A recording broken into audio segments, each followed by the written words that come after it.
And thank you for the third. Bliss. Oh.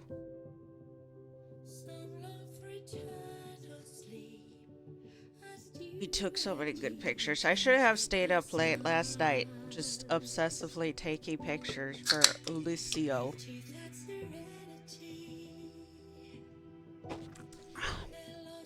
And all that.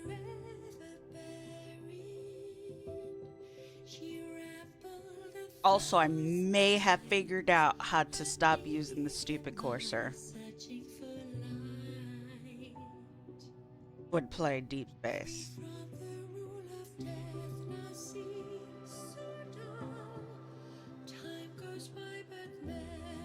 However,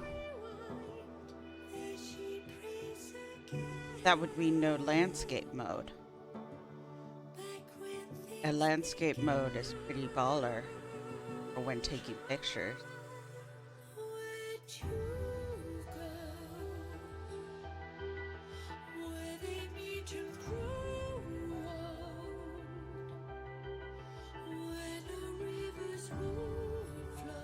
So decision. Thank you, Gorsh, for stopping by.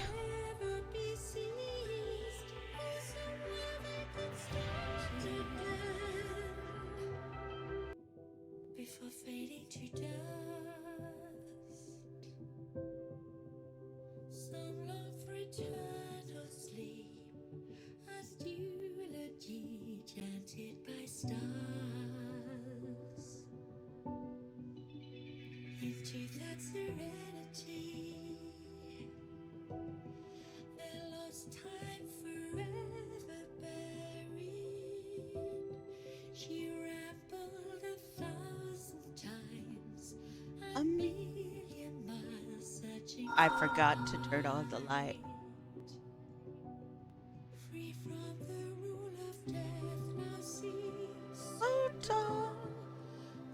Goes by, but memories rewind. I heard you have a nickname for me. Won't you tell me what it is? A nickname for you? No, Silas. Also, I see you're just wearing normal clothes. You were staring at my face. How did you think I wouldn't notice? Just stop wearing your butler outfit.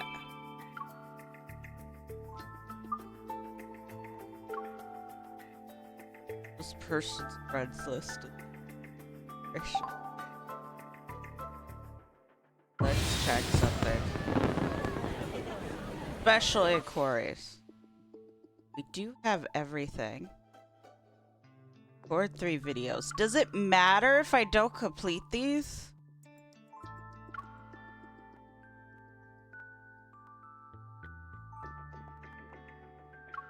Like, what do I get if I complete this? Okay, they're showing me.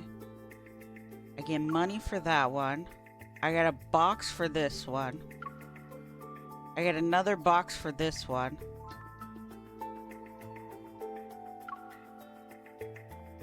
I get 123.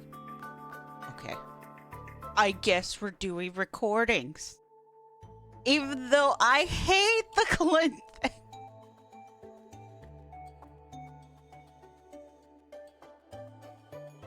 Oh my god. I'm just gonna do this real quick and make them do. I don't know. I'll figure it out. Him. Absolutely. Just him. Because nobody's like here right now in chat. So just. Gotta look awesome. The recorder is gonna be wide view, so that makes it even more awesome.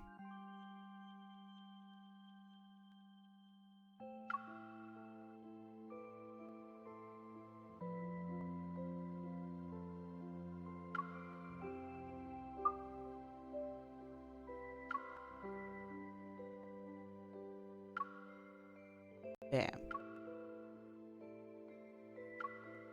Ah.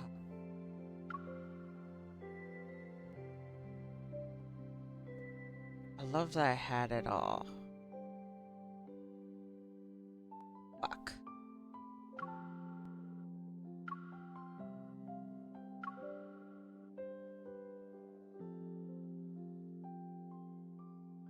Vape. Dilate.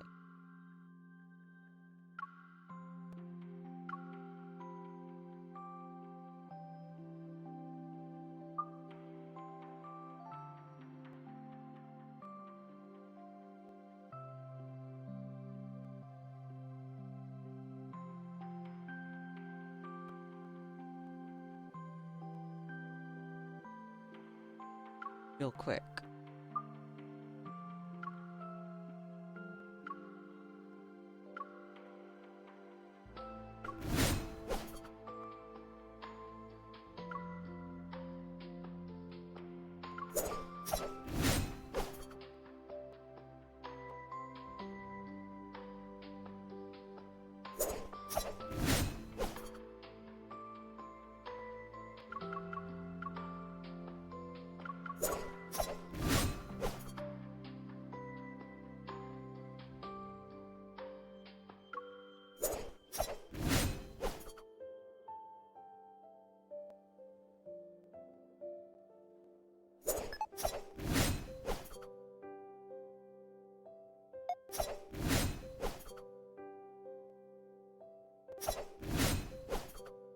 Let's see if it came out really bad.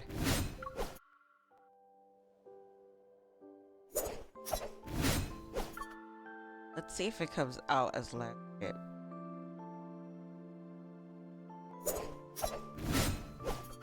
Okay, so videos only get saved to local. Good to know. Good to know.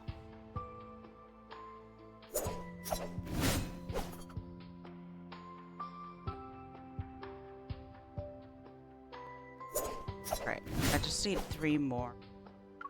Change. Okay.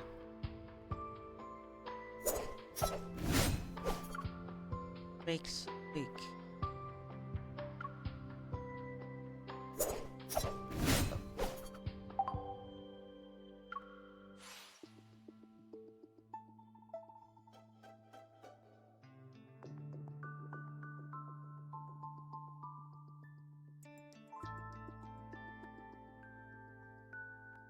Why record epic videos though? So hard to think of ideas. What does this expire? Okay, I have 1 day. I can do this some other time. There's one.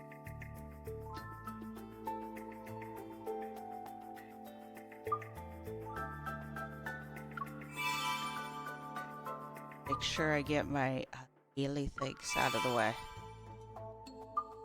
And then I'll start reading World Underneath.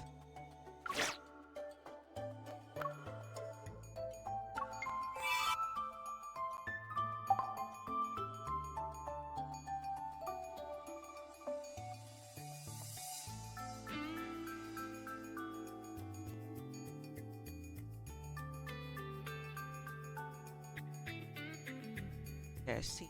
There we go, core hut.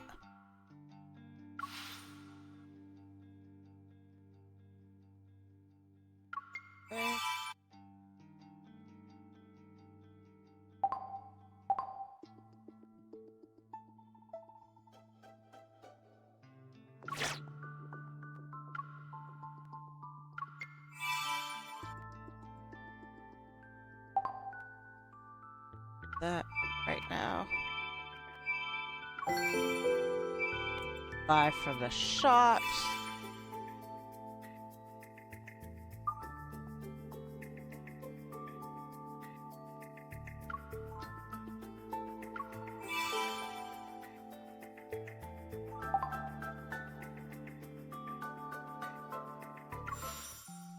Try. Let's. Oh, right. I'm still stuck for Zane. Wait, I'll figure it out. Hold up.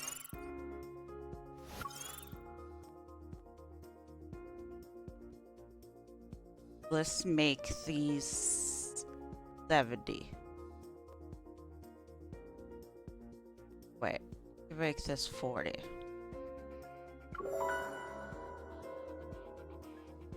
Should be 40 anyway. And that will probably be the cheapest route. Upgrade to level 40. Let's do it. We get something for it.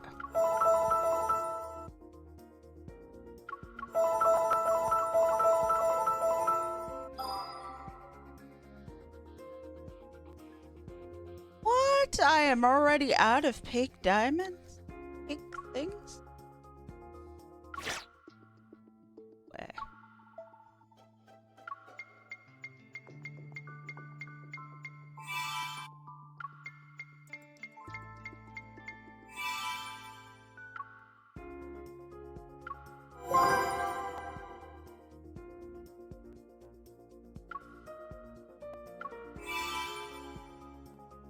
Finally getting all my tickets back.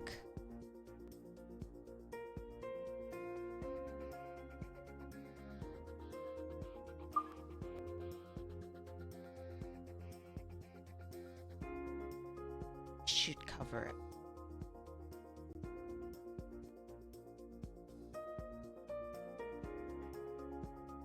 You guys hear me, right? Okay, so real quick. Try to make this all leveled up. Maybe upgrade some protocors. Up to date. I enhance this. How do I enhance this?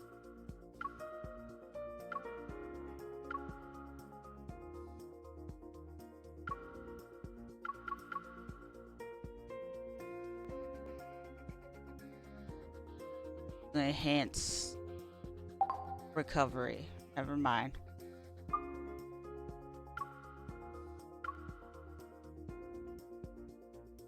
Both recovery.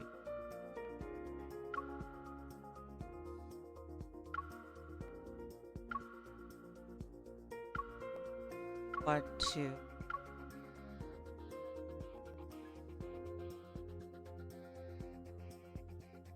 That way it's even more oath recovery. That way I'm doing oaths like fucking crazy.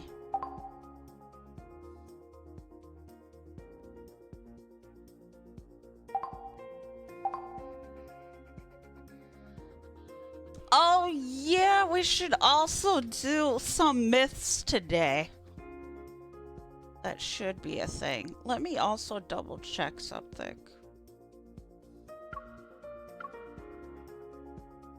I want to double check something.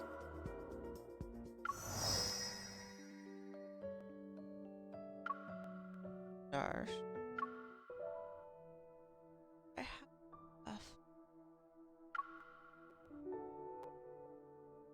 I have 7, so I just need 1 myth mark, and I can technically do it. Yeah, I can technically do it.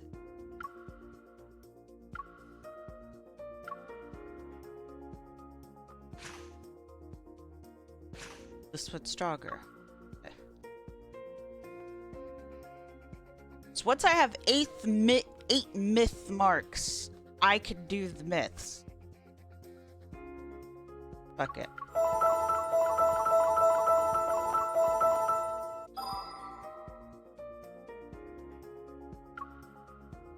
Go to levity. Collect all these. Got it. Go back. Go all the way back. Claim all of these. Claim all. Finish the dailies. Finish the dailies. Like that. Back to my promise. Bam. Just got some money.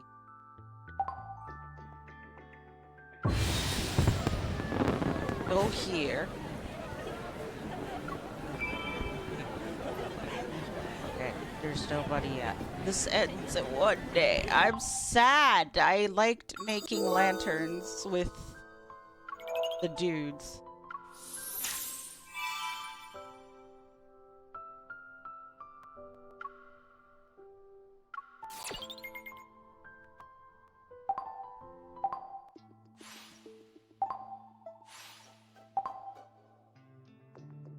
Okay. I have done what I could. Let's see if this makes all the difference.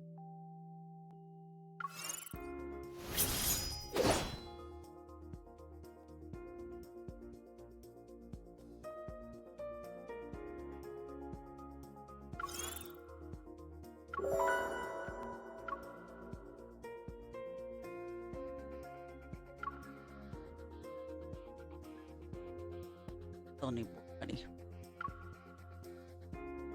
Getting things to level 70 is such a fucking pain.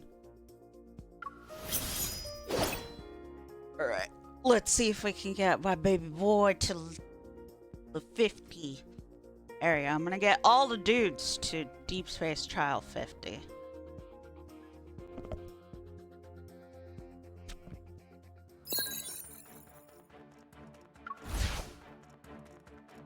I'll send it back to its world.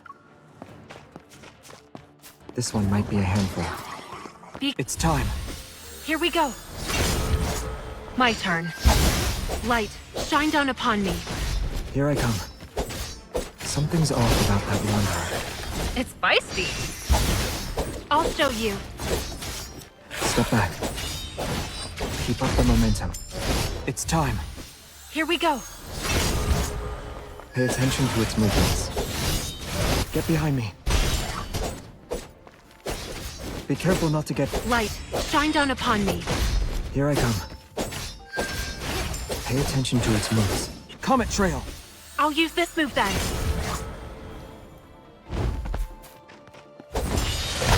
Eat this. My turn. Careful, keep a distance from it. It was just the swords of the stars! We must always point in the same direction. Don't get too close. Are you okay? It was just careless. Not even a scratch. Take that. It's time. Here we go. The enemies are weak. Now's our chance. Light, shine down upon me. Here I come. Go back to the pit you came from. Watch out. It's getting back up. Be careful not to get hit. Step back, now. It was just a... It's time. Here we go. The enemies are weak. Now's our chance. Savior. I'm here.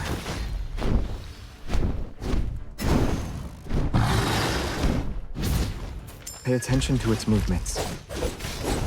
Are you okay? It was just careless. Eat this. It's time. Here we go. Swords of the stars! We must always point in the same direction. Step back.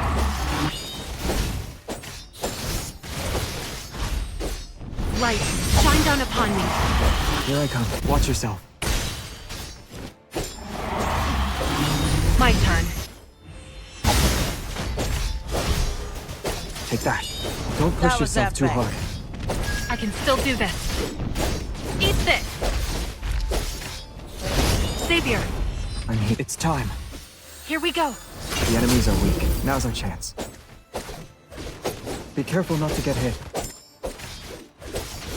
Pay attention to its moves. Watch out. It's getting back up. I am not afraid. attention to its movements.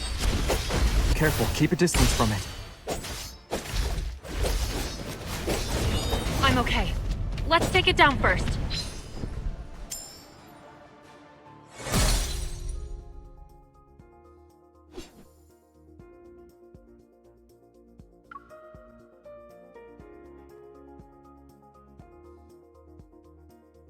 Damn it, so we lost. Fuck. Not baking. If you're strong enough.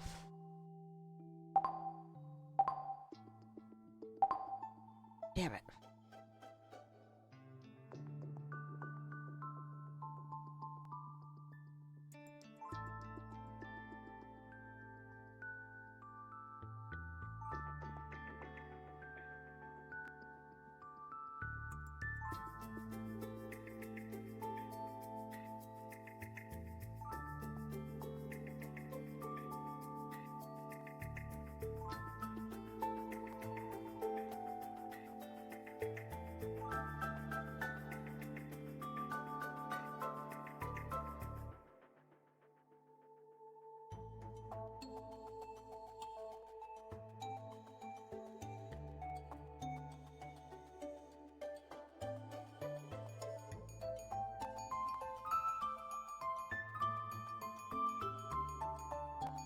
Sorry, I had to answer something very quickly.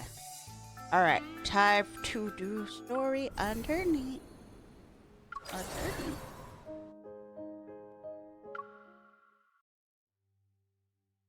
Die in spring. Don't like out of it doesn't Commercial break! poorly done. Time commercial. It doesn't matter if the annual salary is in the millions or if the research lab is a top notch. Without me, Carter, could Xander science have come this far? What truly drives the development of the science is not experiments but ideas. I'm such a person, and so is Zane. That's why you need him, right? Laughter echoes in the conference room. Carter stands up, leans on the table, and tosses the contract back to the executives. If the medical genius Zane valued these things, why would he accept Oxo Hospital invitation? Can a hospital offer more than our research institute? What do you suggest, Dr. Carter? I didn't get my doctor's degree, with a smile on his lips that could send chills down someone's spine. Carter glances at the institute director, asking the question. Give me the file of cabin 607 patient. Let me try. After a round of New Year's fireworks, 2048 officially begins. During the year, Dr. Carter decided to quit school. This area of Imperial Ring Park was just a newly abandoned construction site. The property owner declared bankruptcy, and it turned out they had invested in the emerging industry of protocore technology in Skyhaven. The homeowners formed a group to defend their rights on the construction site.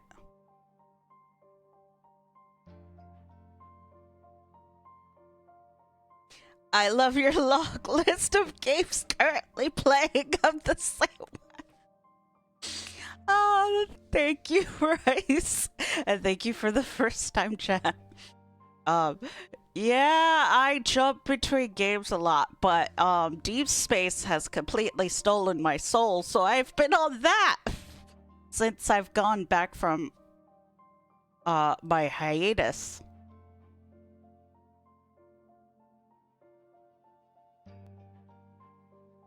But yeah, Deepspace is just completely addicting.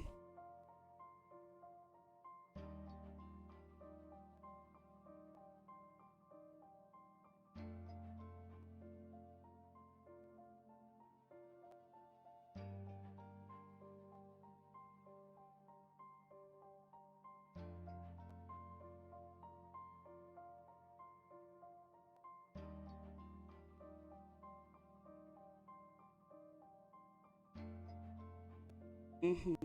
I mean, they did such a good job with the character designs and the making their personality and an engaging story, and the game is just super addicting, and it's just eating me up. You're like 2 weeks into the game. I started late November. It's been so it's eating me. I joined like near the end of the cat butler event, and I got all the little outfits and everything.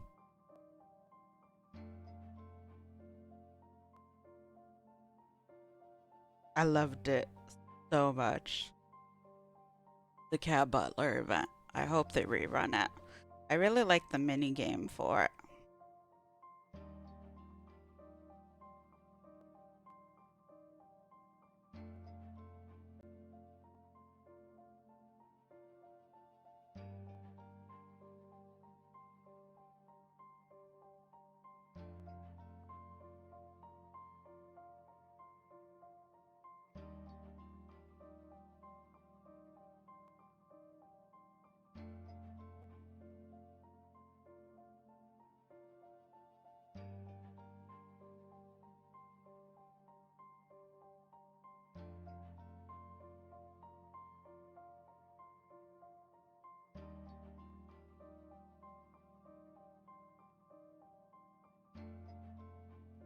I heard so many good things. People keep talking about that event and how it was so good. Lol, it was, and I missed the little cat duders.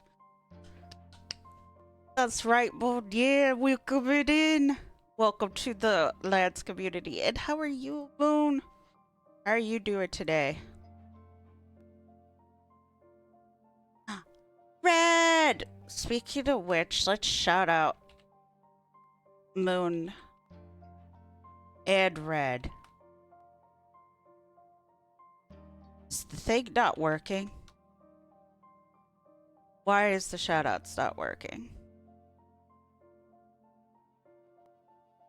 Well, the thought counts. It freaking counts. The fun community. It is a fun community to be in. And the clips stopped working.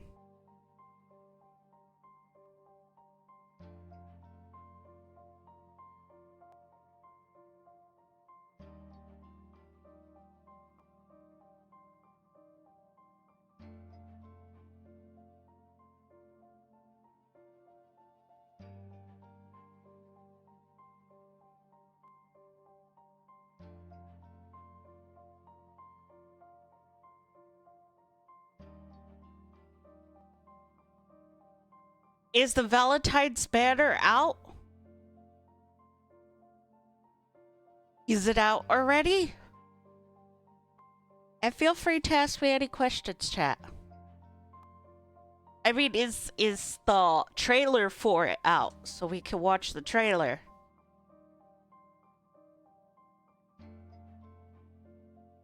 Maybe it's a rerun. And they're still hesitant to say it's a Misty rerun because they're unsure how the community will respond to a rerun.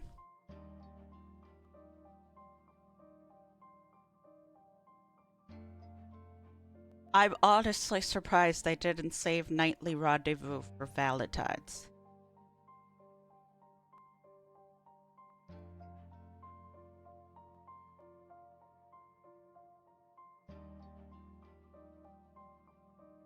What? So they didn't release the previews like they normally do. This is true.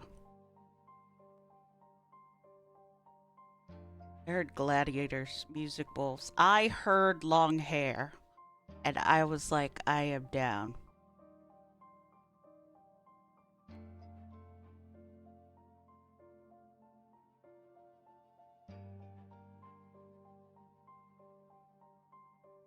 No, of course, of course. Sleep is more important. I was just taking pictures. No problem, I understand, Mish. I'm sorry. I was supposed to have streamed at 7 a.m. today, but I slept in and stuff. I'm sorry.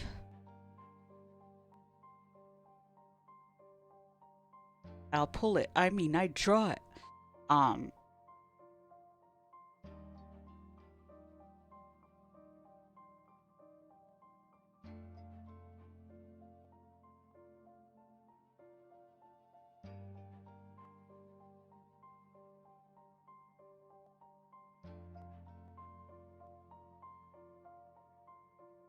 What was I gonna say? Anyways, I heard log here, but yeah, I was supposed to stream at 7 a.m. today. My bad. Last night I didn't do anything special. I just took pictures. I need to unpublish that video.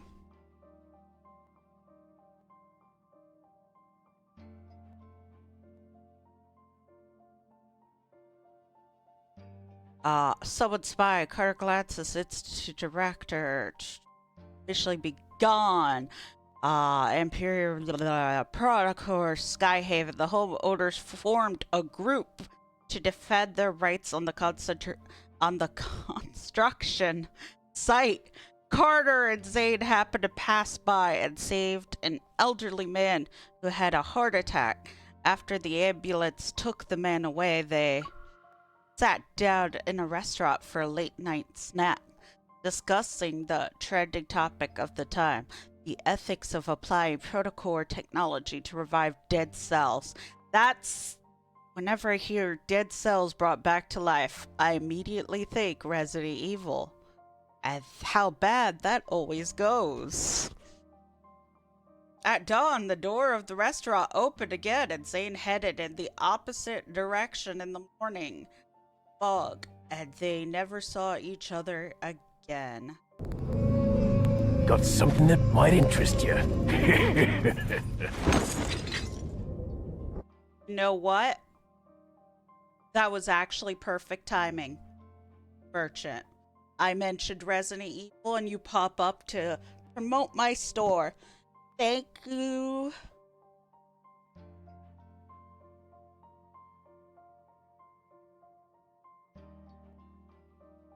Thank you. I'm thinking we'll do some myths too.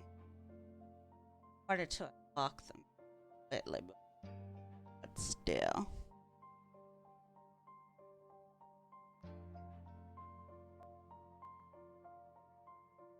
Hi, Dark. Bye, Dark.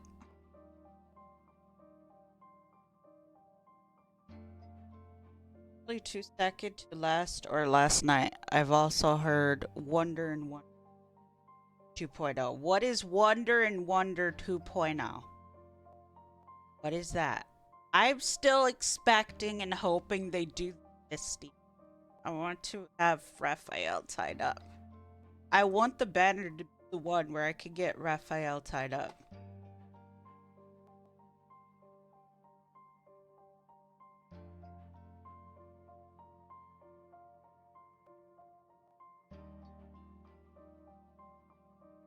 I would like Silas Grassland Roam.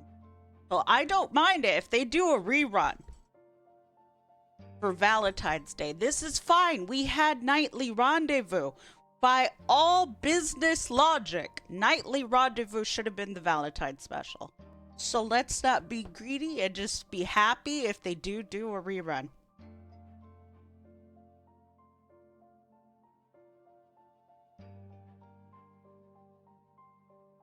I do scratch for that.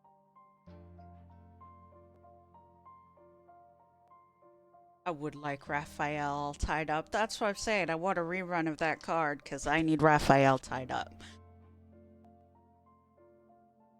Okay.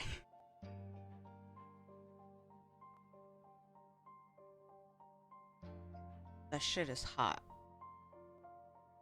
Fire.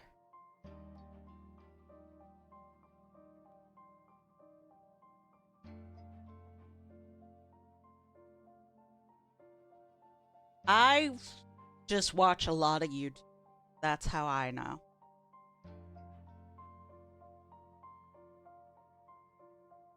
Now vibrant. plants have replaced the construction rubble, and Ring District has been vitalized with the resurgence of Lincoln City. However, Carter believes that no matter how the world changes, Zane will remain the same. He knows this is the path his stubborn junior will take every day for his morning jog. Thank you, homie, for passing me McDonald's. My roommate handed me my McDonald's order. I am happy. I will eat on stream as usual. I'm so professional. Very professional.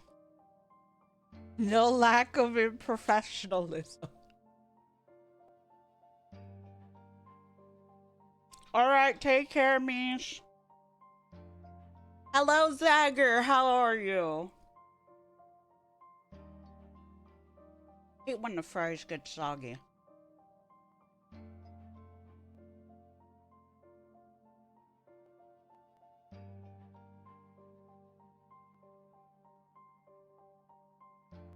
Hello, Sky. Taking your Happy Meal professionally? Exactly. I'm taking my Happy Meal professionally. I'm doing good. I'm playing Deepspace. We'll see if we do the Xavier meet thing in full. I do not like doing the myths without everything perfectly unlocked. Dark, we just need 8 myth stones to unlock everything for a myth, right?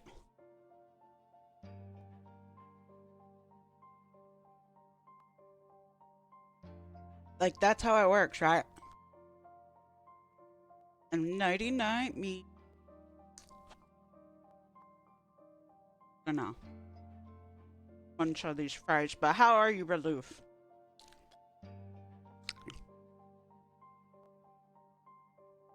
Oh, it's both cards to 60. I don't need it to 70. Damn it, I wasted so many points to make it 70 for one of the Light Seeker cards. God damn. Fuck.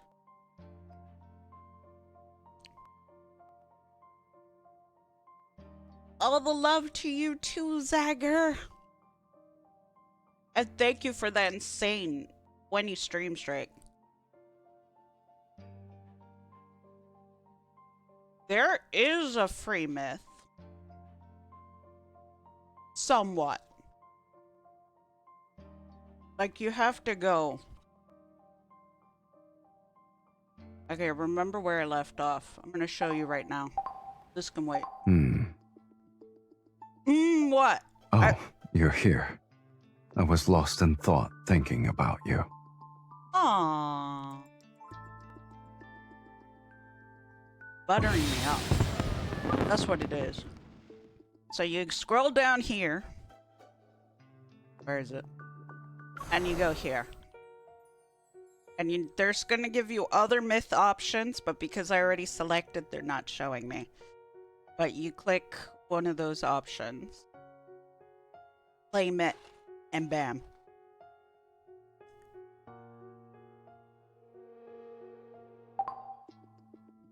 We went with him since I don't really have the stuff and I'm not going to be able to level it up.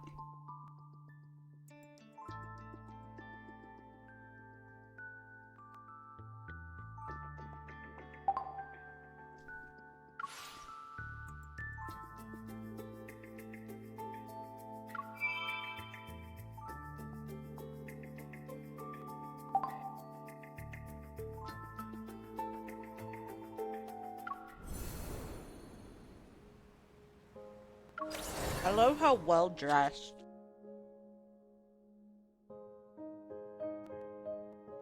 Silas.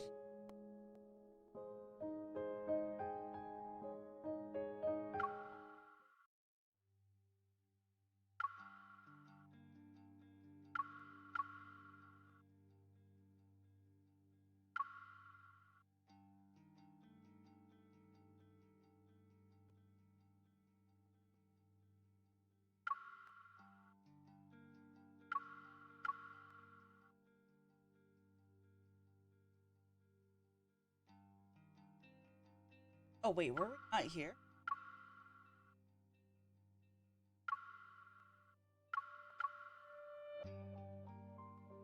Now vibrant.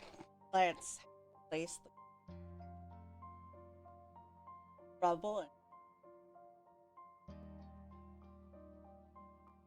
urgent of Lincoln City. Carter believes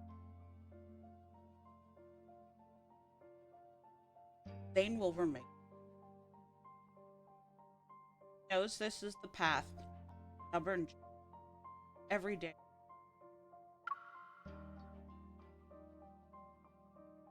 Rolls through the park. A familiar voice.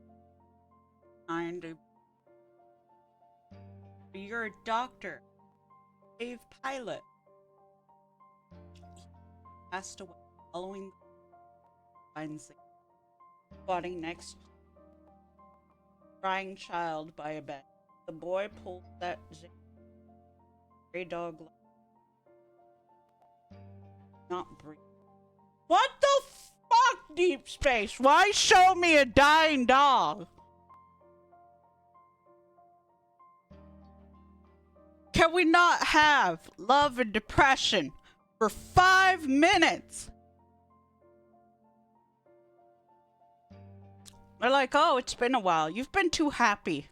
You were too happy making Zane look like Raymond from Animal Crossing. Couldn't have that.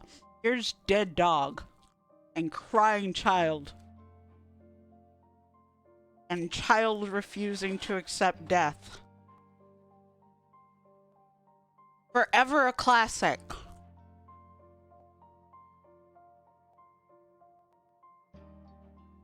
First, now there's dead dog, and we still have no trailer for Valentine's Day.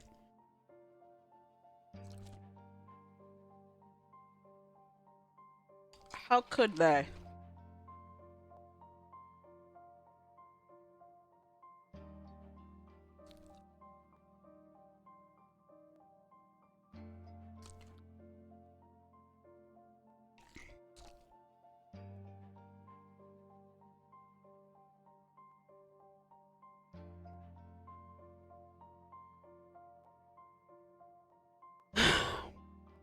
Pilot always played with me. I even brought it cookies. Dogs can't eat cookies. Pilot knows. He's very happy, Zane murmurs. Gently pats the child's head. But I don't want Pilot to die. Carter laughs to himself. Okay, so Carter, you're just a cliche asshole. Got it. Ass. Laughs to himself and walks over to them, Perdigor in hand. Hey kid, Pilot can live again with this. Okay, and you also decided to act like you're a shady drug dealer. Good to know. Good to know, Carter. When did love and Deepspace turn into Resident Evil? Gary, are you there by any chance lurking? Gary, they literally did mention protocors can bring dead cells back to life.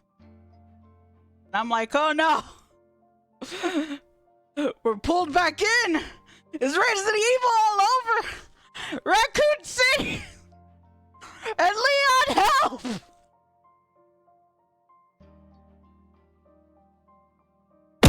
Ow!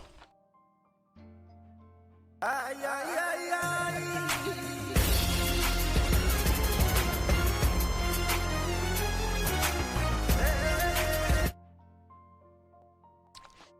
Let's fucking go! Gary with the 44 fucking months. Let's go.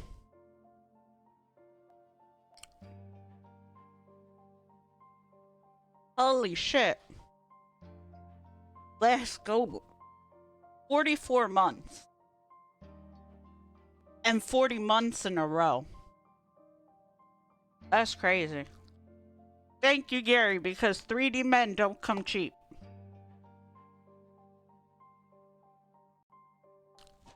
And I need my 3D men.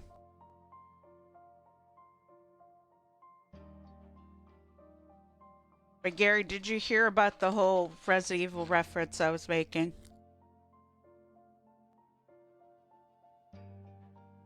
Pretty wild. And this Carter's about to bring back a dead dog using the protocol. Is this how the whole Wanderer infestation happens in the first place? Because they be doing shit like this? Okay, I have to repeat myself.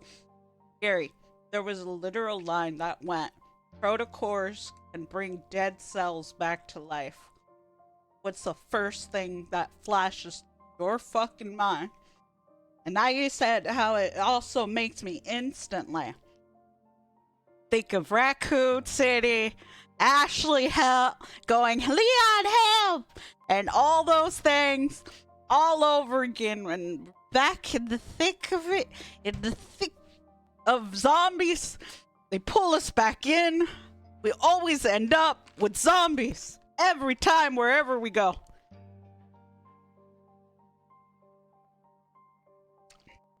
Hey, look, it's my favorite Deepspace power couple. Hola, ¿cómo estás? welcome back, Mighty and Sid Free. Hey, yo. But yeah, this is quickly turning into a Resident Evil plot. And now there's a dude named Carter that's gonna try to bring back this dead dog using the protocol. He's literally going, while the child is like pilot to die. And Carter goes, hey kid, pilot can live again with this. And every time there's some shit like this, every time it leads to some kind of zombie apocalypse. So it's like, I'm sus.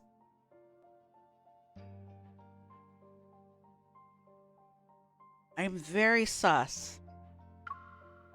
He casually joins in on the conversation.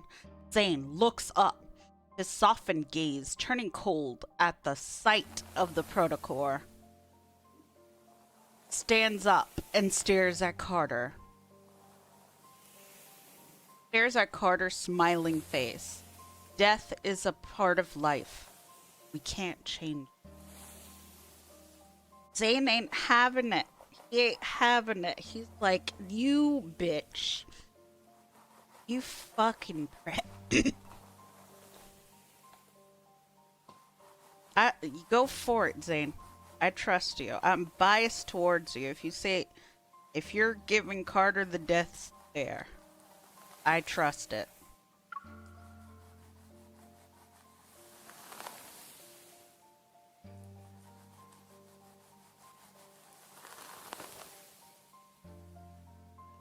You're still cold-hearted, Zane. The dog also counts as a life.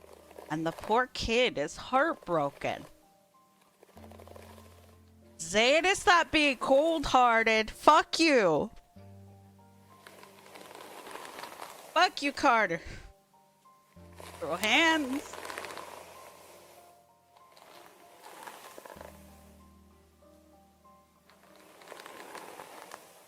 Carter follows Zane to the restaurant they visited all those years ago, which is now a fast food restaurant. He squints and looks around as if admiring its rebirth. If someone wants a life to continue, how would you know if you can't bring it back? Shouldn't you try first? Carter remembers the frightened look in the child's eyes when he brought the protocol close to the stray dog. Then again, you're right, most people don't even want to try. Tell me, is the natural law an unshakable moral boundary, or is it just a comforting phrase people use? His voice drips with sarcasm. I thought I made that clear, Zane says. Places his phone on the table after ordering breakfast. I see you haven't changed at all, Carter. No. That's where you're wrong. Xander Science has given me a lot of opportunities without allowing things to be dismissed. Carter takes out an elegant-looking business card from his bag and slides it across the table towards Thane. If you had kept going, maybe you would have already broken free from the shackles of the natural law, Carter says. Thane, your talents are wasted at a Costco hospital. Xander Science doesn't want to see a genius like you forgotten. The evil technology you're insisting on is so last year. No one wants an artificial lump that needs to be charged in their heart now. Protocore tech is the golden brick that will pave the way to the future. Wow, all these death flags. I don't know if death flag's the right word. All these fucking things that lead up to a plot of apocalyptic disasters. Every time. If I had a nickel for every time someone says similar lines, and it led to apocalyptic world-ending scenarios, I'd be rich.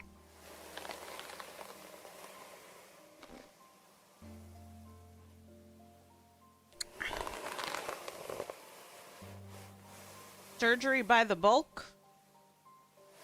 Why you say surgery by the bulk? Commercial break! Why is there feet?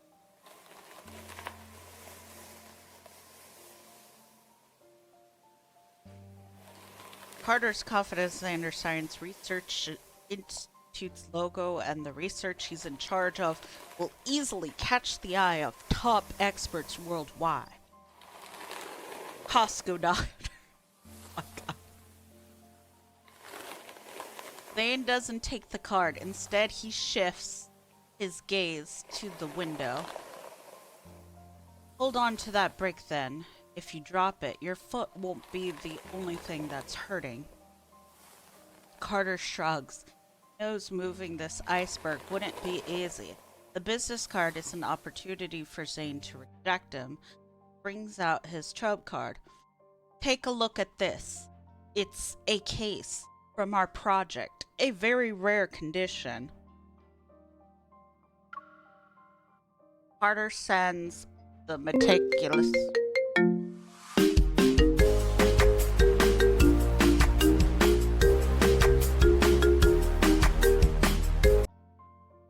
Nosuke, how are you? What's up?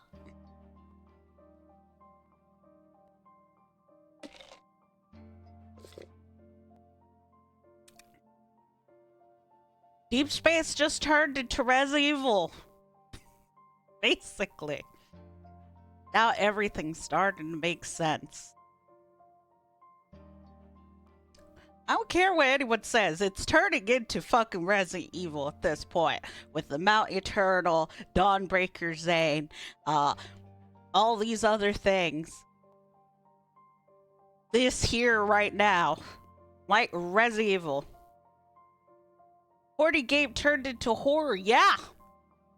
Yeah. But you know, horror movies sometimes have sex scenes in it. Think of the old...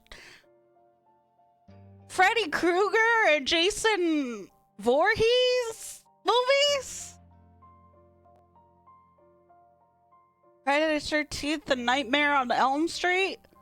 You know? There's sex in horror movies all the damn time. So this makes sense. We all have it wrong. This isn't a gacha or an Otomi game. This is a horror game. A horror game. That's why there's sex in it. See, it all makes sense now. Because sex kills. Indeed it does. This is a horror game. And we all didn't realize it, but it should have been obvious with the first cases of how people turn into wanderers and how gruesome it is. And the whole narrative, oh, we're gonna bring dead people back to life, and Caleb's one of those dead people brought back to life. All these things. No, this is a horror game. Think about it. Think about it long and hard. That's what she said. And you can see how this is a horror game.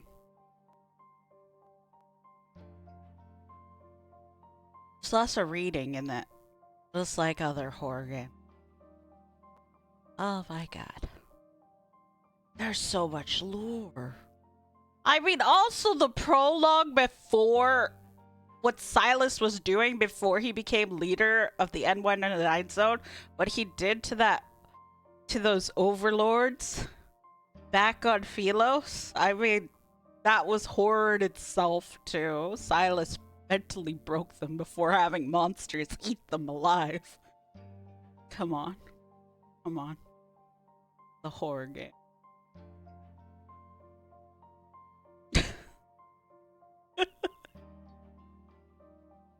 The straight up horror game.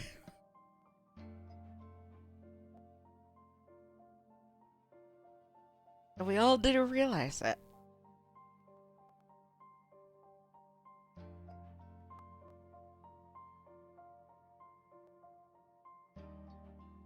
Carter sends the meticulously prepared medical record of cabin 607's patient, Zane's phone. Zane doesn't move, so Carter reaches out and accepts it for him. The patient's heart surgery is scheduled for next week. The other organs are in such a terrible state that he may not survive the side effects of the treatment. We're at a loss. Why don't you take a look? Knowing Zane can glean insight from abnormal data in the medical record, he doesn't provide any more details. As expected, Zane looks away, furrowing his brow in barely disguised displeasure. Are you unsure of what to do? If that's the case, Xander, science wouldn't have kept him until now. Smiling, Carter nods. That's why we need you. My skills are nothing compared to you and Dr. Noah's. I can't be as meticulous and efficient as you. The restaurant owner brings out a bowl of tofu pudding and places it in front of Zane. Carter laughs again. Dr. Noah thinks highly of you. You know, he would mention you to me at will all the time back then. It made us really curious about you before we met. Eating a spoonful of his hot, spicy soup, he continues. You may not like Xander's sciences, but the patient is innocent, just like that dead dog. He also has families waiting for them. Take a look, Dr. Zane. It won't violate your medical ethics. The person Carter has been waiting for still hasn't stepped through the door of Xander's sides, even after cabin 607's patient is brought into the operating room. 5 hours later, the less than successful surgery forced him to confront the gap between him and a genius once more. So Zane didn't let himself get goaded into showing up and saving the dude's life. That is interesting. I find that interesting.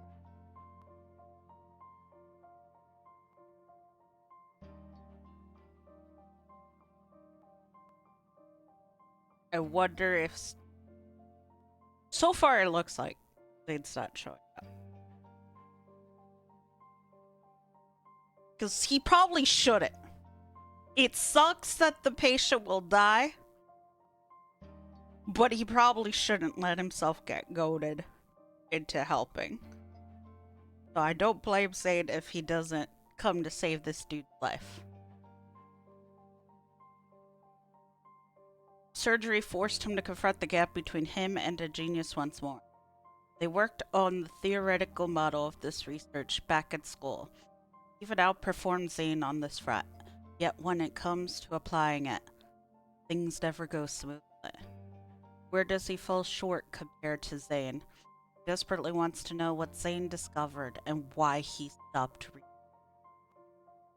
Dr. Carter, Dr. Zane is here. Oh shit, he actually showed up. Carter stiffens at the news.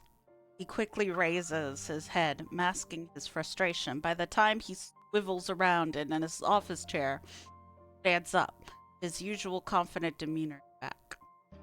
Xander Science's life pods look like enormous capsules, countless intertwined tubes, connecting them to the surrounding equipment. What the fuck horror is this? No, it's showing all the hallmarks of Resi Evil. It's Resi Evil. Resi Evil. Red tubes sucked away death while the blue ones inject new life. The daily cost of one device could burn through a month's worth of research in a regular hospital's ICU. Xander Science has 15 of these? Outside of cabin 607's glass window, Zane stares at the patient, who's soaking in the liquid, shriveled like a skeleton.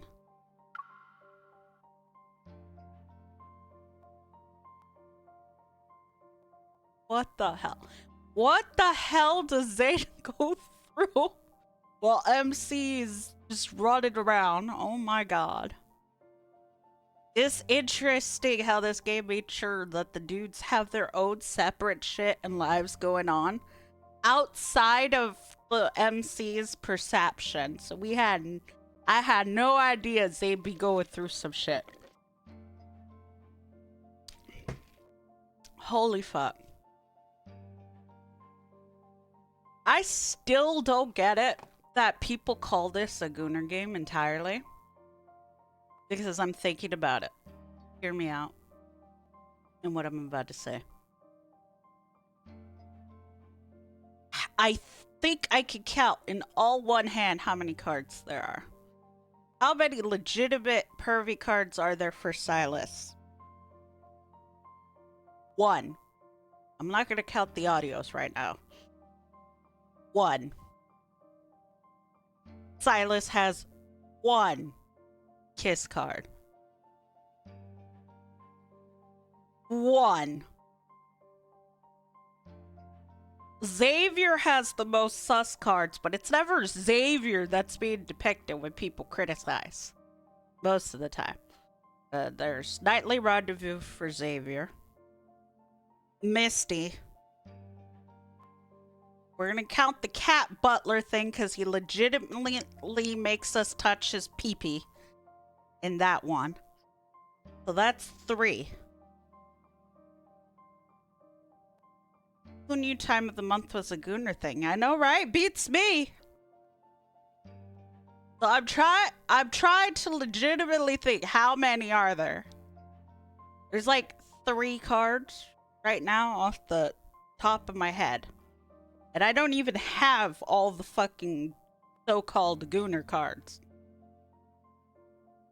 So Misty, Nightly Rendezvous for Xavier, and Cat Butler. What's after that? Can't even make them fucking kiss in glint photo studio mode.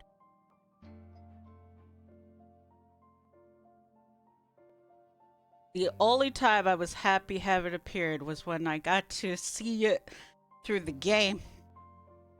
They all acted cute. Socks, Xavier's the only one that hugs you and rubs your abdomen when you have it.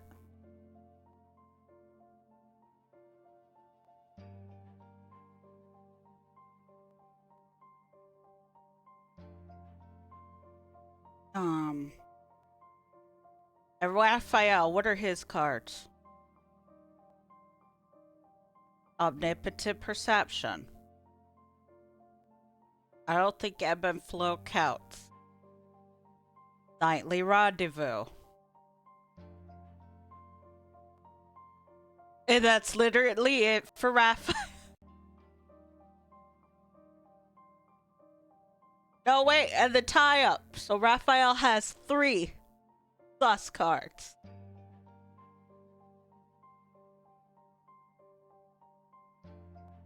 Okay, so we're counting them. And how many cards are there in these games for each of the dudes? There's like over 100, right? Like, I will go back and check on it. I'm gonna go back and check on it. We're veering off.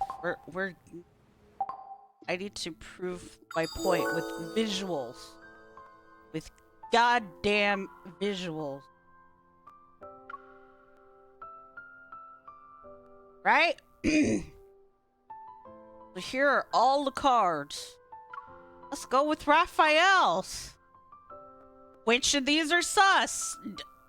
I don't know. Does touching and smelling her wrist count as sus? Does it really count that much as sus? I don't think so. If it does, dumb. Like, I'm looking.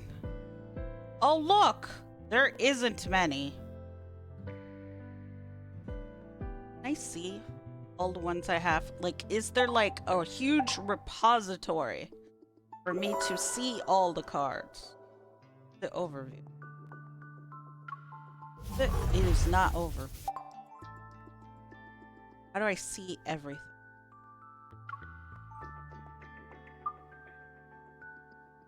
No, it only shows them. So again, I don't even have all the cards. We saw this one. It wasn't even sus.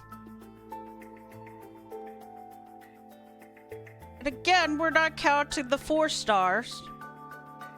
Because sure, the audios are sus. And then we count the 4 stars.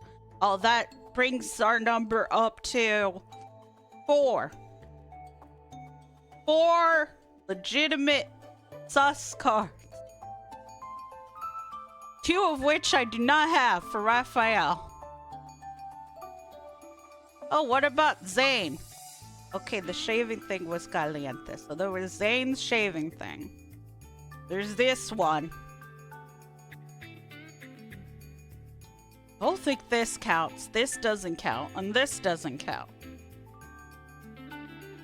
And if you want to count this one, that's 3.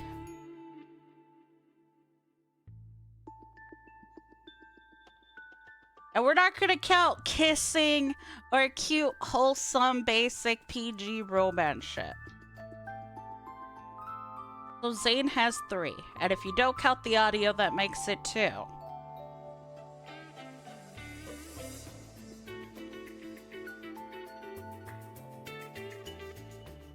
More about what happens after in your fragrance? Where's in your fragrance?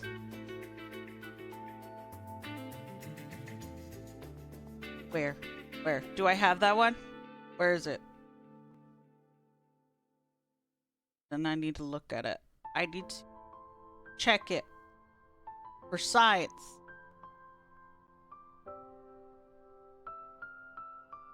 But okay, so Zane technically has 2, unless you count the audio, that makes it 3. Silas has 1, and if you count the audio, that makes it 2. And Caleb doesn't even have shit yet. So 0 for Caleb. With Raphael and Xavier having the most. I think Raphael has the most, technically. Because this is sus, because he makes you touch his pee-pee. Can't believe this was my introduction. To everything Deepspace when I first started playing. This was literally my first 5-star. Literally. And that's the first thing I've introduced with no context. Touching the waiter. Silas cards are so sus. Are they really, if we think about it? This, nothing happens. This is just depression. Okay, the biting neck, fine. 2 sus cards. I will give that. Was this one really that sus? Hi, Bats. I don't think this one's that sus.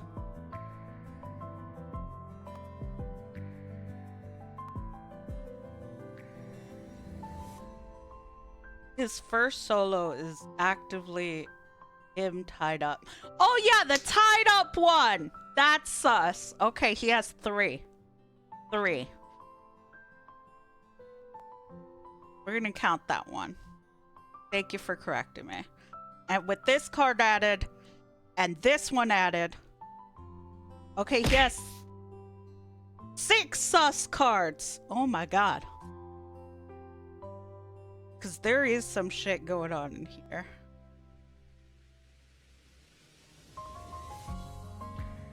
In a closet handcuffed to him. Nah, that I saw that one on YouTube. That one wasn't sus. They were trying not to get caught by Tara. Man, if I would be the sus person around if that counted as sus every time I was hidden in the closet with someone. I said, what? No, it's mobilized state sus. And ow, why'd you throw something? Okay, so Silas has 6 sus cards. Silas has the most. Never mind. But 6 out of how many cards are there? How do I check how many cards there are in fucking Deepspace? Okay, Google. How many memories are there in Love and Deepspace?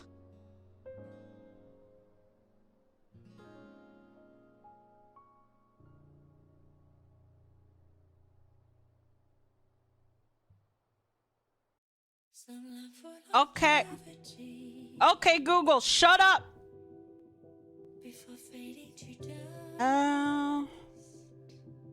Many memories are there in Love and Deepspace?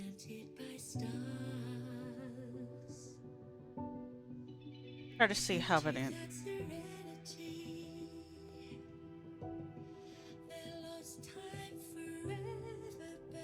I need to know how many there are. Right? Because now we have to do math.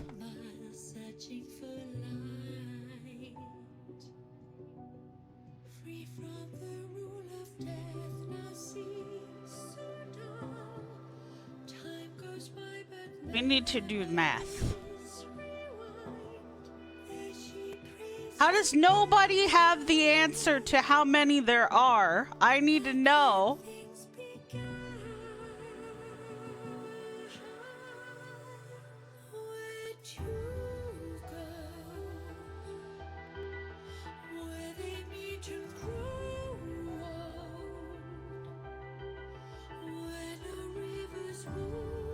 Look at time.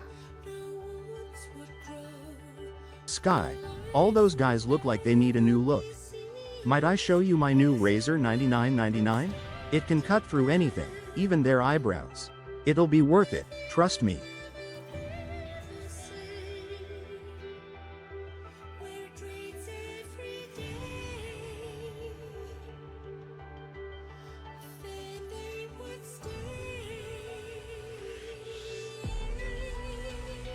But I have no means of finding out this information.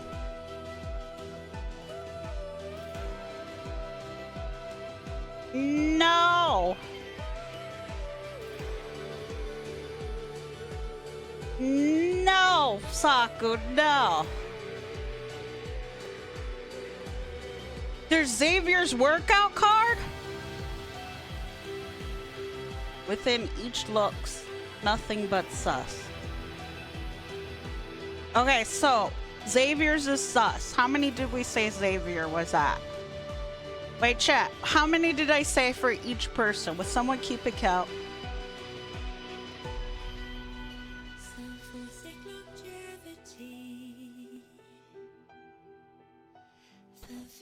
No, Zaku, you're not gonna shave him. Okay, we're just gonna assume for simplicity's sake. All 4 dudes have 5 sus cards. Yes, oh yes, give in to it. Also, Bats requested 5 squats. Also, each squat will equal 200 slashes of my razor across their cranium to meet amazing shine. Zaku, is this revenge for me raiding you last night? Is this torment to pay me back for raiding you? Yes. Of course. Of course it is. Of course. See, chat, Zaku hates it when you all watch and follow him. All the more reason you guys should go watch and follow him, because he hates it. Imagine that, a streamer that doesn't want you guys to go watch and follow him. It's exactly why you should go and do it. And help me. Help you help me torture him. It makes sense. Do it.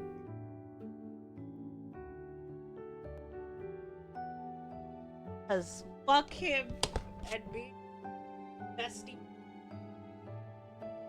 I like my privacy. That is open to all, which is private.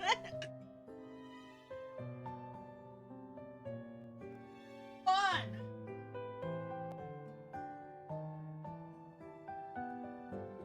Five.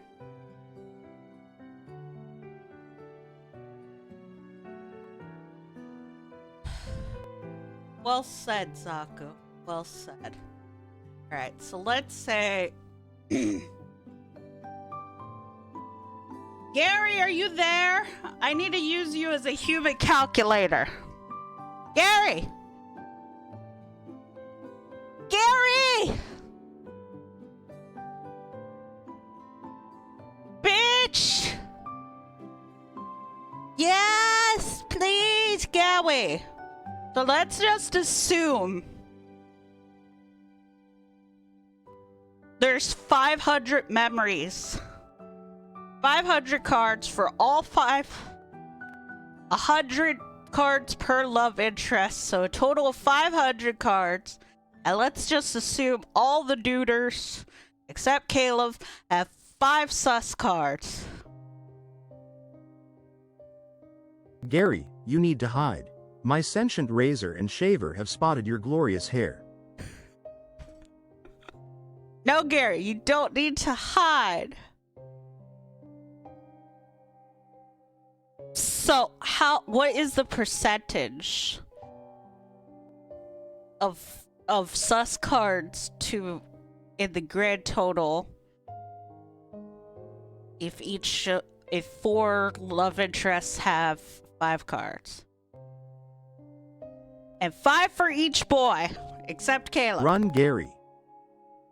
Why is everyone telling Gary to run? No, I need him to do the math. Do math. Poke and do math. Doing the math. I'm gonna disprove that this is a Gooner game with math. Run, boy, run. This world is not meant for you. Run, boy, run. No! They're trying to catch you. No, Gary. Do the math. Gary is held hostage. Why are you bringing up known facts? Yes, this is a fact bat. Run.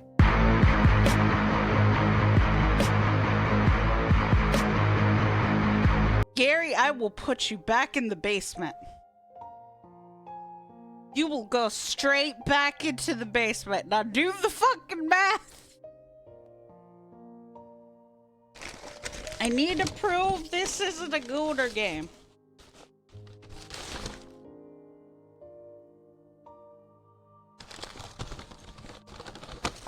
Also, darn, I didn't get any apple pie or apple sliders. Fuck.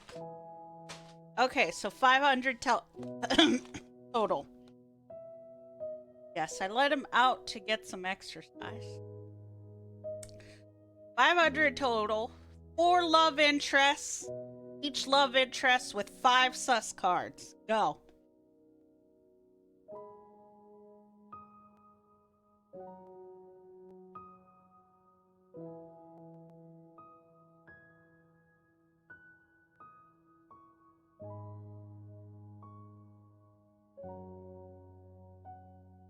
And I know what real sus games are like. I've played fucking Utherverse. I thought this was a goon game. Because that guy was breathing hard into your face because of how cold he was under the blanket. A torch could have solved his problem, but no. Exactly. So 4% of the cards are sus. Point made.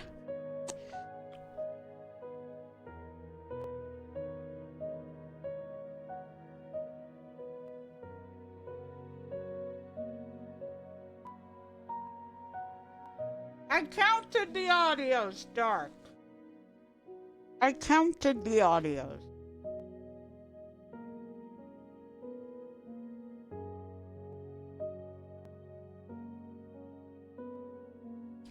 So hypothetically,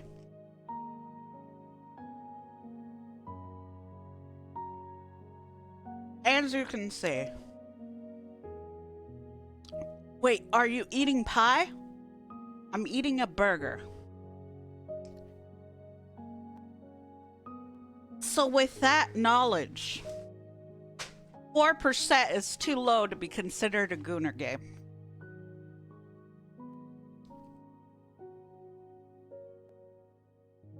This basically isn't Nekopara or Honey Pot. Commercial break.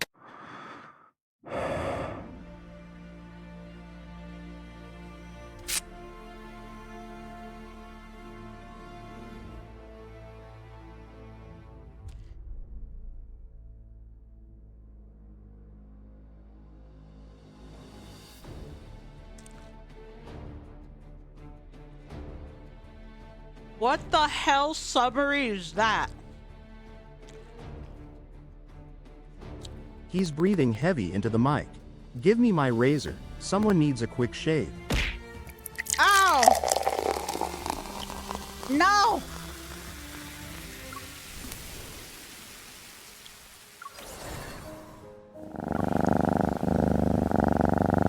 We are not giving him a shave.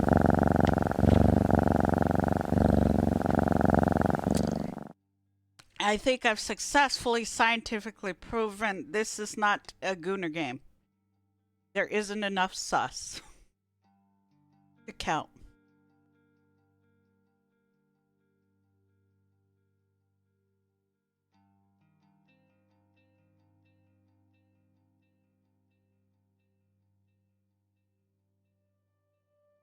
China would be considered a good.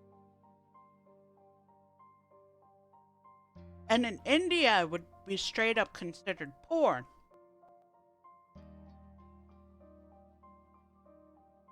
So the rest of the world has different standards for things. You know what? I'm going to veer off into a little bit of cultural education. So in India, they don't even allow kissing in their movies. At all. They do sensual dramatical huggies.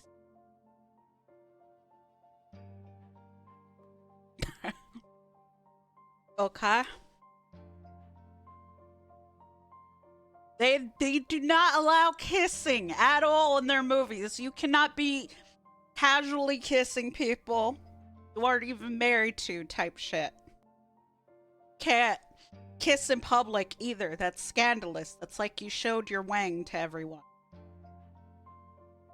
In their culture.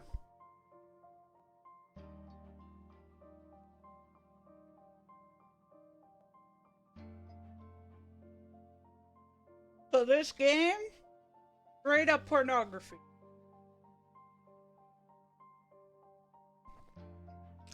Straight up. Because they don't even allow this type of shit in their movies. Mm-mm.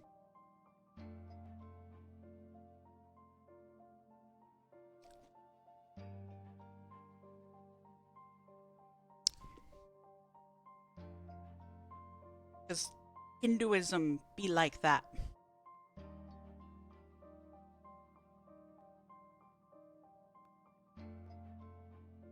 My mom used to watch a lot of Bollywood movies. back when I was in elementary school. And she also knew Indian immigrant, because again, Miami, Florida. I don't know how the rest of the world views Miami, Florida, but Miami, Florida is filled mostly with immigrants. My mom also immigrated here from Nicaragua. Like, is very diverse, very culturally varying. So I gotten exposed to all kinds of cultures growing up. So I'm familiar with Indian culture. They make really good love stories though. India. I know everybody likes to crack jokes of how they do their action movies, but watch their love stories. Movies, it's really good. Really, really fucking good.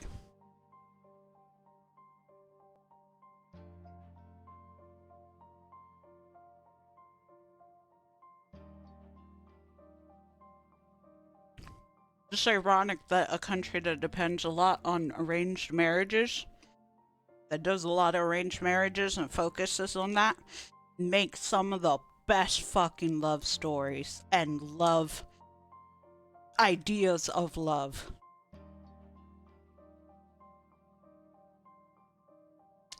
Oh, I'm probably talking about dated Bollywood. I'm talking about Bollywood back when I was a kid.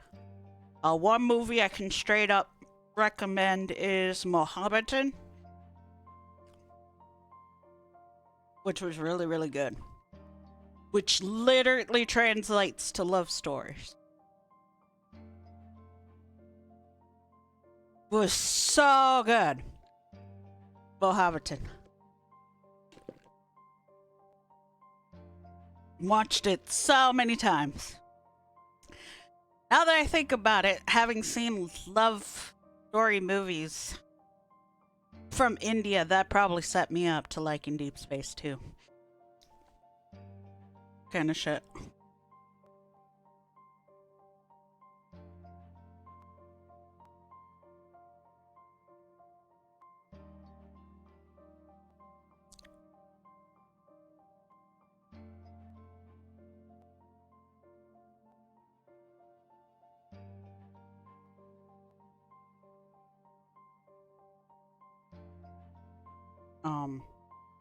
But yeah, I went on a tangent. Well, why isn't the fandom allowed to act as thirsty as they want to? Just because the fandom acts thirsty doesn't mean the game is a gooner game. I act thirsty about Link, and that's not a gooner game.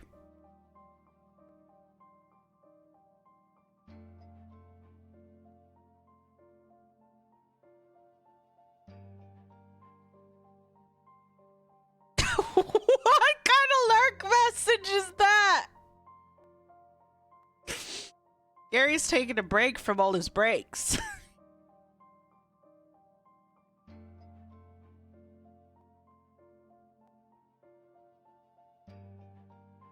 Oh, we need to start educating the masses that this is a very plot-heavy horror game. Because it is a horror game. Okay? This is some horror-ass shit that's happening right the fuck now. I heard all the keywords. Zaku, all the keywords were said. Zaku, you, a Resident Evil fan, what do you immediately think of when you hear a line like this that was said in the game? Protocores can bring dead cells back to life. Let's bring back dead people. And dogs. And creepy, seemingly endless budgeted research facilities. It's all sounding familiar. Oh, this is a horror game. Straight up.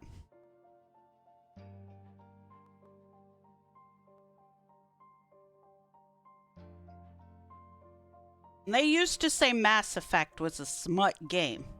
Till Mass Effect proved otherwise. We gotta fight back. Familiar, isn't it? Carter walks up to the cabin's exterior, crossing his arms and admiring the ward that looks straight out of a sci-fi movie. Resident Evil. Right there. You're late. His heart regeneration failed, so we had to put a new one in to keep him going. How did you perform the surgery? You'll know everything if you join us. Though actually, you won't struggle with this conundrum. You might be the one most familiar with it.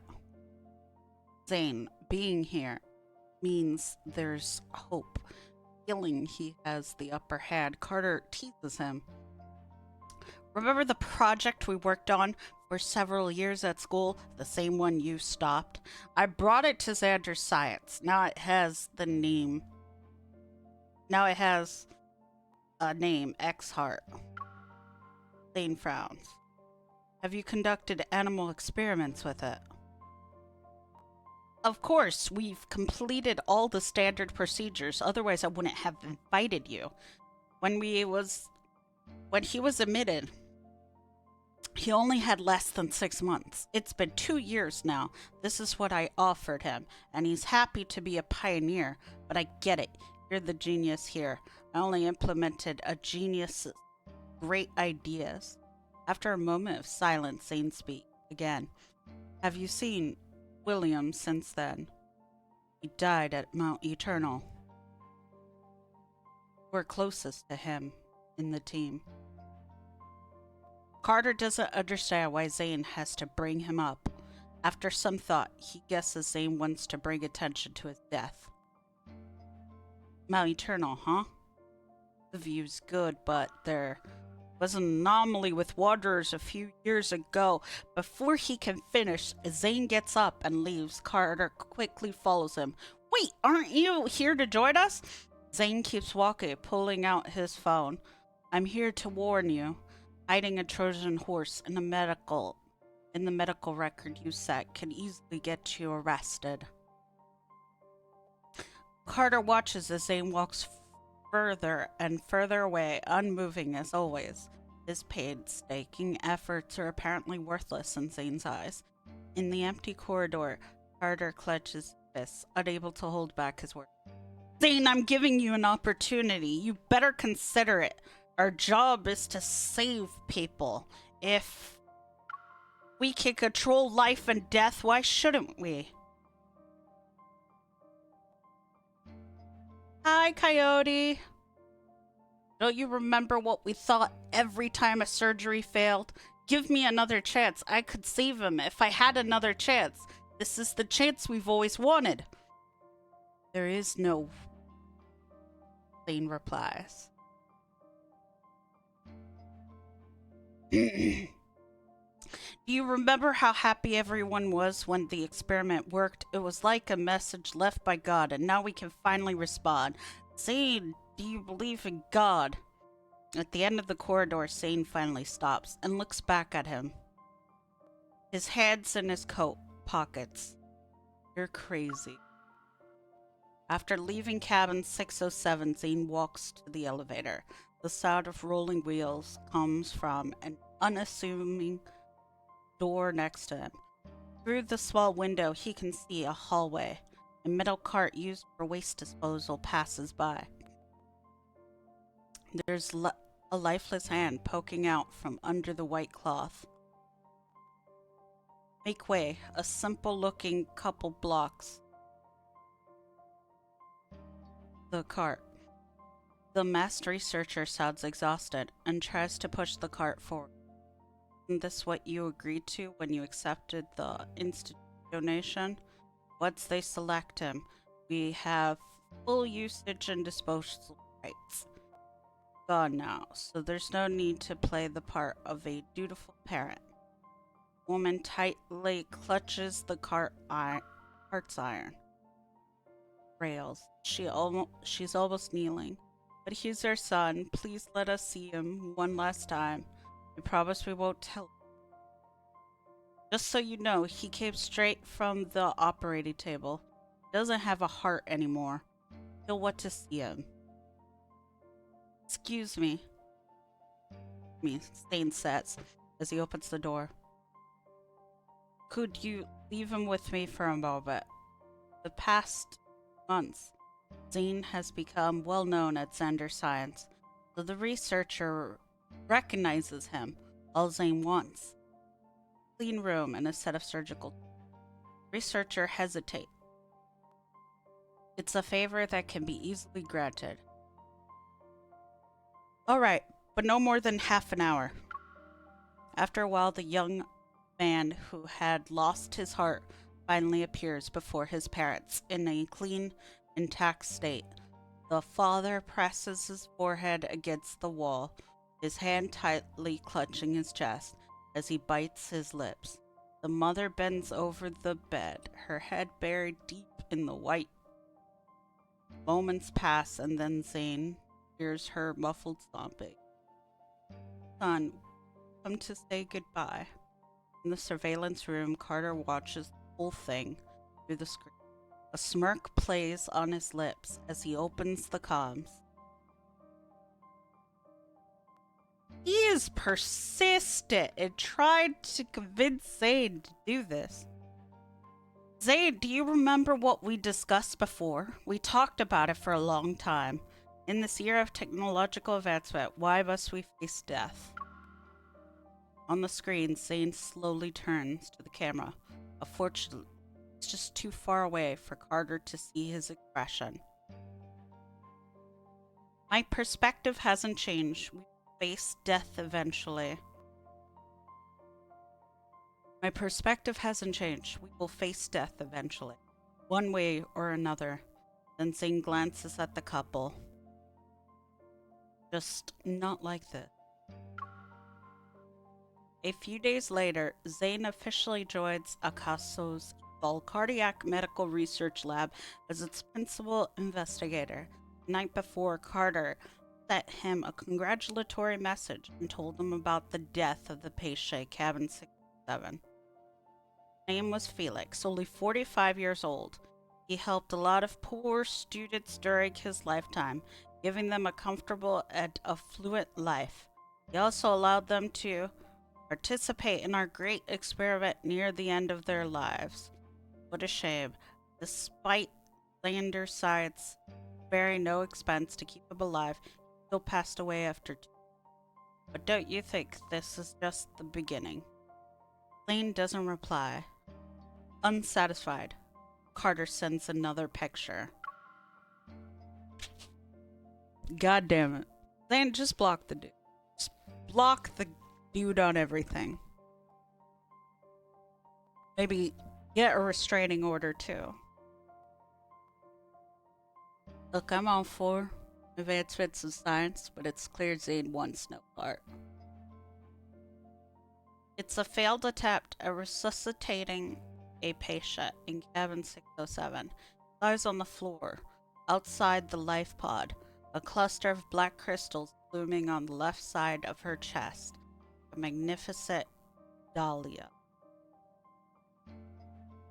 Zane, if the person lying on the operating was your lover, would you let her die?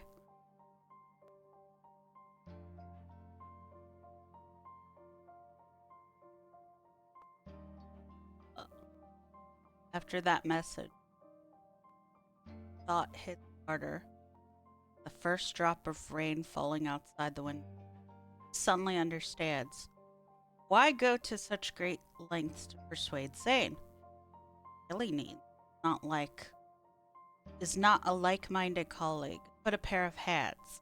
Ones that can carry out God's mission, allow for God's descent. Zane's hands. Carter remembers that Zane became a doctor because a girl, a person like him, wouldn't join Akaso Hospital for no reason. He has to be taking over Dr. Noah's work. He can see which cases are being transferred from Dr. Noah to Zane. He can find that girl. That's his trump card. And he thought so highly of Zane. As long as that mysterious girl, he'll always have those hands.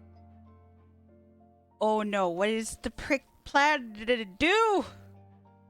In an instant, countless thoughts surge into Carter's brain like bubbles in a soda can. Maybe that girl is even more interesting than Cabin 607's patients. Considering how Dr. Noah and Zane is unable to help her.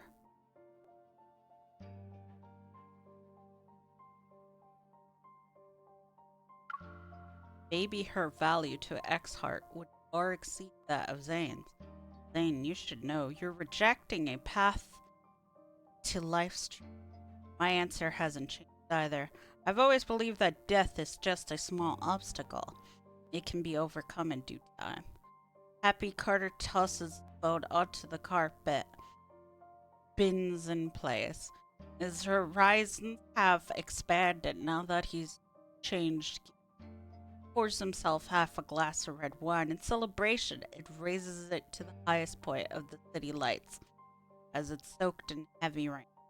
A toast to humanity's dimly lit study. Zane reviews the patient. Record. Dr. Noah transferred. The name he knows all too well.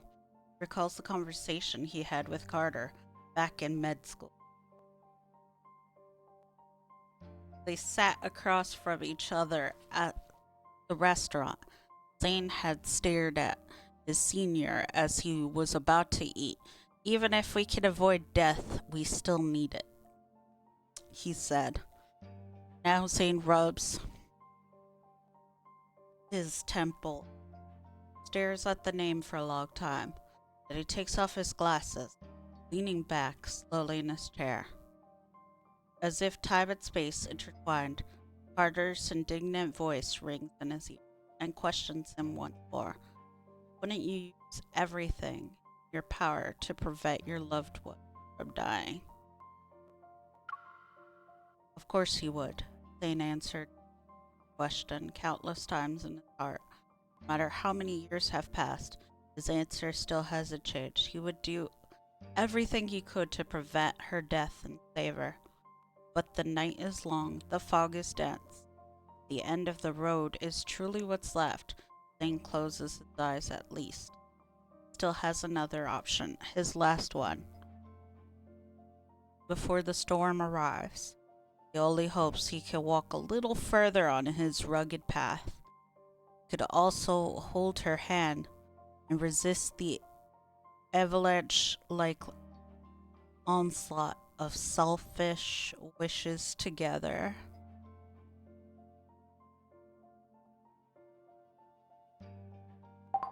Thank you for the depression. Totally what I fucking needed was the depression. Thank you. Thank you for the depression. Again. Since we watched World Underneath of Zane, I think it might be a good time to do this one. What do you think? Still around. Let me also do another Deepspace thing. Damn, Silas is sleeping a lot. Wait. Sure is sleeping a lot. Wake him up.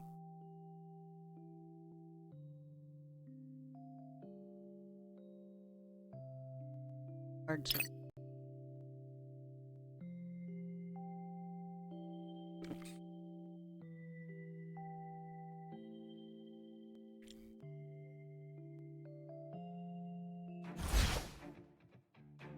Entertaining as it is, it's still not enough. Doomsday! Descends. It's your turn. Okay, if you say so. Go back to the pit you came from. We're halfway there. It won't take long for us to be done. Descend. Desire. The ruler of all. It's time to meet her maker. Silas. It's time to eat.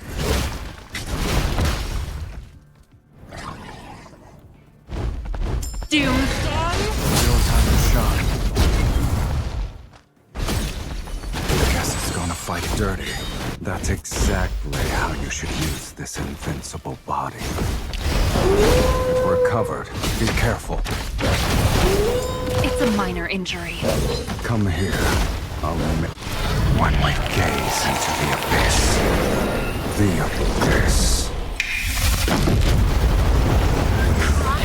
Everything!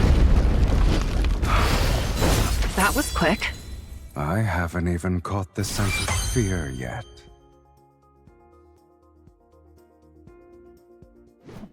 Let's see if I can.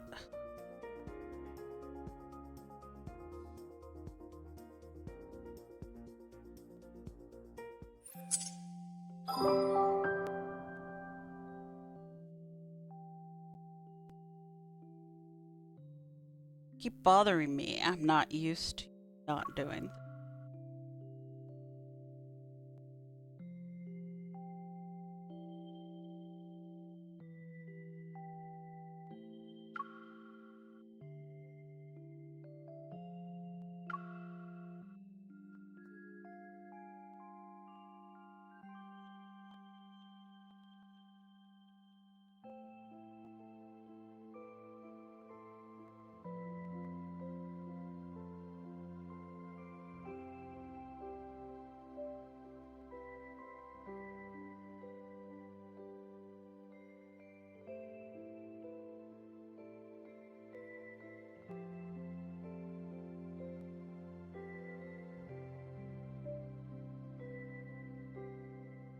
There's no way I'm beating this. I already know I'm not gonna beat this. I already know.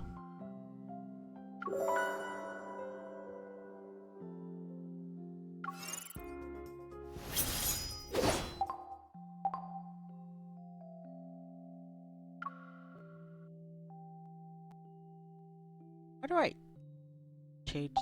Okay, pursue.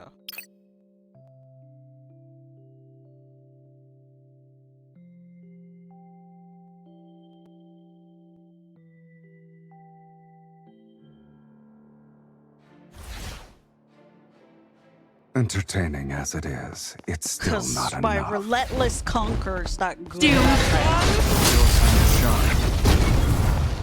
It's your turn. I'm just curious to see Okay, if I'll you actually say win. so. Like, I know We're there. Abyssal Silas is It won't gonna take beat long for us this. to be done. We're covered. Be But careful. my relentless conqueror's my weakness. It's time to meet. That's more like it. Eat this! Doom. Your time to shine. I guess he's gonna fight dirty.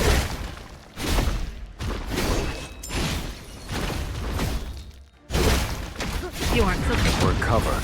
Be careful. I'm here. I won't let you get injured that easily.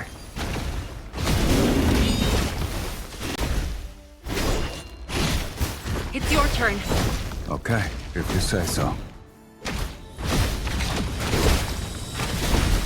Time to end this in one might gaze into the abyss. The abyss. Everything! Are you up for a joyride later? Where do you want to take?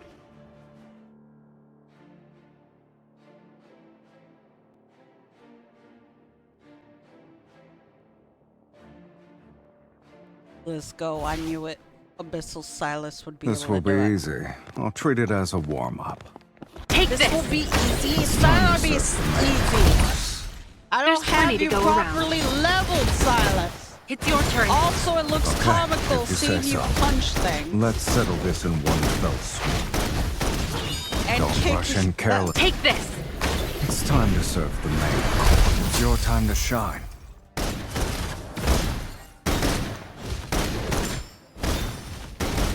Bring it on.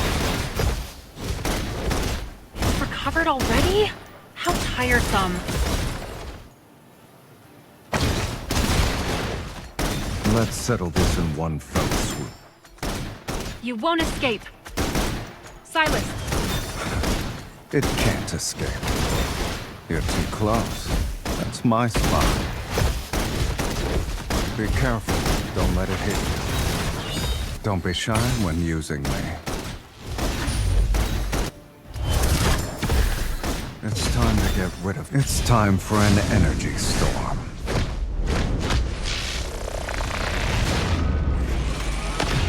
Level everything to the ground. This is only the beginning. Silas, It can't escape. Watch out. It's going to attack. Are you hurt? I'm fine. Oh shit, I think I might It was just a actually scratch. win. You're too close. That's my spot. Maybe. I don't know. Go back to the Probably pit you not. came We're not from. doing enough damage. Take this.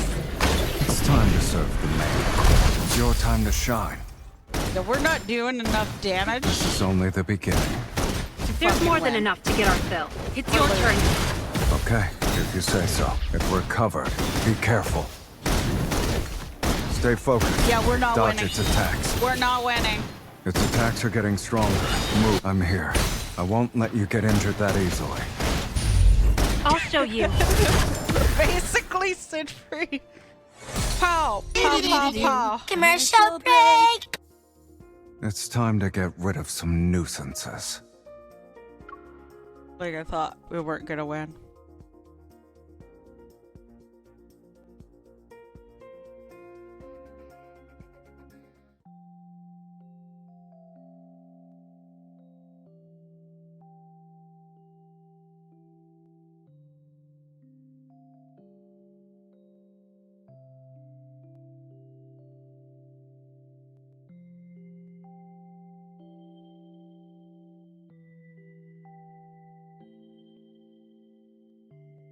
Not gonna win with that lack of faith. It's practical realism. This is not set up properly. I mean, look at this. Level requirement, 65. None of these are 60, except for this one. I'm 200 leveled. I have so much to pay for here. And with Savior, I'm stuck before 50 even. And I'm getting my ass creamed. That just sounded too lewd. I'm sorry. I'm trying to think how old a level.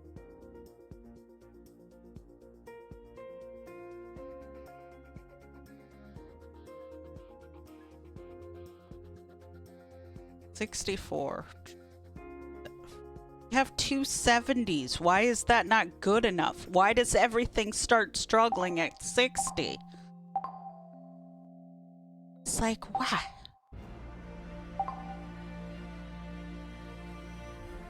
God damn it, I need to use the bathroom.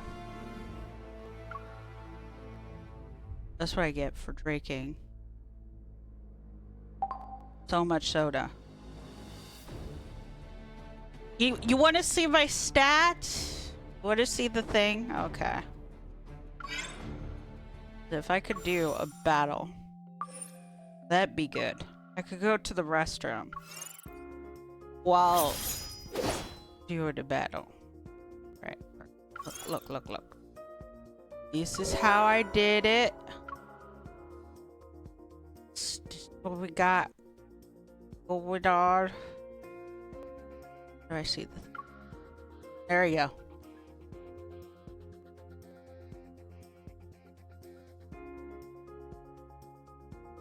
I can read good. Gooder.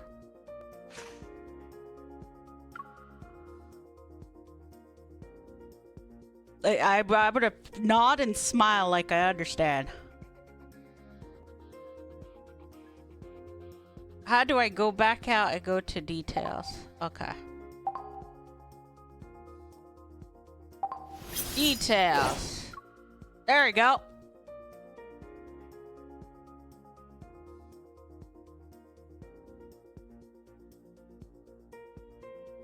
Ah, details. Excellent.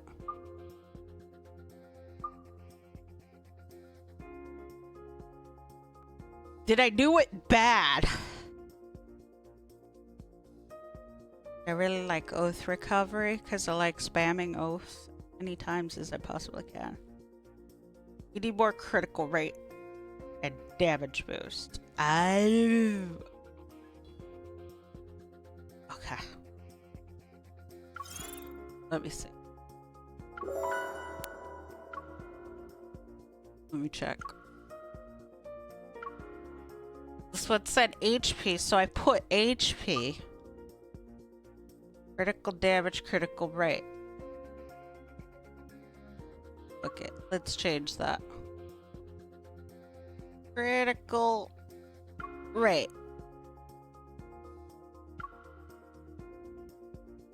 So what oath strength in there?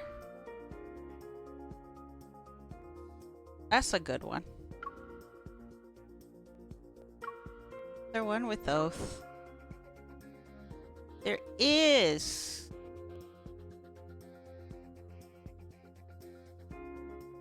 How about this one? How about these?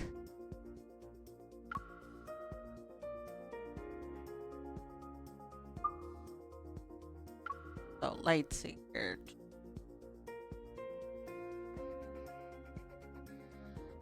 I should be doing the same thing. Honestly.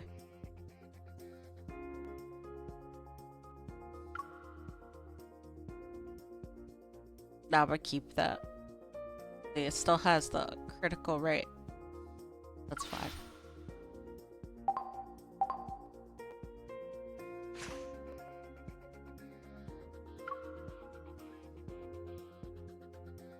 More crit damage. More crit damage. Wait, damage. Where's crit damage? Oath strength. Rate and damage and HP bonus. Okay, let's replace.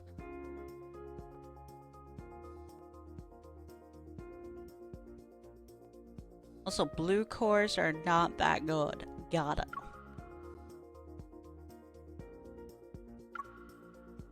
Got it. Like, I'm doing my best. I'm trying.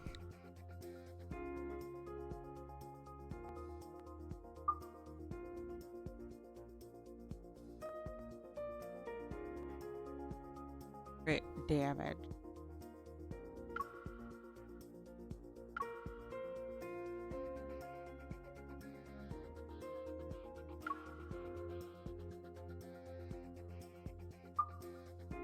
Okay, that's just trading out blue for blue.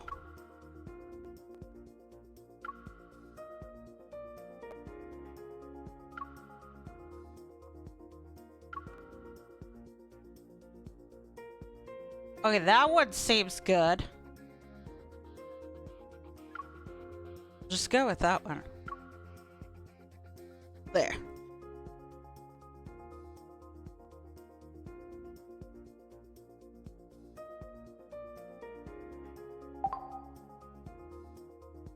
Dark, you're like everybody's senpai in this game. Great damage. That's purple, so it's fine. Great damage. I think this is fine. Okay, I'll double check. Great.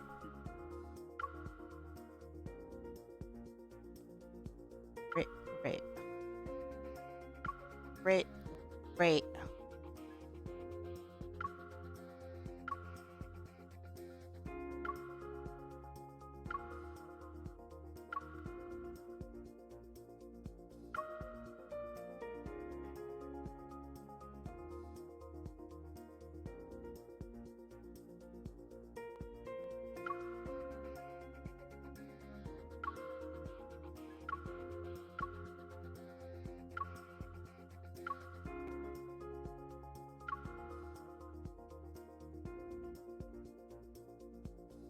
like the same thing. Many more. So just right there, but this is better technically. Fuck it.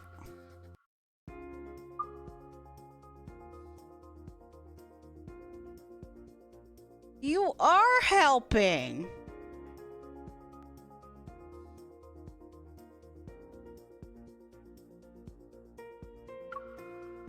Nah, you the best. You best. You're the sad pie. Great damage. This seems fine. But you said blue is not good. So, okay, we'll start getting rid of blue things. I guess I don't need blue anymore.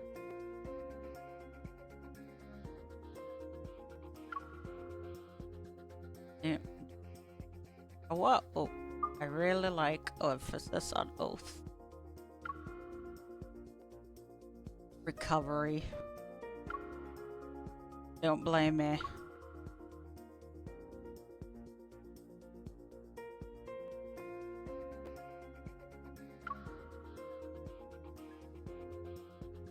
Okay, so why is oath recovery? This is not the same thing. This is not what I asked for. I said oath recovery boost. How is this oath recovery boost?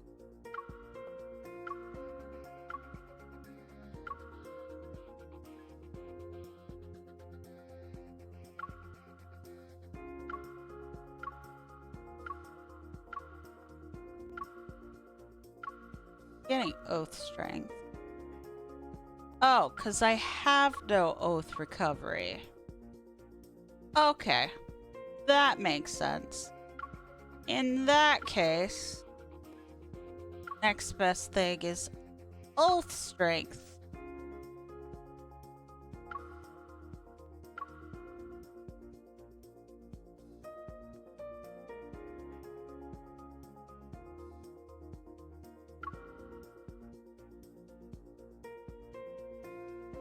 Attack balance critical. Oh, seems good.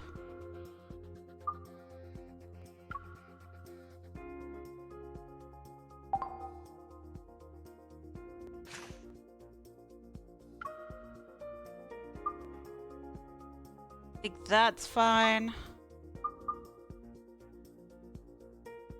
That's fine.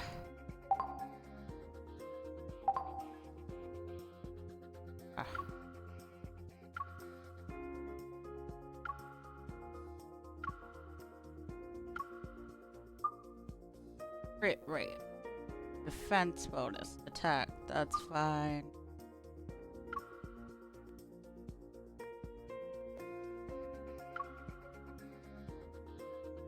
Let's take something with.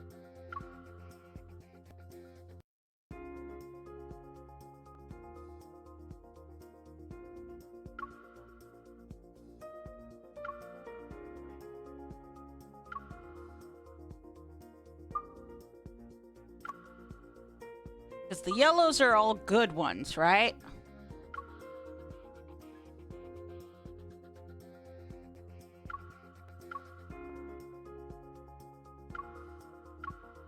Wait, is there any more oath recoveries?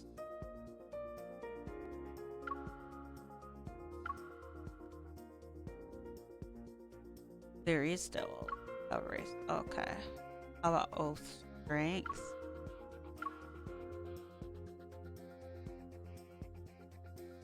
This already seems infinitely better. Crit damage, crit rate, oath.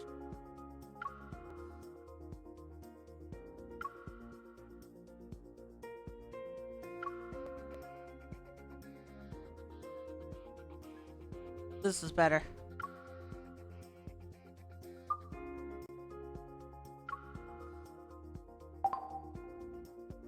And doubt these are making much of a problem. That's fine.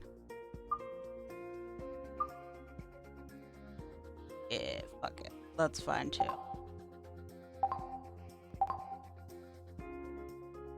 Let's see how much of a difference that has just made.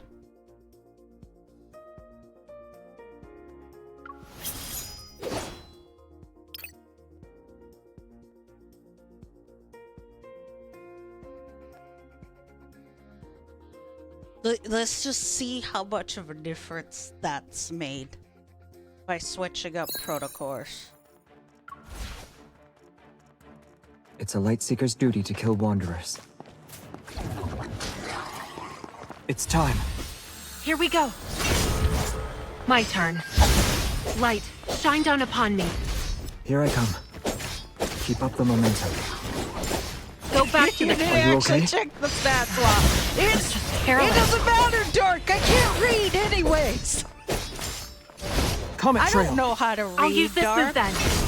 I totally don't know Pay how to attention to read. its moves. Light, shine down upon me. Here I come. I can't number and math. I don't understand the gibberish. Comet Trail. I'll use this move then. I just read your comment. No, no, attention no. to its I am movements. reading your Are you all right? mind, Dark. I am reading your mind Bring it on. from miles away because Eat I'm this. a demon. Are you okay? I haven't been reading careless. this whole time. It's I've time been to end reading it. your mind. Swords of the Stars. We must always point in the same direction. And again, I really like putting emphasis on oath It recovery, was just a scratch. just so I can spam oath recovery every Comet 5 Trail. minutes. I'll use this move then. The enemies are weak. Now's our chance. Watch yourself. Though it's funny how different it Savior. feels now that the You won't escape. protocols got switched out. Be careful not. Watch out. It's getting back up. Oh, it's making a difference.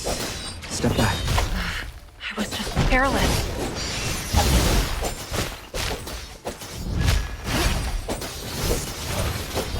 Careful. Keep a distance from it. Can you keep up? It was just... Comet Trail. I'll use this move then. The enemies are weak. Now's our chance. Savior. I'm here.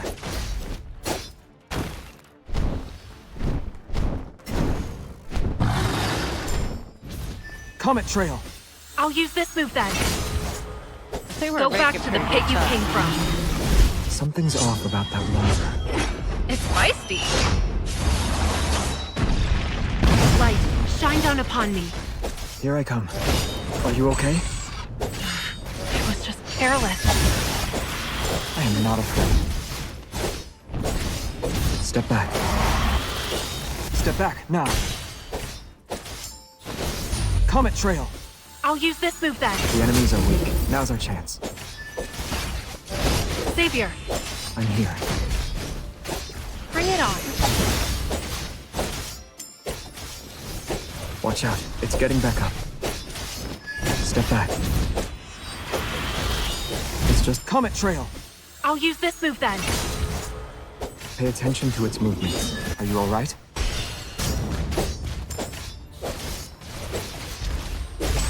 Light, shine down. Don't push yourself too hard. I can still do this. Be careful not to get hit. It's time to end it.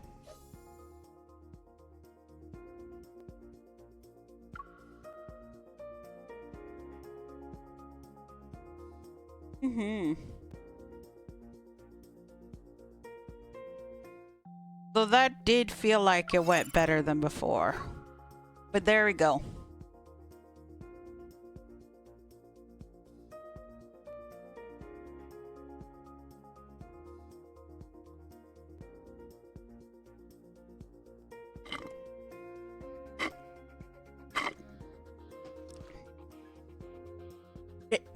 But yeah, I do want to increase his critical rate and stuff.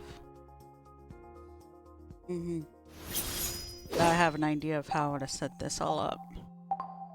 I'll get it. I'll try to get him to at least 50. Right. I need to use the bathroom. Le fuck.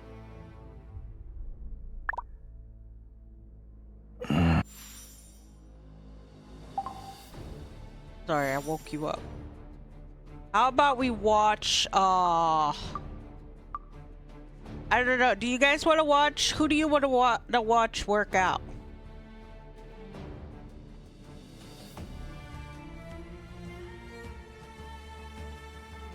Yeah, enhance the ones I switched out. I think so too.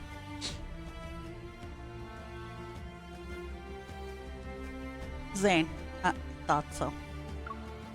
And we should trade them out. Look at you looking all normal. You look great.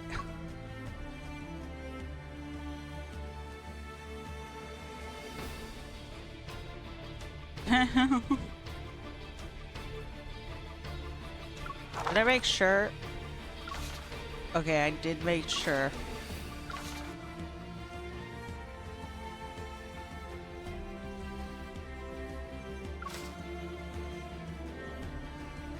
Look at that, he's keeping track. Like a gentleman. You're here. Do you need me for something? Yes, I need you to entertain my chat by working out so we can be thirsty. Do you want me to exercise with you? All right. I have some free time. Yep. Remember to stretch before you start. I don't think I need to stretch to use the restroom. I'm going to change into my gym clothes. Give me a second. A classic Zane look. A classic Zane look, indeed. What positions do we... Okay, we've got a nice position. That's where I'm leaving it.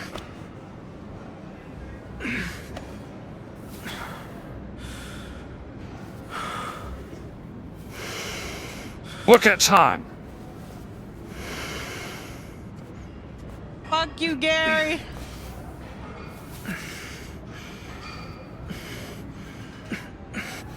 Make it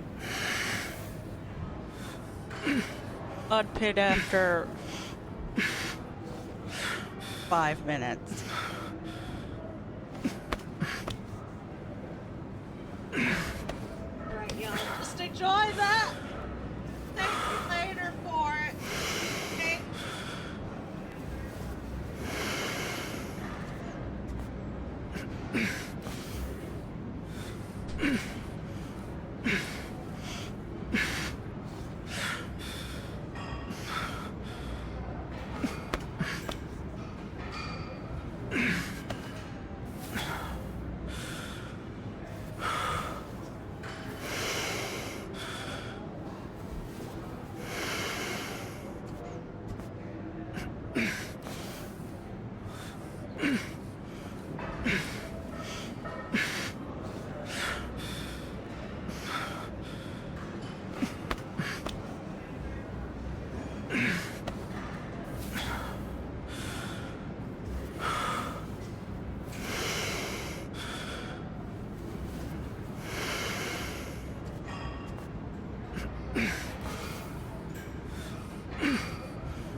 Let's call it here.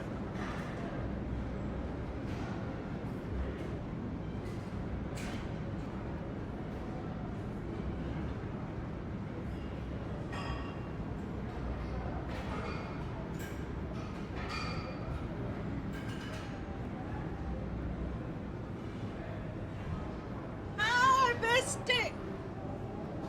Ended it before I could take a picture.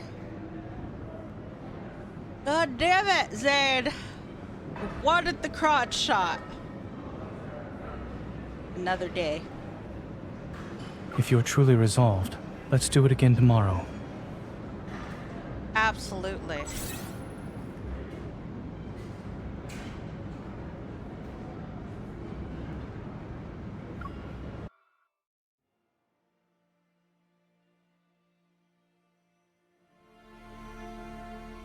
That was... How did you guys like Zane working out? You guys like it?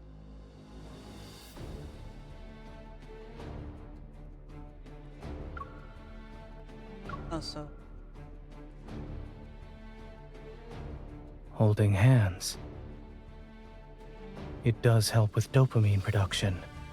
It can also be relaxing. Thank you for being my stress relief. God damn it, you beautiful man. Is it cold where Zane is? Why are you asking if it's cold where Zane is, Gary?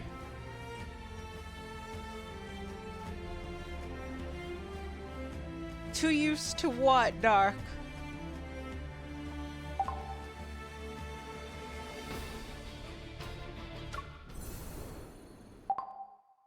Okay, I forgot to set it up to everybody. I like it when it's somewhat different every time I pop in.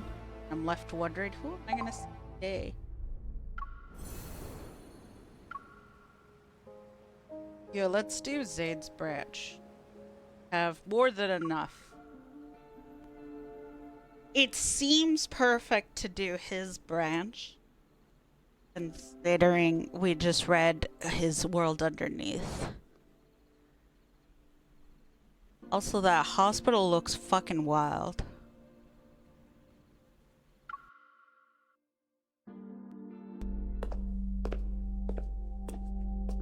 The sound of footsteps reverberates, a hollow echo upon the marble floor.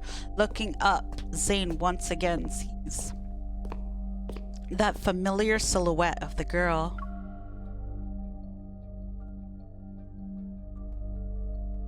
I forgot to run ads while I was doing the bathroom. Fuck. In quiet hospital corridors, I like to run the ads when I'm in the bathroom so that way it doesn't play when I'm doing things. Quiet hospital, look. It's in the quiet hospital corridor. Its walls grayish blue and dimly lit by incandescent lights. Only the girl stands bright and resolute. Sing!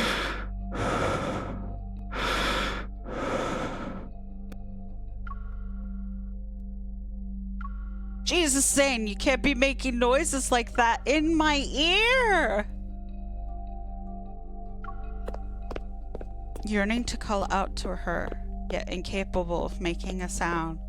He has no choice but to quicken his pace. He runs after her. Yet at that moment, terrified black crystals erupt from the surrounding walls. No. Stop. Without warning, the entire space distorts. Those sharp spikes hurtle towards the girl's throat. Panicking, she turns to face him. As their eyes meet, her lips quiver in despair, softly whispering broken, desperate sounds. Commercial break! Zane! Zane! Zane! Zane! Inside a Costco rehabilitation center, Zane suddenly opens his eyes. He's in a sleeping pod and his unfocused gaze slowly adjusts. Did you have another nightmare? Yes. Rubbing his temples, he sits up. In his eyes is a reflection of my concerned expression. Don't worry. Lying down in a large box with eyes staring at me. If I could sleep well with that happening, then you'd actually have something to worry about. Hey, I care about you. What else am I supposed to do? Someone hasn't gotten a good night's sleep ever since you returned from Mount Eternal. He also keeps using nightmare as an excuse. After returning from Mount Eternal 2 months ago, Zane's health hasn't been good. It's gotten to the point where he can't sleep at all. However, he doesn't talk about what happened in the Arctic. This recurring nightmare is the only thing he willingly shared with me. Still have a business trip next week. At this rate, the doctor might end up collapsing before his patients. Even if I collapse, there will always be another doctor to take over. No matter what. That's not the point, Zane! Bitch tells us to self-care and doesn't fucking self-care himself. I press my finger against his lips as a warning. No matter how many doctors there are, they're for other people. My doctor's right here in front of me. All right. I'll be careful and stay alive. Don't let my worries be a burden on you. I think you started having nightmares after I gave you that crystal fragment from the N109 zone. Lane takes his coat from the coat rack beside the wall. Together we enter the corridor. They aren't connected, so don't overthink it. It's just a coincidence. Speaking of which, there's been progress with the analysis of that crystal. Is it related to Protocore syndrome? At the moment, I've developed a hypothesis based on the data. I'll share the details with you once there are conclusive results. Stepping inside the elevator, I press the button for the ground floor. Zane's reflection appeared on the closed doors, the dark circles under his eyes, underlining a deeper wariness. Take your time. You should deal with your insomnia first. Since I can't sleep, I might as well be productive with my time. Okay, that's a line I use, but fuck you for using it. No, that's not how it works. No. I can do it, not you. So it's not the doctor. So it's not that doctors can't treat themselves. They don't actually want to be treated. You know what? You can pop off this time, MC. I ordered some milk for you. It'll be delivered to your place. It should help you sleep. Also, the hypnotic music. Are you referring to the lullaby playlist? Did you forget how old I am? MC, if you really want to help a guy sleep, just tire them out with extracurricular physical activity right before it. Get my meaning? You know, just tire it out. Inserted releases and massages. That's how you fix a guy's insomnia.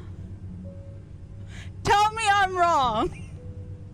That's right, Mighty. Use it as an excuse, Mighty. You agree with me? There you go. You can tell your wife, "Hey, if you want me to go to bed, I need some. I need to be tired out." It works. It just works. How am I wrong? I want to know how I am wrong. I may say offhand things. I may have no filter, and my shame may have left some time ago. But I have. When have I ever said anything wrong or not true in this stream? Right? I'm right. Absolutely right. Nobody's telling me I'm wrong, therefore I'm right. People don't even tell me if I'm wrong when I talk on Twitter. That's how right I am all the time. Dark just only tells me I'm wrong when it comes to the MC. But it's fine, because I'm right in all the other things that matter, and I still think I'm right when it comes to the MC, so... yeah. Anyways, yes, MC, you need to help Zane Tucker out. Just go at it. Till he falls asleep. It'll work. Always worked. For me.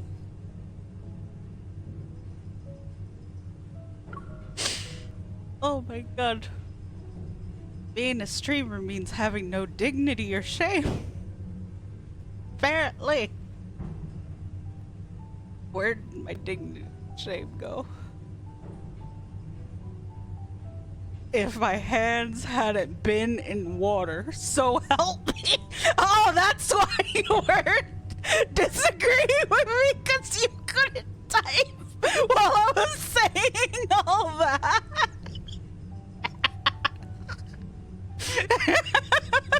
I thought Dark was being oddly quiet. Like, Dark's not objecting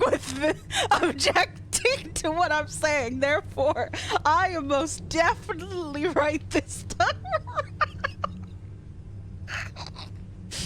It's too late, Dark. It's already being accepted as a fact. How to cure insomnia in men. Certain activities we've performed.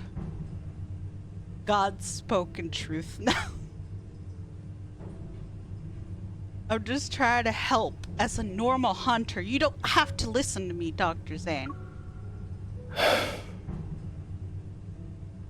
Since I am your one and only doctor, I should listen to you.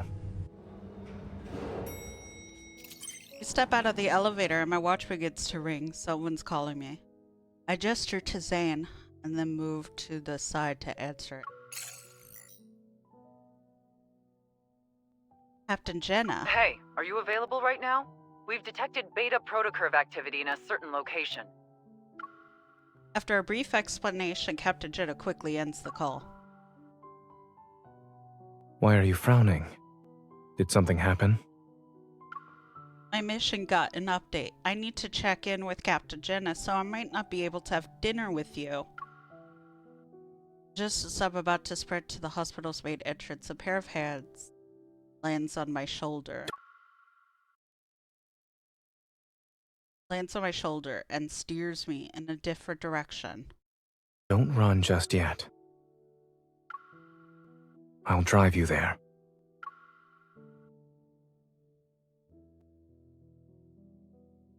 That's good, 'cause I can't drive.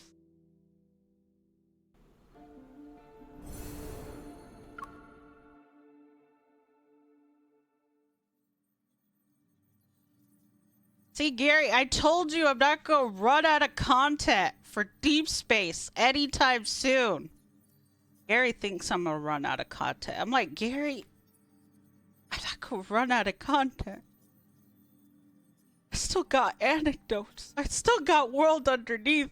I still have other fucking myths and other dates and replay the entire cat stuff for all of you. There is no end in sight for everything. And then when Valentine's drop, good lord. It's a miracle I even caught up with the main story.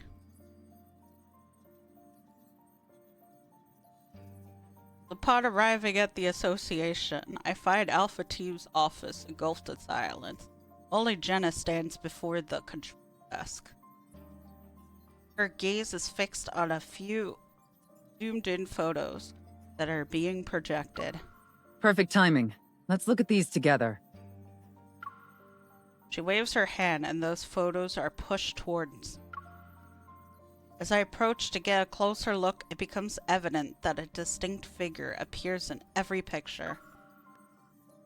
The figure is also marked with conspicuous colors which show tracers of beta protocurve.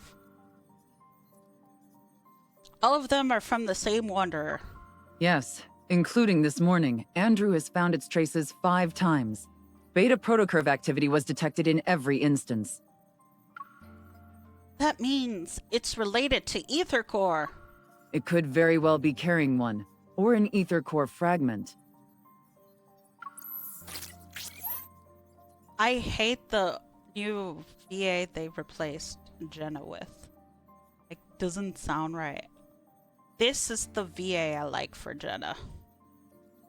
Just thought I'd say that. Point it out.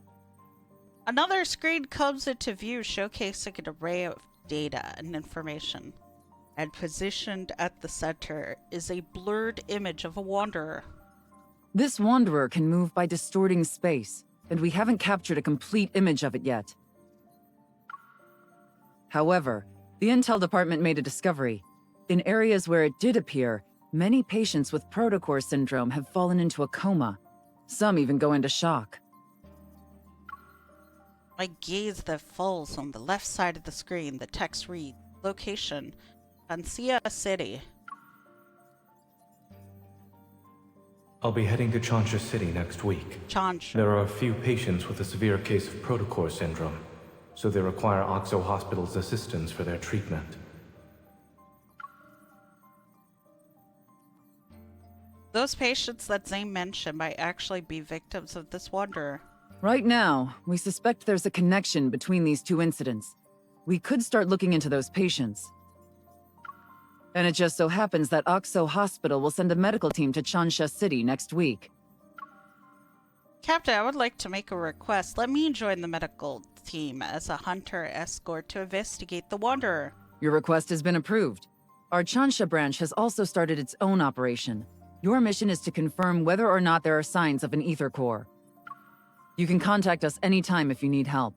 We'll be there to offer whatever assistance we can. Understood. I'll be careful.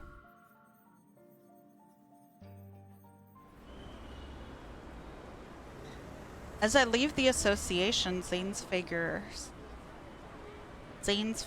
appears in the distance. It's been patiently waiting by the road.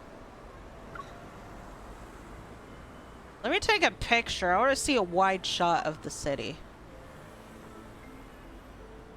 White roses suddenly appear and engulf my vision. Just as I'm about to walk over, a massive bouquet of white roses suddenly appears and engulfs my vision. Miss, I've heard so much about you.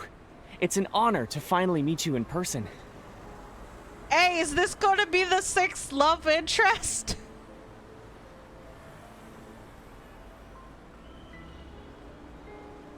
Y'all.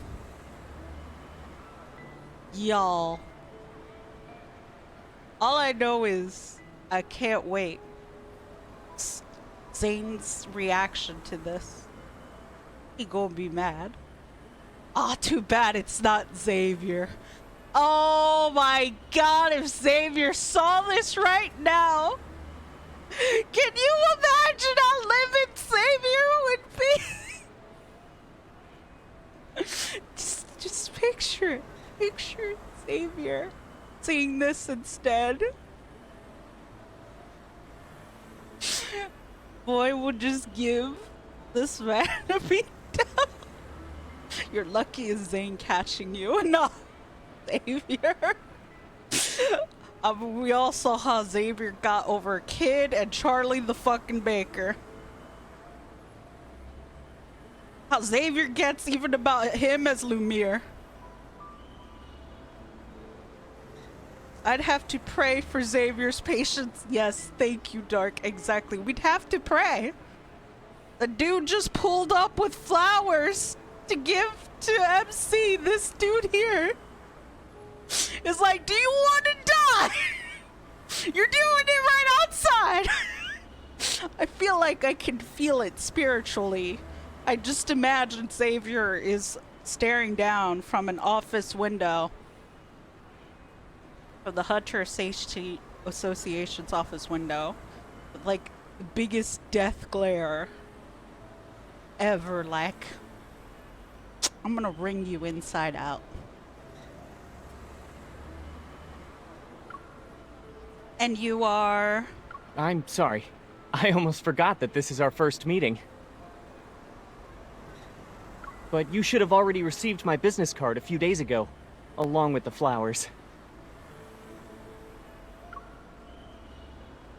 The man has a gentle gaze. As if to be friendly, he extends his other hand toward me. I'm Carter, from Xander Sciences.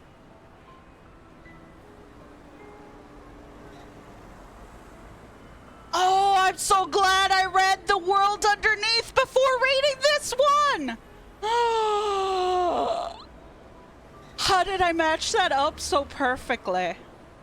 Dark, I swear I didn't know I did this perfectly. I just went with the flow. I had no idea that it would be a good idea to read The World Underneath that we just read before doing Zane's branched off path. It's going perfectly in tandem continuation with each other.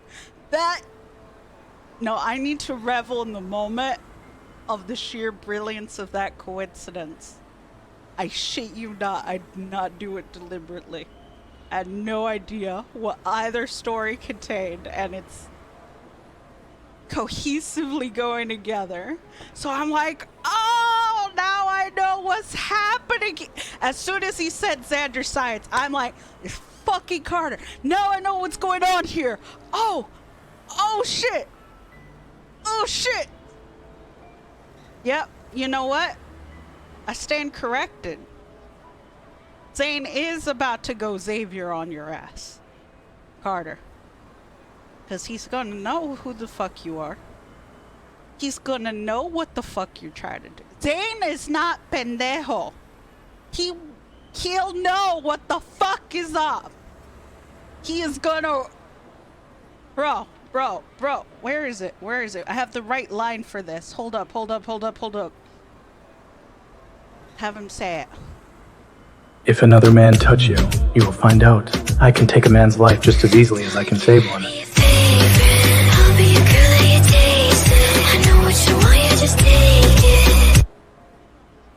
We needed that. He's about to go like that. No es bruto.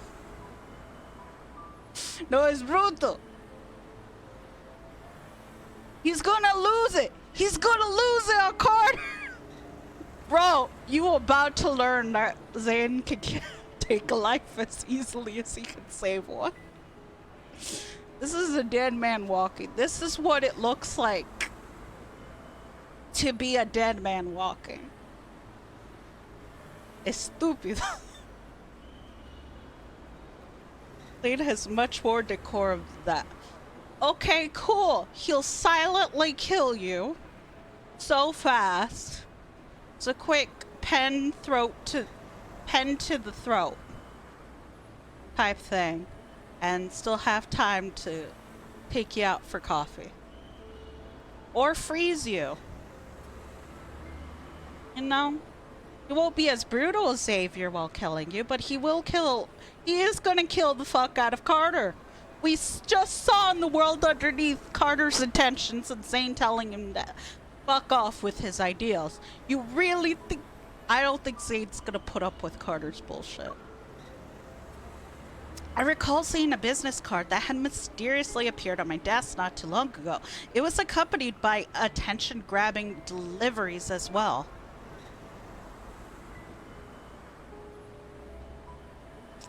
What Zane actually said that, though.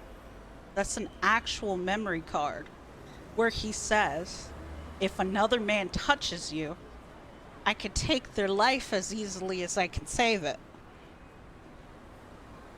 That's a legitimate thing. And don't forget Neon Nights, where he thought the MC was getting a gift for someone else, so he makes the MC buy the tackiest, ugliest thing, not knowing it was a gift for him. Oh, those were from you! Thanks to your efforts in apprehending those protocore merchants, Xander Sciences was able to recover a valuable batch of protocores.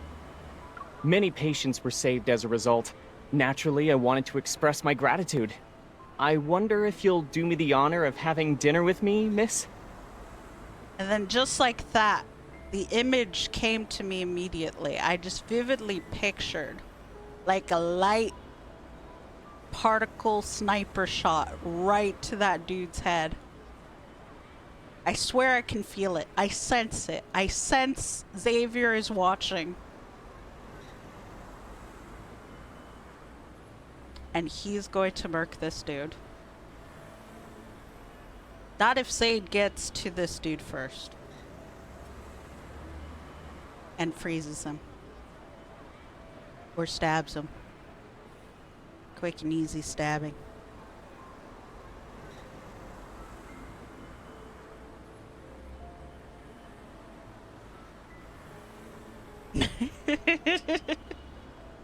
Zaid is not a cold stone killer. Unless MC is involved. Then he will be. And it depends on the context.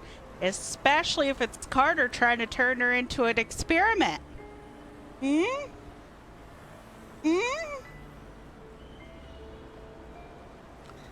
I think Zaid would kill someone for MC's benefit. I'm convinced on it.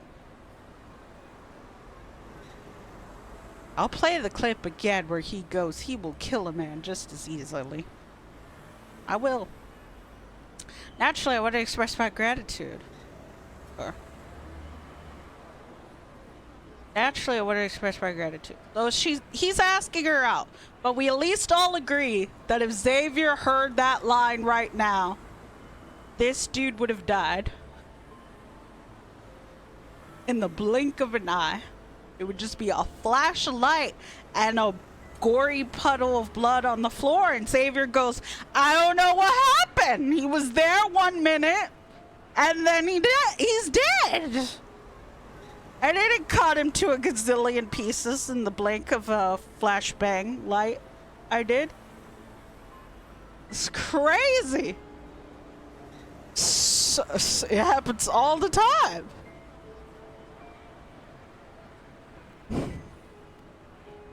I think Xavier's capable of it too. Caleb would summon a black hole. Wow, and then go, wow, that's crazy. A black hole appeared out of nowhere and killed the guy. I don't know where he went. Me?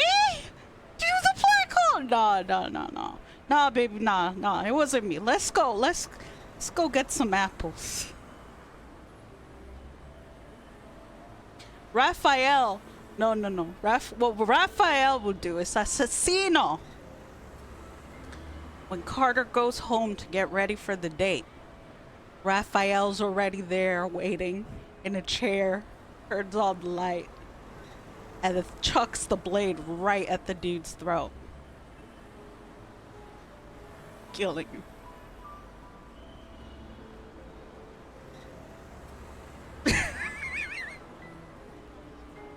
It depends how mad Xavier is, I think. Yes, Xavier would ordinarily do it untraceable. But if he's really, really mad, maybe not so much. But we all agree, all of these love interests, if they saw that right now,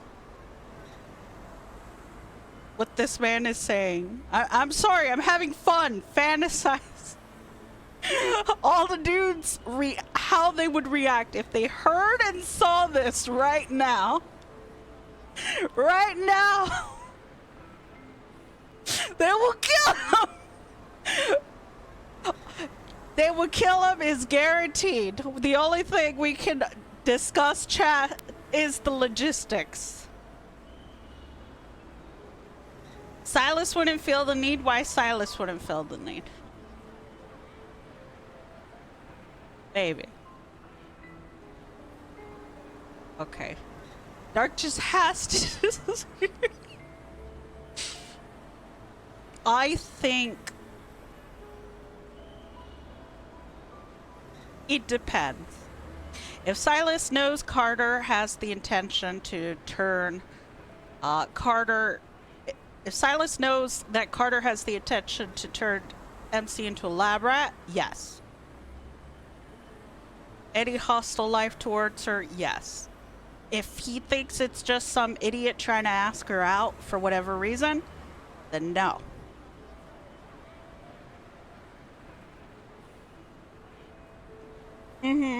Unless it got into a situation of MCs on the dissection table. Just like he killed the guy that kidnapped MC in the beginning. And atomized him. He'll do it again. But that's if he's aware of Carter's intentions. True intentions. It's a point if he just thinks it's an idiot trying to ask her out.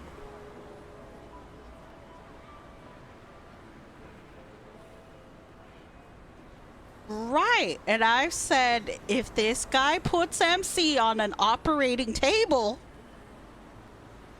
the moment Carter picks up some kind of scalpel, he is atomized.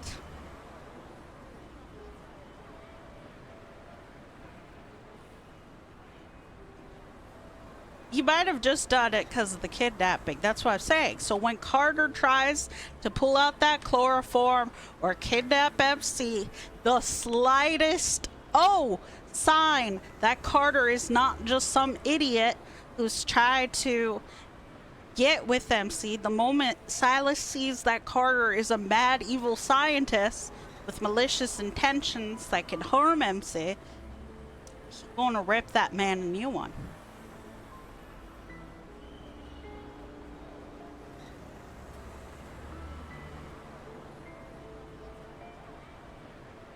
Point is, everybody would kill everybody. Xavier would kill Carter for breathing the same air.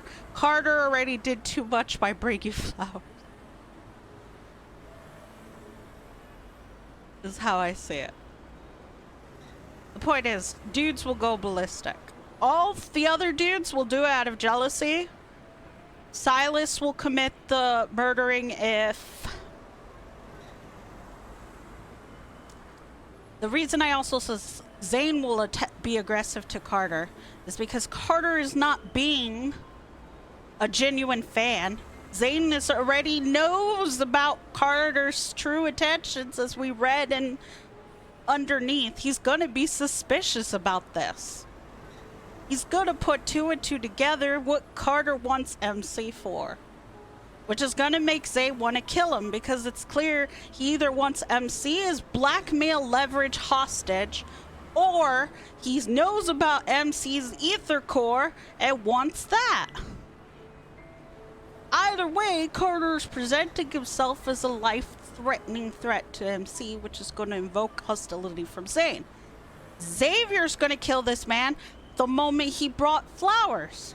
Doubly more for this whole ass line. Whether he's a bad guy or not.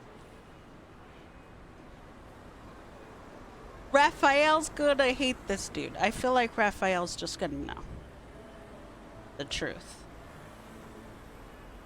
Either way, he's gonna get his ass ruined by Raphael. Either his life gets ruined somehow, or Raphael murders him. Commercial break! Caleb doesn't need much reasons to kill this man. He'll just kill this man alone for this right here. And Lord have mercy if Caleb knows your real intentions, Carter. Everything about you is fucked.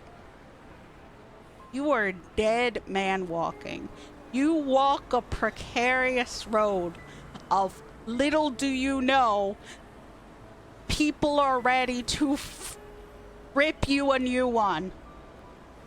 And death is the only merciful way out from the shit they'll do to you.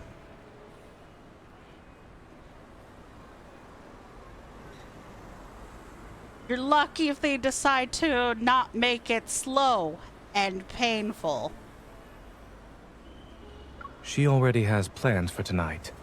There we go! Zane popped in like she already has plans for tonight. There we go. He's not allowing it. Hand pushes away the bouquet. Oh my god. Zane is pushing away the flowers. Zane is not happy. I don't think Zane wants MC to be startled or know what's up. But there's no way Zane's just being simply casual about this. Zane then pulls me to his side. See the protectiveness, the protective instincts right there. And he moves to stand between me and Carter. Upon seeing Zane's face, Carter's expression noticeably darkens. What a coincidence, Zane. It's been such a long time since we last saw each other. Why don't the three of us have dinner together? My treat. That's bullshit! You saw him recently! To make him help you! With the dying man you had in the pod! And shit. Dinner and a shave? I'm in. No, not you, Zaku. You just want to shave their heads. Okay, you can shave Carter's head, but you can't shave Zane's head.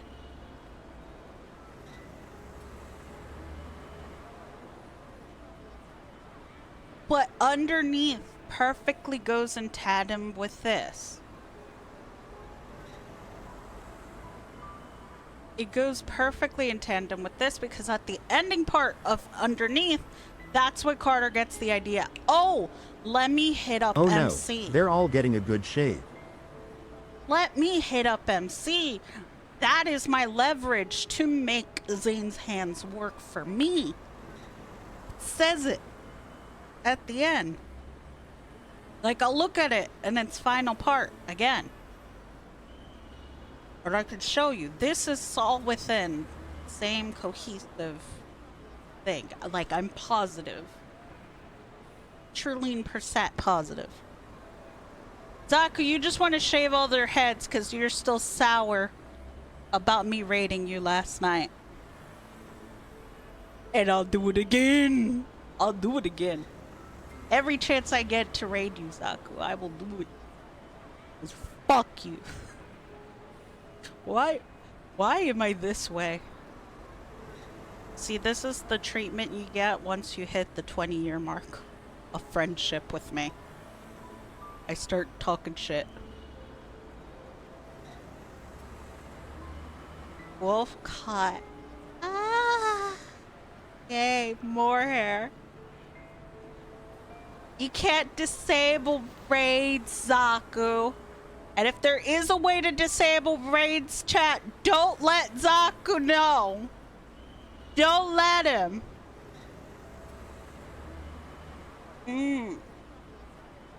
Wolf cut Xavier is gonna be the death of me.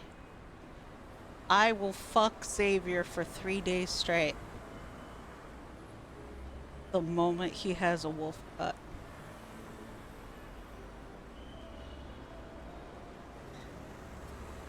Yeah, no one tells Zaku how to disable raids. Make him accept my my friendship tokens, my support. I have to look it up for my own safety. No, Zaku, accept the raids. Can you believe this spectacle, chat? Whose other streams are you gonna see where there is a friendship between two friends fighting and not wanting to be raided? Where else are you gonna fight us? Zaku. Who older than Zaku doesn't want to go? Raids be bombed. Shit. In a pineapple under the sea.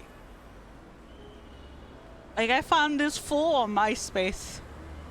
And then I forcefully kept him around me through all the years. Can't you feel the love? I know, right?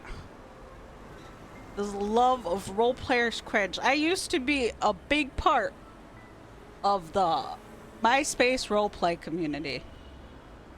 Okay, I knew everybody, and there's some stories I could tell you. There's some stories. Zaku, forgive me. So Zaku, back in MySpace, you turn on that disable the raids, and I will fucking bring it up again. How you were in MySpace roleplay. I'll bring it up. Yes, the forbidden knowledge. I will bring it up. I will bring it up again.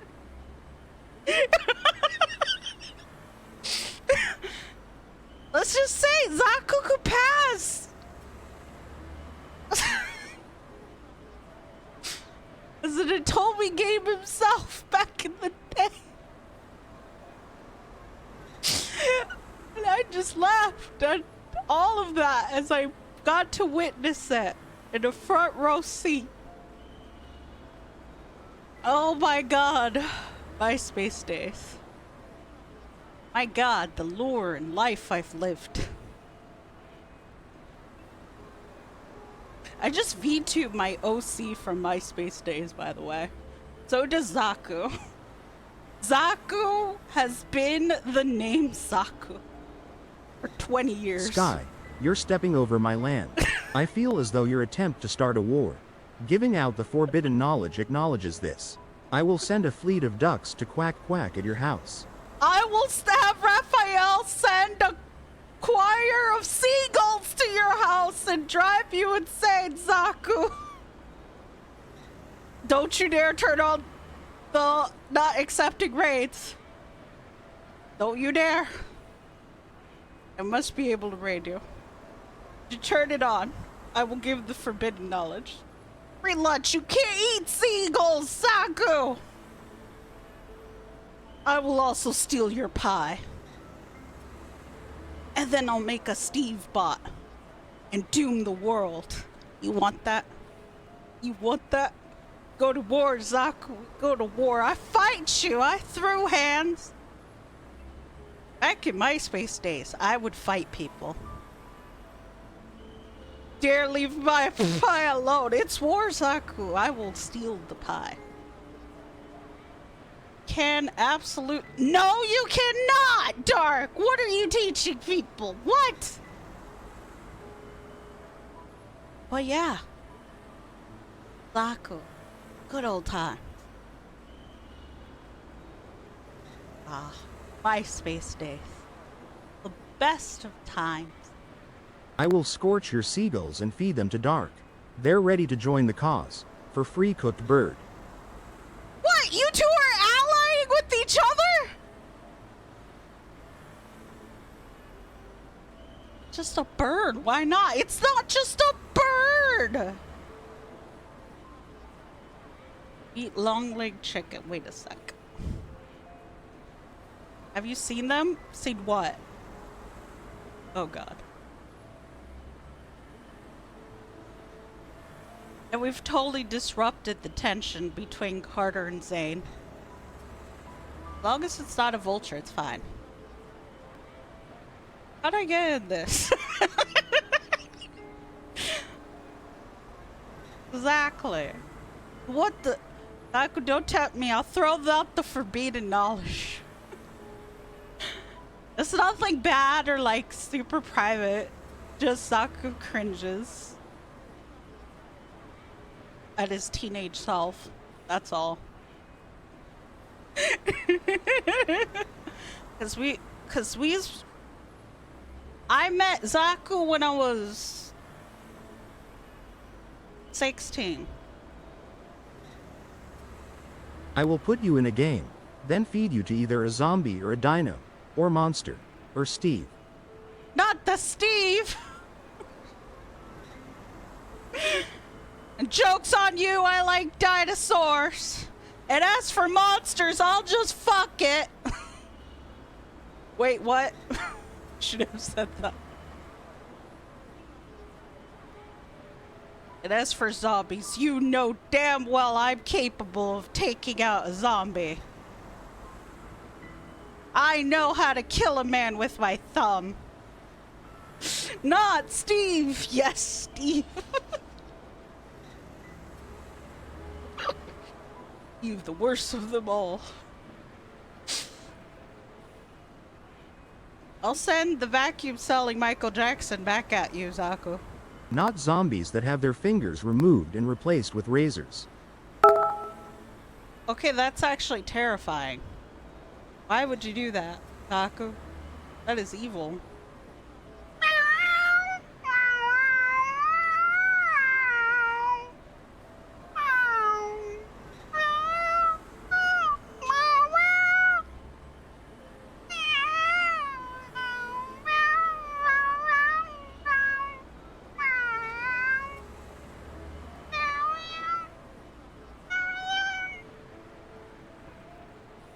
There you go. Your meow time, Sid.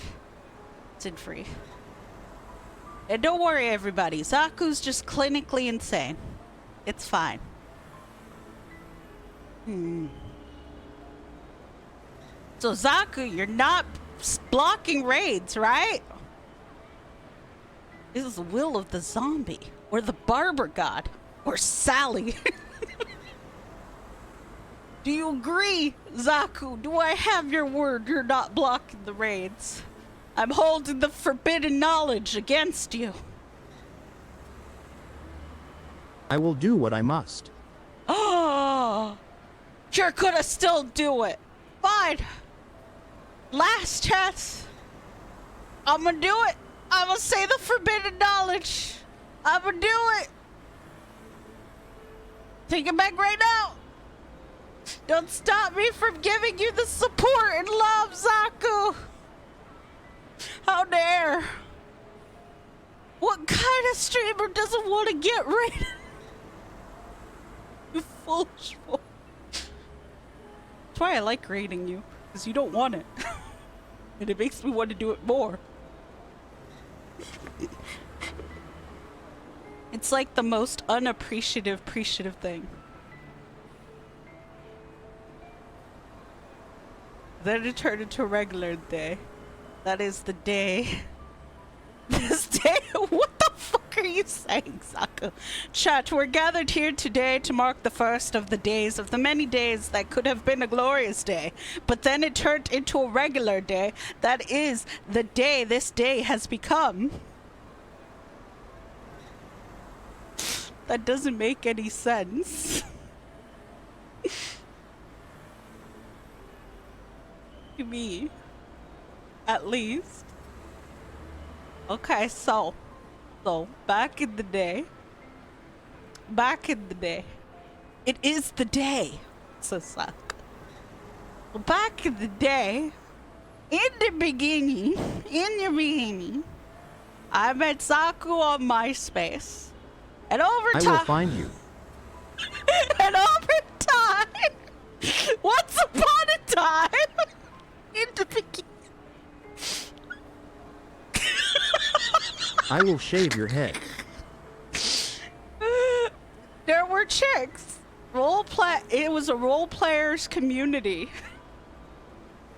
I will burn your socks. And all these chicks got into Zaku. And before he knew it, he had 1 queen, then 2 queens, then 3 queens. And then I think it got to, what was it, 300? Yeah, there were 300. Is RP?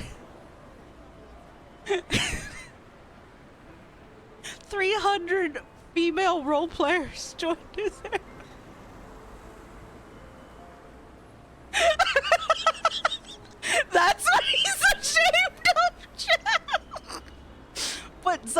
I don't understand why you're so... Chat, this is heresy. Don't believe what this devil, demon, pink cotton bubblegum creature says. Why are you so ashamed? You were like a literal atonement. You were like a complete romance game. And it was hilarious, because I watched it, and none of these chicks paid any attention to me. So it was funny to me the whole time. I remember the day. I remember the day when Zaku put an end to it all. Because they started being catty. Like, it was the most wildest shit ever. Imagine if Silas was real and he had a roleplay account. Like, the real life Silas had a roleplay. And then all the chicks knew had signed up to be in his hair. Even though it was just for roleplay. They started being catty, apparently. And backstabbing. And all these things. And Zaku got tired of the drama. I will get you and your little imaginary video game dog too. And then one day, you know, he just had enough with all the craziness of how they were getting. Because remember, he's just role-playing as character. They didn't know him. He was Fabio. He was Fabio, exactly. It was I'm not lying. It was literally 300 women in his harem. Back in MySpace. 300 separate actual role players in it. It wasn't something he wrote up. It was with actual participants filling all those slots. And try to establish hierarchy and craziness. But Zaku got tired of all the drama they were spewing, because, you know, it was like Chinese period drama, harem wars, and crap like that. And y'all know how some people even get over Deepspace love interest. Can you imagine this? Zaku got tired of it. And I remember the day like yesterday when he came to me and goes, yeah, I put an end to I will go back in time and change things. Important things. Things that involve other things that can be super things. But that is not today. Zaku, why are you ashamed by it? It makes you look good. You were that fucking popular and liked.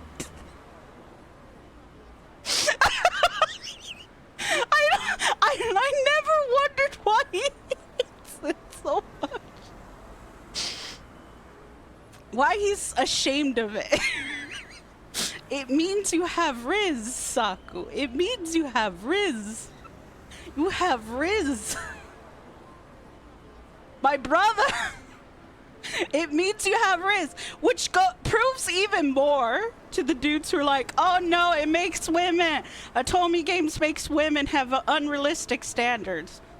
Well, my brother here in Christ never had a problem.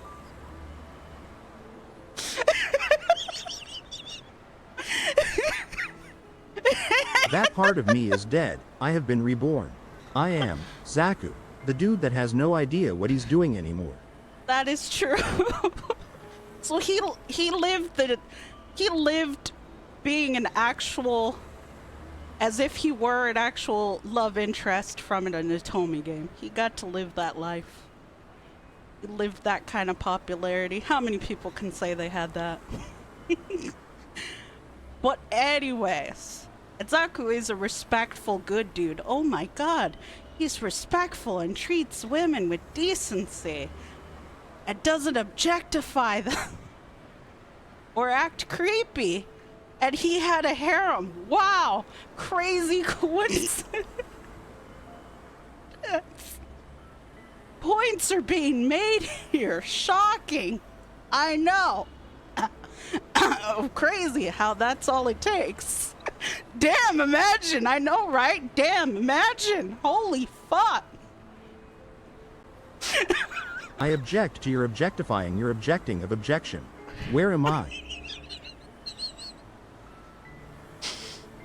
But anyways, He got tired of all the chicks fighting and, you know, turning toxic.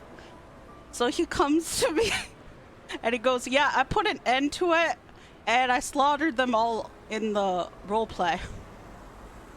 And I'm like, huh, okay.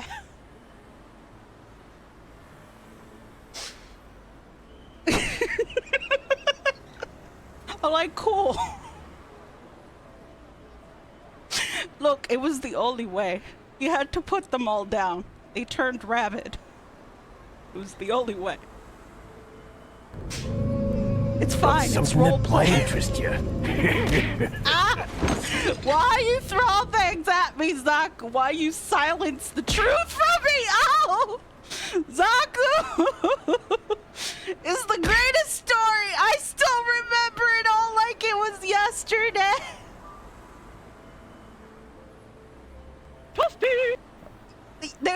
They turned very toxic. They were bullying each other, and Zaku didn't like that. So he just killed them all. I forgot they had hands and they can throw things. Ow! Ow. Oh, I rolled a D3. Fair. Yes, let it be a lesson. Should the deep space dudes become real, we should all not be toxic, because they may too also slaughter us all. That is a beautiful story. See, it was a good story, right, Red? See, Red agrees. It was a beautiful story. There's so many lessons in that story. Lessons are, you can take away from it as dudes could learn from this. It truly is a subject of treat women right, and you can end up with a harem of 300 chicks without Forbidden trying. knowledge. Truce broken. You shall expect to hear from my cat warrior, Fluffy Paws. Very likely there are people out there like, yeah, and also like you said, Red, enlightening to know there are lad dudes out there.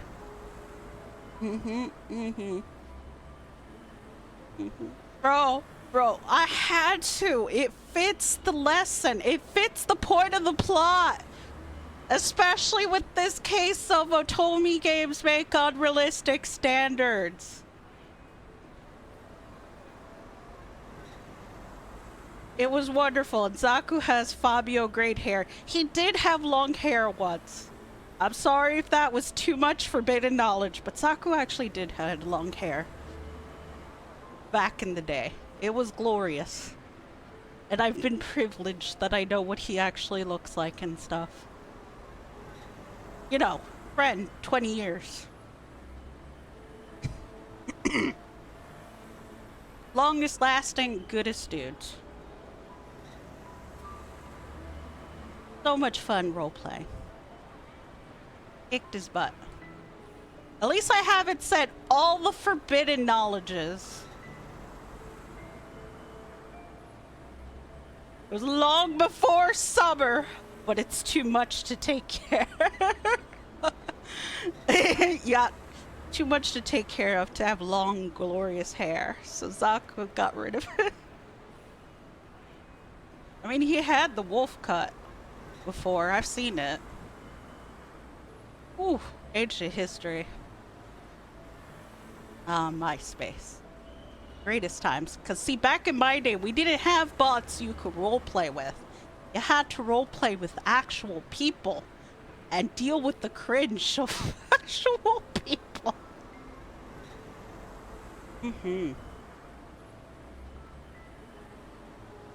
And Zaku was like one of my first friends on MySpace.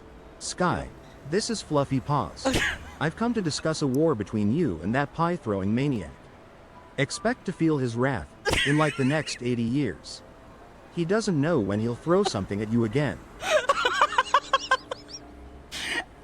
I still don't get why you are so ashamed of the forbidden knowledge.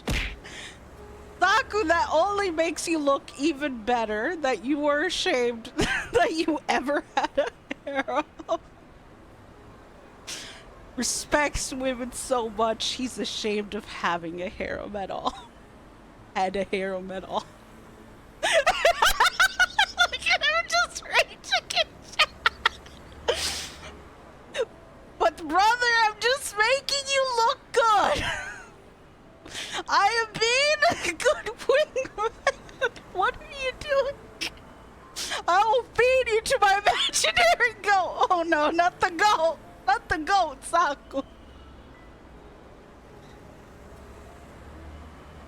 absolute gentleman. I still have the fucking picture you gave me on Valentine's Day of a white flower. A white rose. Because it was back in MySpace days and we exchanged flowers, roleplay wise, with a picture. And you know, pictures weren't abundant back in the day on the internet. It was sweet. Yes, we love you, Zaku. Zaku. You shouldn't have blocked raids. Then this wouldn't have happened. There we go. Now I have most certainly spoken too much forbidden knowledge. Too much. You're holding a gun to me? I have a gun too, bitch. I got Silas with the gun.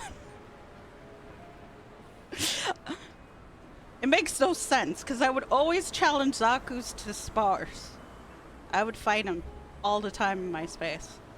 Our characters were, of course, homies, bestest of homies. But me, I had a thing where I wanted to become the most powerful. So I fought everybody who were like the top tiers. Like, it was known who were some of the top roleplay fighters in my space. He's one of them. So yeah. Yeah, but my gun is filled with T-Rex goo. Your move! Oh god! What kind of...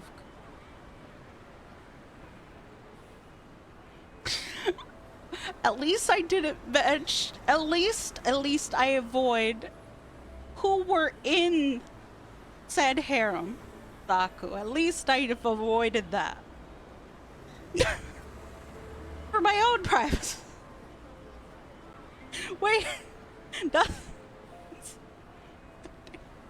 Anyway.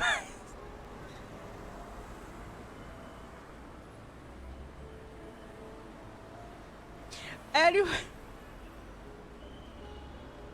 I should get back to reading. We've completely sidetracked from Carter Insane. And to think this stream will be immortalized forever.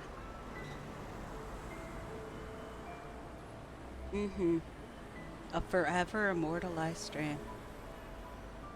A forbidden knowledge. Sky, this is Fluffy Paws. Zaku said he didn't deactivate the raids.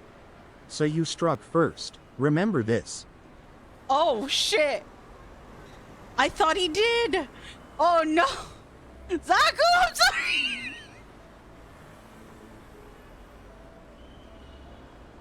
This is true. We need to know what kind of goo of a T-Rex.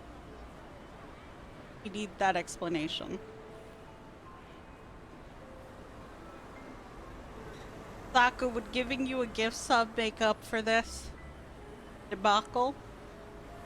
Zaku? I'm gonna get terrorized for the rest of my life now.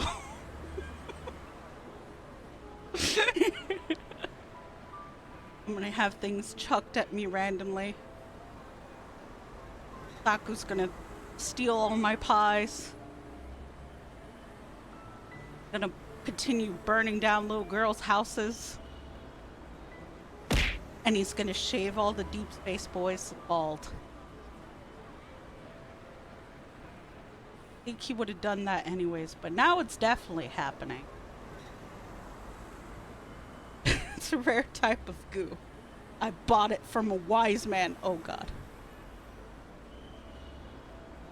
I'm about to toss it to the wall. Commercial break! Well, she came running over. And no, that's not my neighbor. Complaining. Bold lads, boys.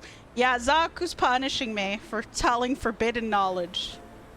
That I shan't repeat. You missed it, you missed it. The forbidden knowledge. I will swear off it. I will never repeat it again. This is the last time I bring it up. Forever. Point is made. I think I made my point. If we've all learned a valuable lesson, the most important lesson to take away from this. Gee, if you treat ladies right, they will get with you. If you treat them with human decency.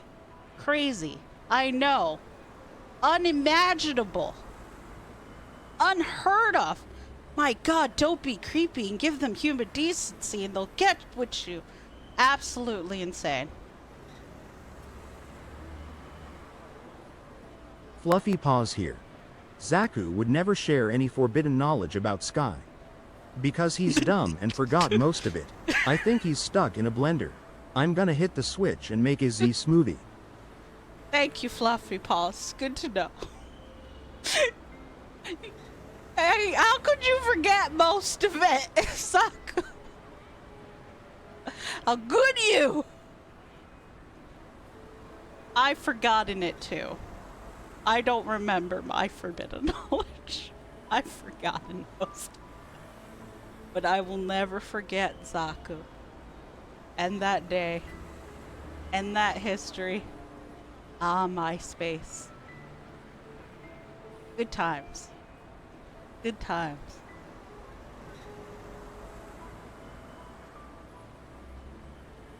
I've been hit in the head plenty of times. Was it by Steve?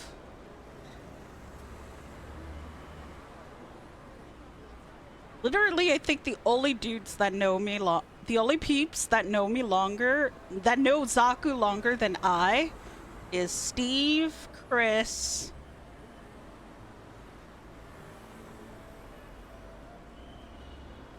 and that's it. I even knew Zaku before Elijah Boy was born. Yes, Steve. And if you think Zaku is a bunch of characters, well, wait. Steve is an entity no mortal should ever come across. Because once you're in his sights, it's too late.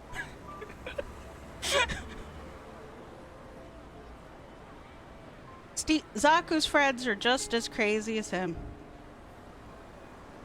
It's a beautiful thing. The shenanigans. Where else will you get tales of Michael Jackson selling you vacuums?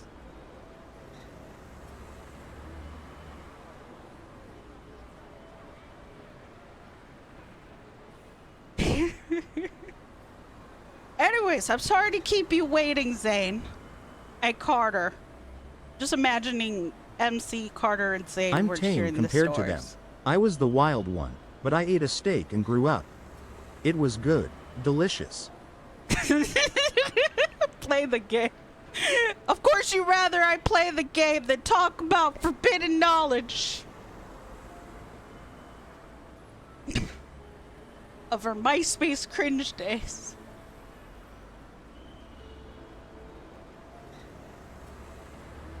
Even though it made you look good.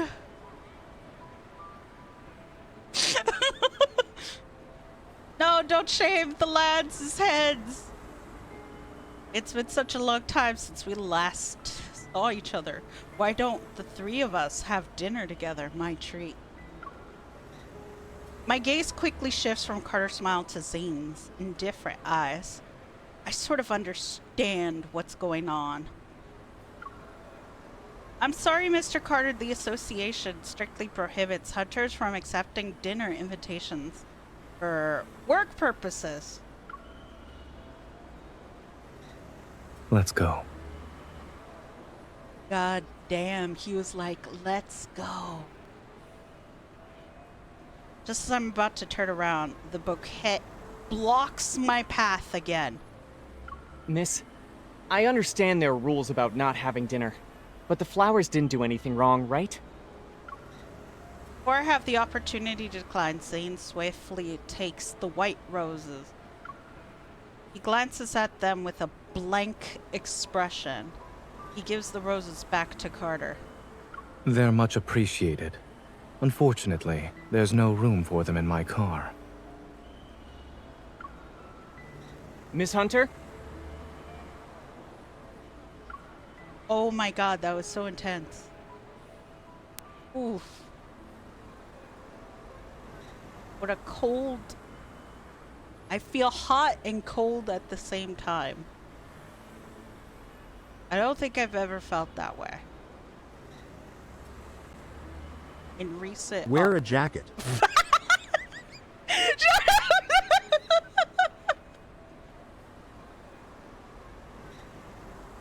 I miss MySpace too, crazy. I miss it every day. Not a day goes by where I don't go. I miss the MySpace roleplay community. I miss all those peeps, Zaku. Remember the Leon Kennedy roleplayer? Do you even remember Raziel? Cloud?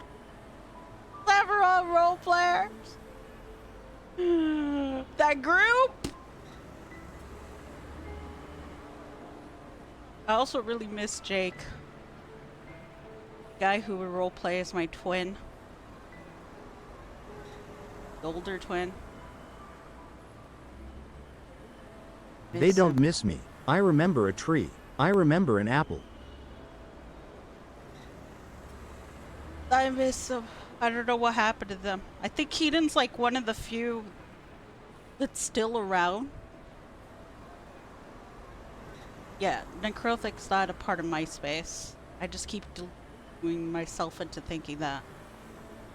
Then there was Keaton. Like, the youngest amongst us.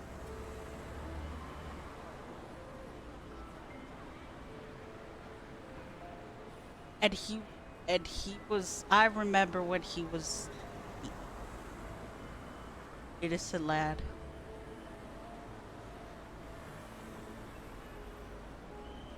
God, I miss MySpace.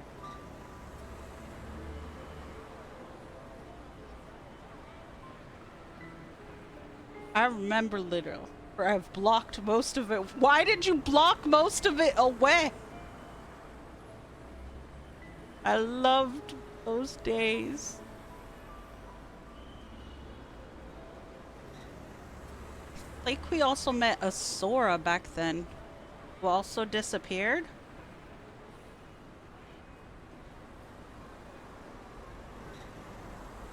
Then holding my arm, I leave.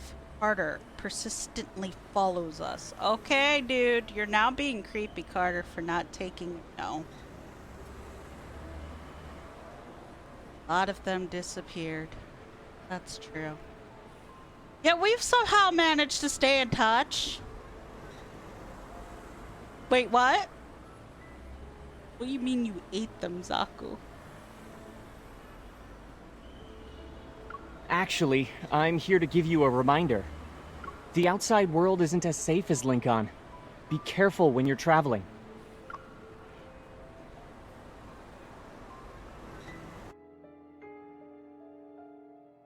I ate. Oh my god.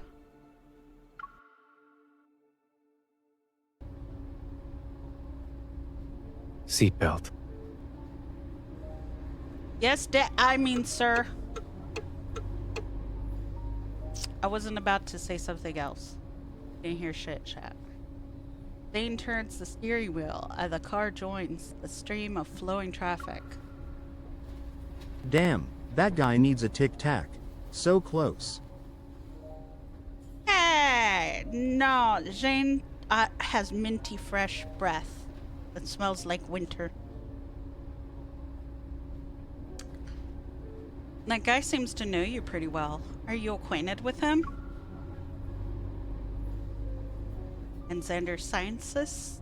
I feel like I've heard that name from somewhere.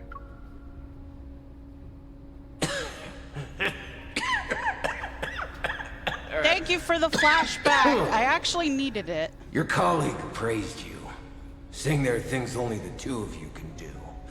I'm very curious now. But I didn't need him coughing and dying in my ear.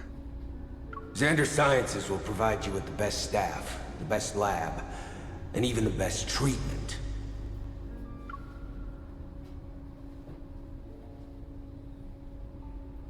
The person Raymond mentioned when we were at his place, that's Carter, right? We studied under the same professor. That's it. The paths we're walking are completely different. You two aren't like-minded from what I could tell. I also feel like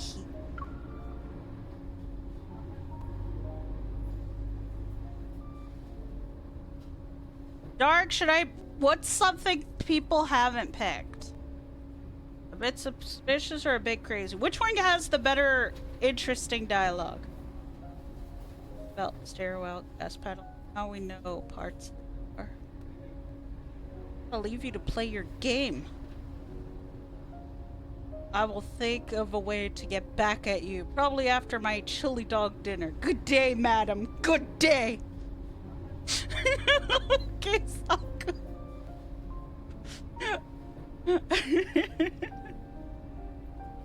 All cause of the forbidden knowledge. I've started a war.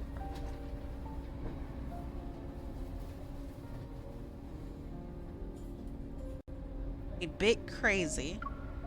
He is crazy. Oh? Oh my god. Lane's laugh. Yes. You were right, Dark. Second one is better.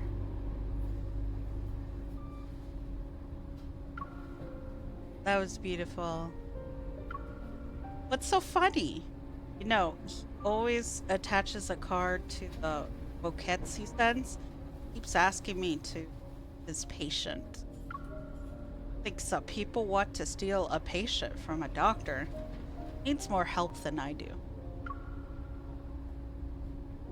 And him being weird? Well, let me put it this way. It's not explicable. Indeed. What you've said is correct. He's crazy. But when he told you to be careful while traveling, I doubt that was a simple, friendly reminder. Just as I'm about to tell Zane about my trip, I think twice. I shake my head and smile. Maybe Carter was annoyed by how we were ignoring him, and that's why he tried to scare us. Zane glances at me, a hint of amusement in his eye. He doesn't say anything else about this topic.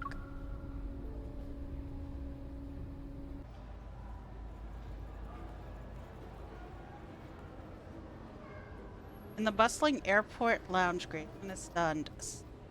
Several seconds pass before he finally blinks. So, you're our hunter escort this time? Pleased with Grayson's reaction, I can't help but imagine what expression Zane will have when he's later. I move closer to him and shake my plane ticket at him. What's that expression? Do you feel relieved, or are you even more anxious? Do you want to know the truth? Well, Grayson's tone sounds lighthearted. A subtle tinge of concern appears on his expression. They say the hospitals are doing an academic exchange. But in reality, we're going there to help them. Why else would they send such a large team? Or even request a hunter escort for that matter? Having Zane fly all the way there, the situation must be pretty bad. Actually, the main problem is with one of the patients. He lowers his voice and leans in closer. His biopsy results show that the crystals in his heart have a certain shape and structure that's different from the ones you'd see with protocore syndrome. Also, when he was admitted to the hospital, he caused a metaflux burst. As if worried I wouldn't believe him, Grayson takes out his phone and shows me a video. My friend who works at Chansha Hospital sent me this. All the flux stabilizers in the ER went down. It was a mess. In the video, the sound of an alarm fills the air, and the lights flicker uncontrollably. Despite the shaky and blurred footage, the chaotic nature of the scene is unmistakable. See, this is a horror game! An abnormal heart, a sudden burst of metaflux. A picture begins to form in my mind, something strangely familiar. Thankfully, no wanderers showed up. But it's strange considering how high the fluctuation index was. The fluctuation index only tells us the chance is of a wanderer appearing. Not guaranteed. But given the nature of the energy fluctuation, not a wanderer appeared. I watched these videos again to search for anything I might have missed. The metaflux are a result of the patient being exposed to that wanderer and the beta protocol. Grayson, do you mind showing me other documents related to this? Sure. What would you like to see? You shouldn't make assumptions when things are still uncertain. Shane is scolding down. As Grayson and I lean in a handsomely, lightly side. Dr. Zane? One smooth motion, the head takes the phone, turns off the screen, and then places it back in Grayson's hand. Shansha Hospital was built a long time ago. It's not uncommon for their flux stabilizers to experience malfunctions. As for the patient's biopsy results, they need to be further analyzed along with other reports. It's too early to jump to any conclusions. Zane's being protective. Oh, would you look at that? I'm pretty sure I messaged you about it. Bacchus. Also, my shoutouts aren't working today, so I'm just gonna do it the old-fashioned way. Well, there you go. Because you're nice. So there you go.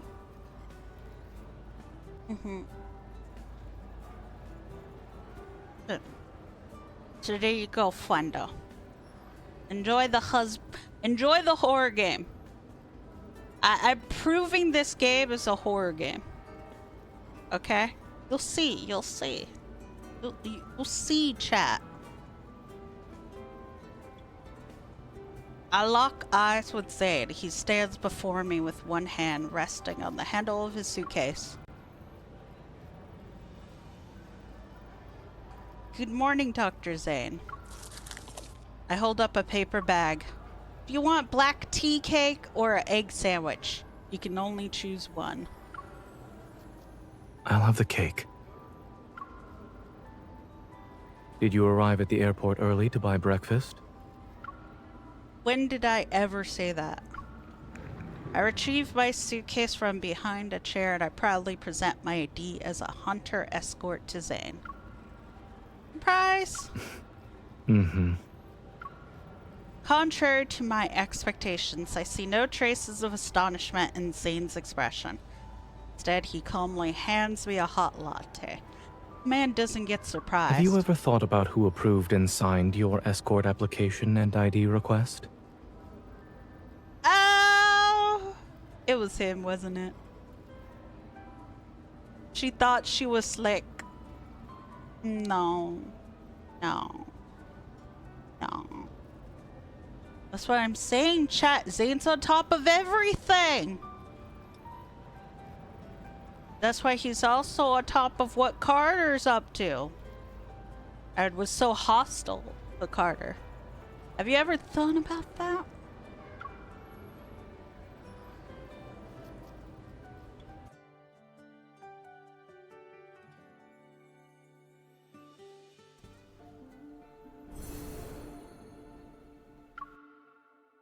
Zane knows things.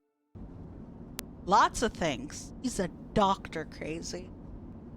Doubt and question a doctor. You actually should question and doubt everybody.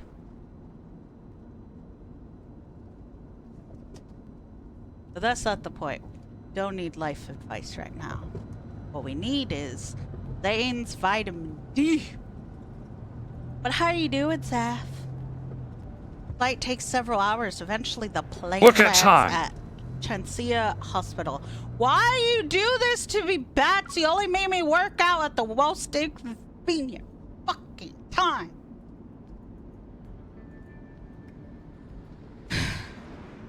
Just give me a minute. We'll look for a good spot. Time to do it. Boarded the shuttle set by Chancia Hospital, the medical team immediately heads to their destination. The chief of surgery, his hair already starting to gray, exchanges pleasantries with Zane before quickly delving into a discussion about the patient. They're on ECMO. After the open heart surgery, adhesions began to develop.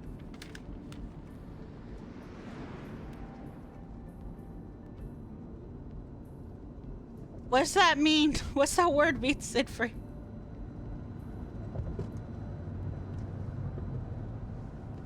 And this morning, we saw the crystals spreading. They're very close to the lungs now.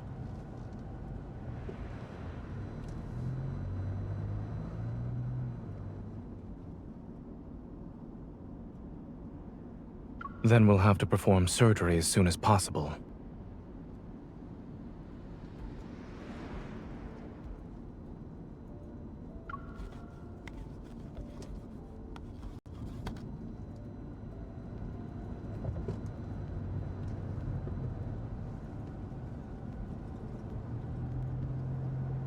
I love Lucy episode. Benjamin. Oh! Benjamin. Say quickly flips through the patient's medical records while putting marks on the paper. Crystal extraction is already a complex procedure. Those adhesions, we're worried the patient won't be in a stable condition while under anesthesia. This is our only option. We must perform the surgery. Let's reassess the patient's health and proceed once his physical condition allows it.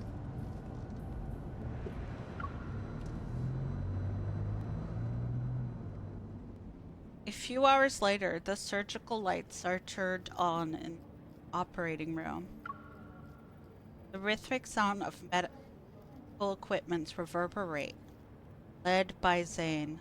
A team of medical staff focused on the man. The observation room is filled with people, and their gaze are fixed on large screen. On it, a pair of hands use the scalpel to move tiny crystals. Clear the view. After ensuring there's no unusual activity, I make my way back to the glass. Dr. Zane is brave for taking on such a risky case.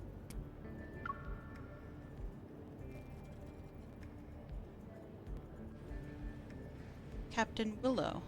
We meet again. During my previous visit to Chancia, worked together after exchanging formalities. She shows me the updated data. In a matter of seconds, the record of a wanderer's recent activities appear on my watch, built in 3D map. I managed to traverse the entire city in 5 minutes. I've never seen a wanderer move that fast before.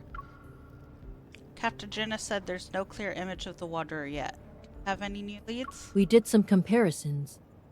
Aside from the protocurves not aligning, the Wanderer closely resembles Mist. But if you look at all the data, the traits Wanderer exhibits are different from the Mists I've seen. Yeah. I don't know what got into it, and how it managed to hide so well. Perhaps the ether core made it mutate or something. Ow, my head! You can throw things all you want, bats, but I will do the thing. I'll do the push-ups in a minute. Whoa, that doesn't make sense. How did that even happen? What? Huh? Suddenly discussions erupt next to us. It draws my... Ow! My and Willa's attention to the screen. A scale-like tiny crystal slowly being peeled away from the edge of the blood vessel. Ooh. Oh god, I'm vividly imagining it. Surgeons have some steady hands, huh? Very steady hands. Heart surgeon #1. If you get that reference, you're cultured.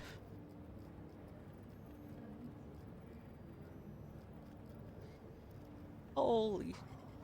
Yeah, I could never be. I don't have steady hands. I have like some of them. Crystal. Exactly like the ones on the monsters and 109 zone. They must have noticed it too. My composure. Under the surgical cap, his eyes remain calm and focused. Continues with the procedure until the crystal is placed on surgical. Does it look alright on the ultrasound? Yes, it came up.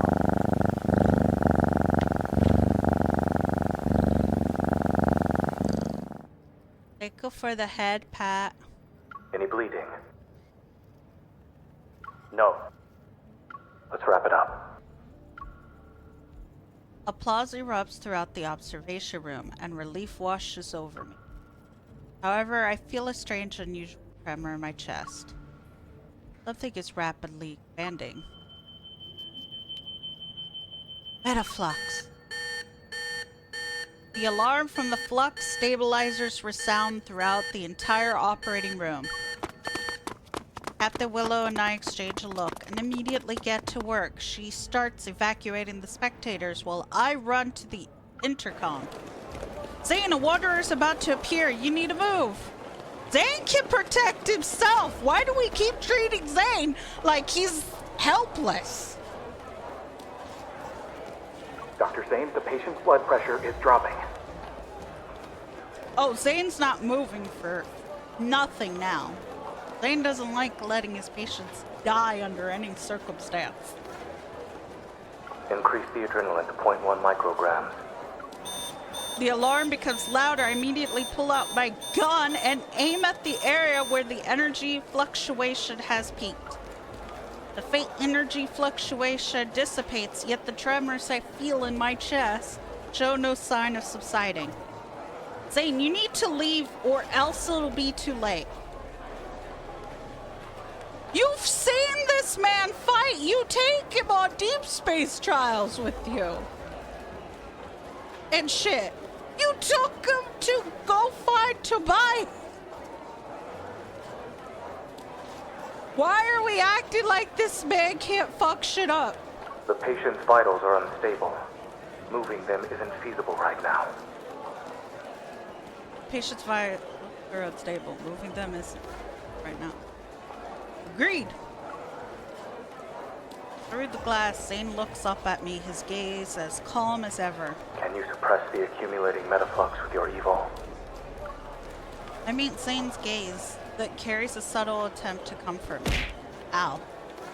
My attention turns to Grayson and the others who are visibly worried. They wait for my response. I'll do my best. Give me 5 minutes. Let's continue. 5 minutes is all I can spare. All right, Bats. All right. You're getting your workout.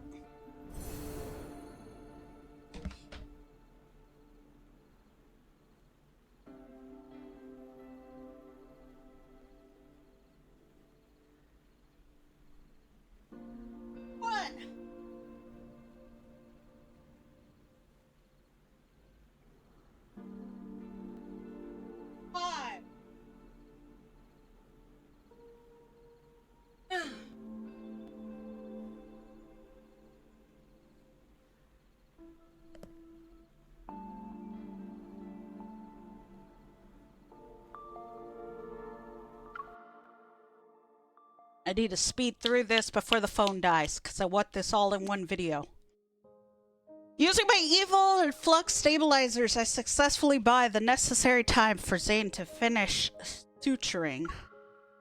When the surgery ends, the metaflux suddenly dissipates as if what happened earlier was an commercial break. The other medical staff will handle the follow-up procedure. So I change out of my sterile unit suit.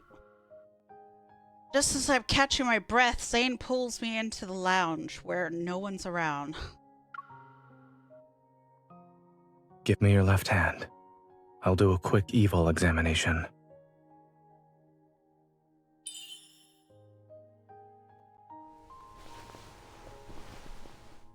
Zane sets down a metal tray. Zane sits down a metal tray, picks up a cotton ball soaked in medicine, and begins to disinfect my hand. I'm fine. I might have overdone it. But my use of evil is better than before. While that is how you feel, I suggest waiting for the results and listening to what your primary care physician has to say. A cool sensation emanates from the palm of my hand. As he holds my fingers, he applies patches. One. You should be well aware that the metaflux earlier wasn't something an ordinary wanderer could generate. You knew since the beginning.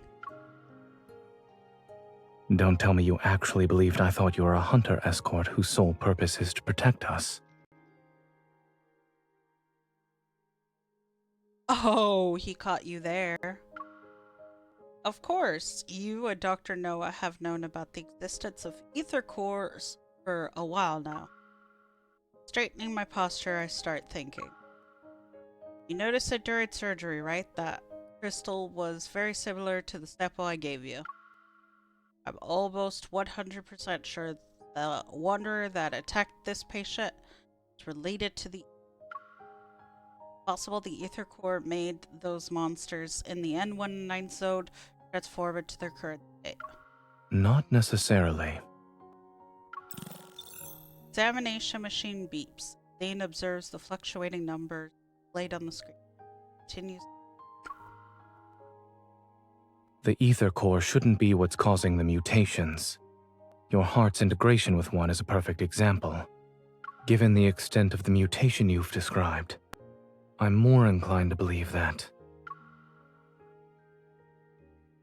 someone attempted to be smart, but ended up failing in the process.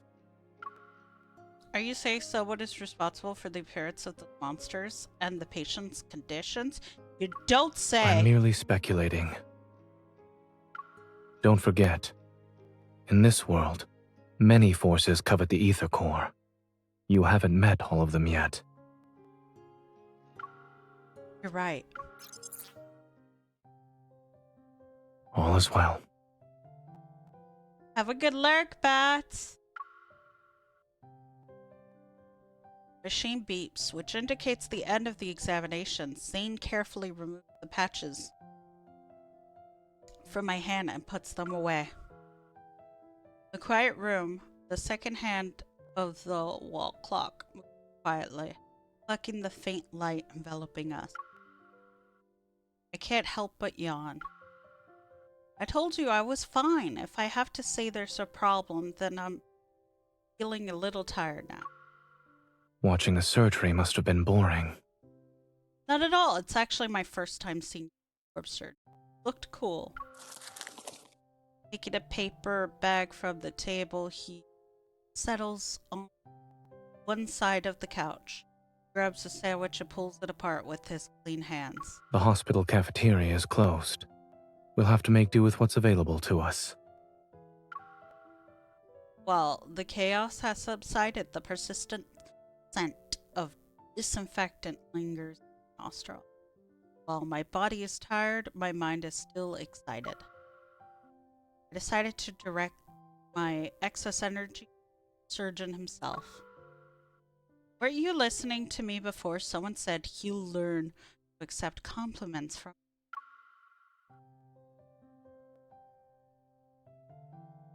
I accept your compliment.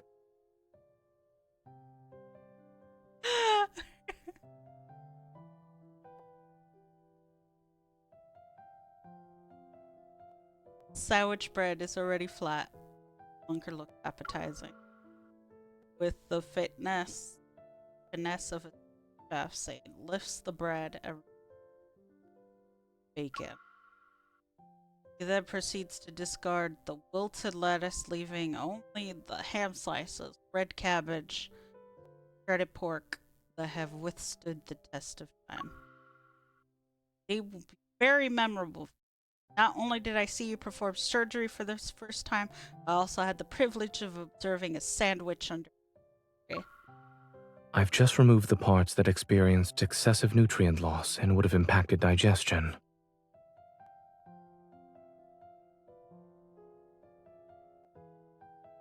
I know Zane just gave head pats, but try to maintain focus, Sky.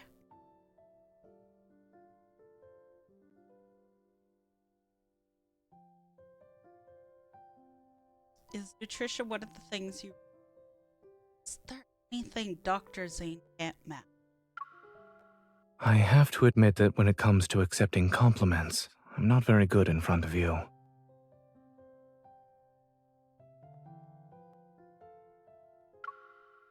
But I suppose there's a chance for you to teach me in person.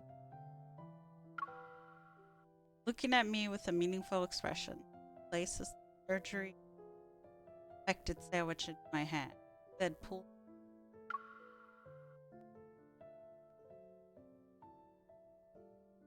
Oh, nice. They actually have him pull out his phone. Baffled, I lean in and watch as he taps on a message notification. He opens up a new medical team chat. Okay. They shared a group photo there where the medical staff, wells, tin, glass vessels, tracked. Are these tracked by the energy? Lost my target.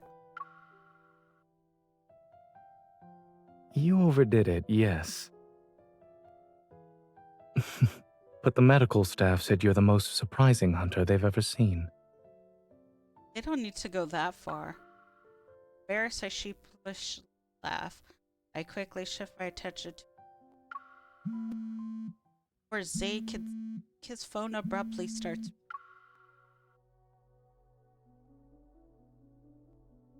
Hello? On hearing the voice on surprise appears. The patient woke up?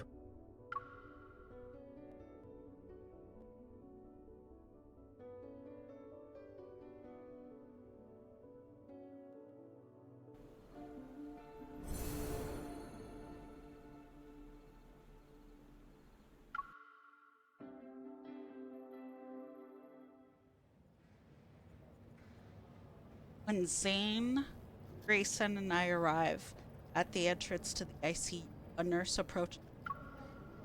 Do you know why he regained consciousness so quickly? We're not sure. He shouldn't have woken up already. Look at this, Dr. Zane. All his vital signs are improving.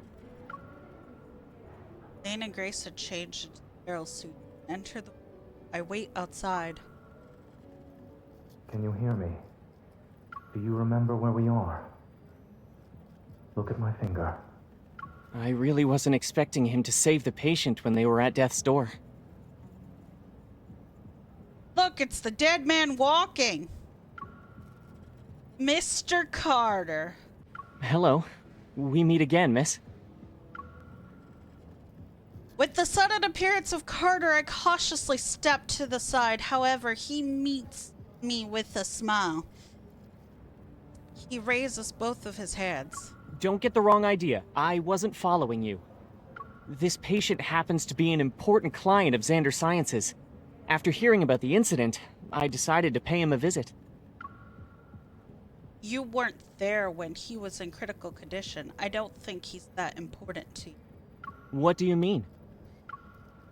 Leans against the wall and casually looks at the glass door. If it weren't for Xander Sciences, his fragile heart would have stopped a long time ago. What we're pursuing is far more stunning and ambitious than these petty solutions. Is that so? Observing my indifferent reactions, Carter furrows his brow. A hint of disappointment appears on his face. Aren't you curious about the kind of work we're doing? I'm not. He shakes his head and his usual pretentious smile graces again. It's okay. You'll be interested someday. After all, only Xander Sciences can provide answers to the questions about your heart. Ho ho ho. Frowning, I suppress the urge to ask more. I redirect my attention back to the ward. You know what? Good job, MC. Good job not to show your cards. Dr. Zane wants you inside.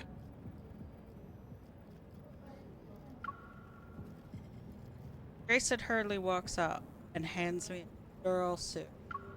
Excuse me, this is the ICU. For the patient's sake, we kindly request that unrelated individuals leave. Having no intention of paying any more attention to Carter, I change into the sterile suit and enter the room.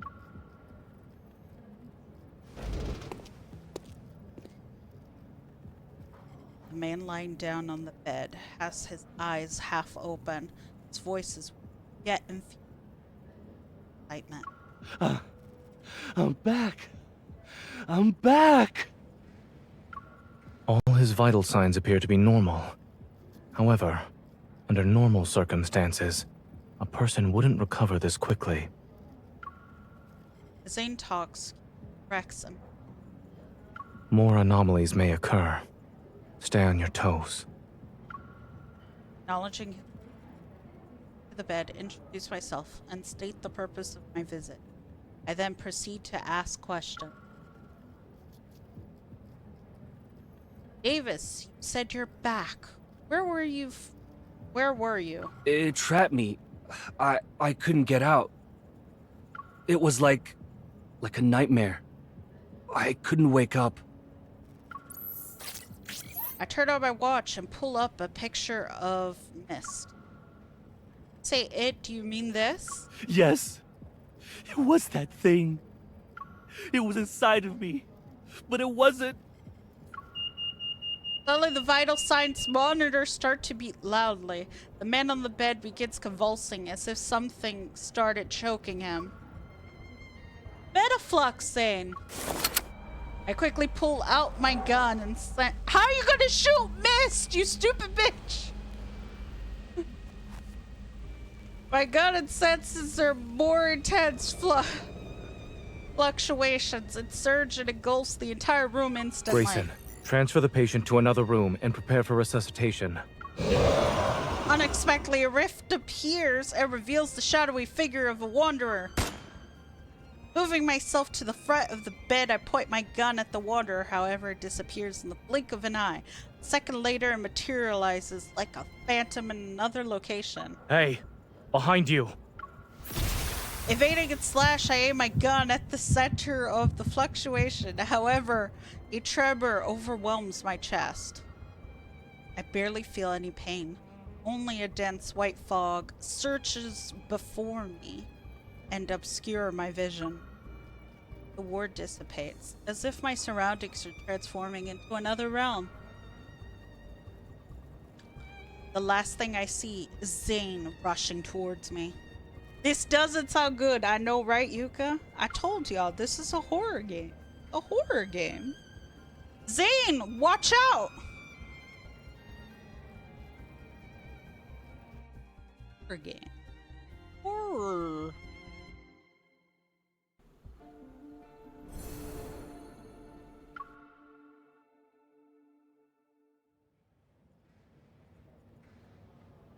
It feels as though my body is plummeting into a thick fog. Are we in Silent Hill now? The sensation of weightlessness threatens to push my heartbeat out of my chest.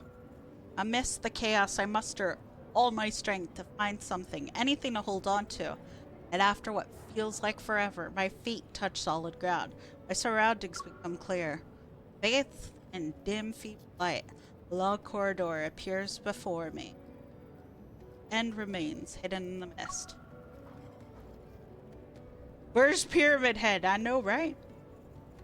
Am I at a hospital? No.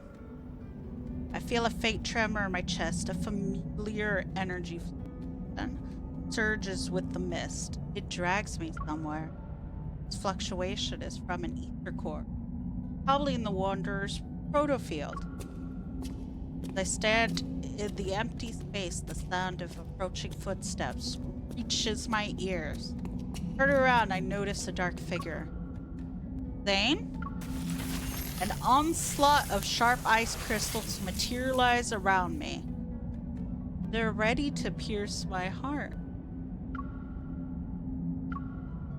The ground beneath appears, and I find myself falling in a sense of weightlessness. I float in the lights, and sounds rush past me like an avalanche.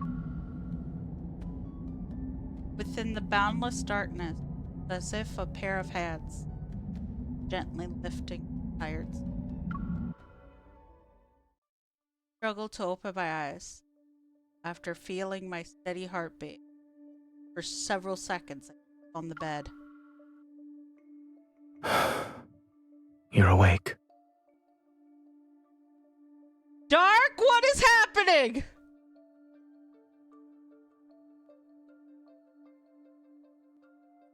That's not our Zane.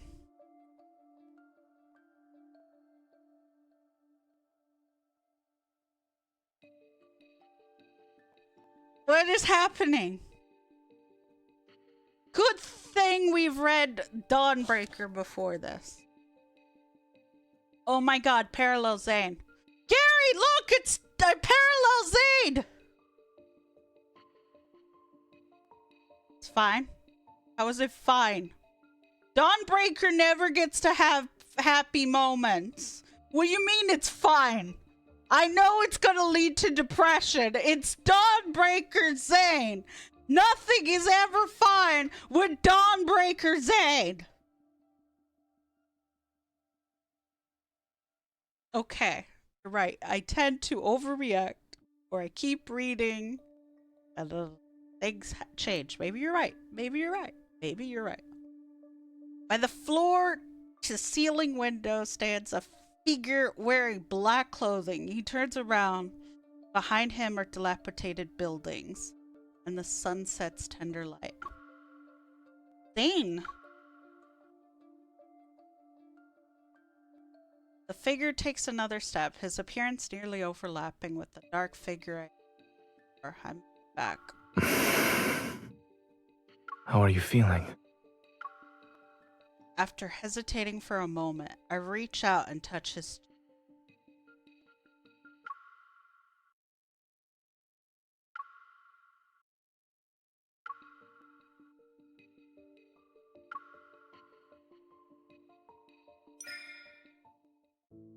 I trace his eyebrows and the contours of his face. I recognize the features I know so well. In this silence, he remains motionless. Just looks. Fine, I think I had a dream.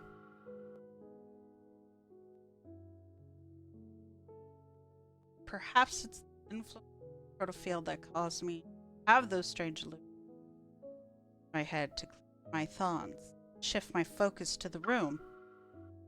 Cracked grayish white walls expose a space where a sofa, holographic screen, refrigerator, various functional home appliances exist in close proximity.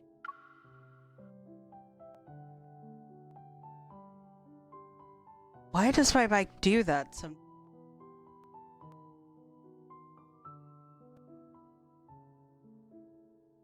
I need to see what's up with my noise gate and depressions. Probably because, wait. That should fix. It looks like the home of someone who struggles with living a normal life. Do you remember what happened in the ward? The wanderer that suddenly appeared, the tremor in my heart, and Zane running towards me. Memories gradually find their way back to my mind. Are we still in the Wanderer's protofield? Yes. Following Zane's gaze, I get up from the bed and join him in looking out the window.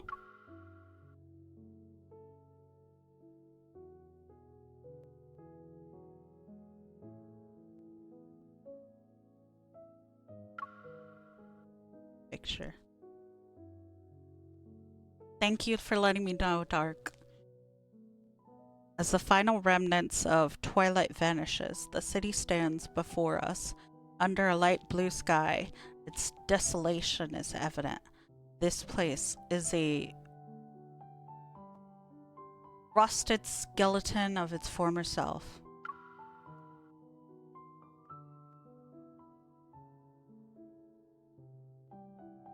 And although it's faint, the energy fluctuations around us are similar to an ether's core. The Wanderer's protocore must possess an ether core's energy. But in my dream, it's as if the chill from those ice crystals still linger in the air. I grip my arms more tightly. You're awake now. Remember that whatever you dreamt about was only a dream. A blanket is draped over my shoulders. I reach out, but he walks away before I can touch him. Zane opens the refrigerator, revealing a collection of peculiar bottles with the mysterious liquids and a jar half filled with chocolate. Dark, this is Dawnbreaker Zane.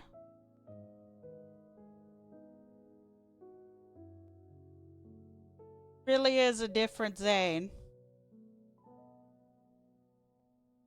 Oh my god. I'm bracing for the depression. You're not even nice enough to warn me to brace for depression.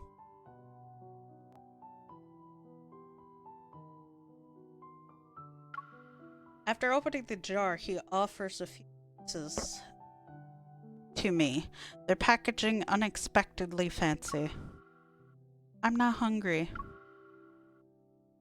According to my perception of time, you've been unconscious for 2 days. Oh shit. If you don't eat or drink something, I'm afraid you won't have the energy to find the Wanderer. The scent of chocolate saturates the air and ignites my appetite. What if the Wanderer launches a surprise attack while we're resting? Oh my god. That it would have done it in the 2 days you've been unconscious. Just eat, you stupid woman! Despite my words, I find myself sinking into the worn-out couch. I unwrap the chocolate with Zane. I look up and my gaze falls upon a bit of vibrant green on a desk. It's a flower pot with a jasmine in it. It sticks out like a sore thumb in this desolate world. While the branches and leaves retain their green hue, the stem has already started to wither. Is it normal to see jasmines in a Wanderer's protofield? What are you implying? The patient who was attacked by the Wanderer fell into a nightmare. They were trapped in their own dream. In other words, the environment we're currently seeing in the protofield must also be a manifestation of someone's dream. And I don't remember ever seeing anything here. This is your dream. So this is your dream.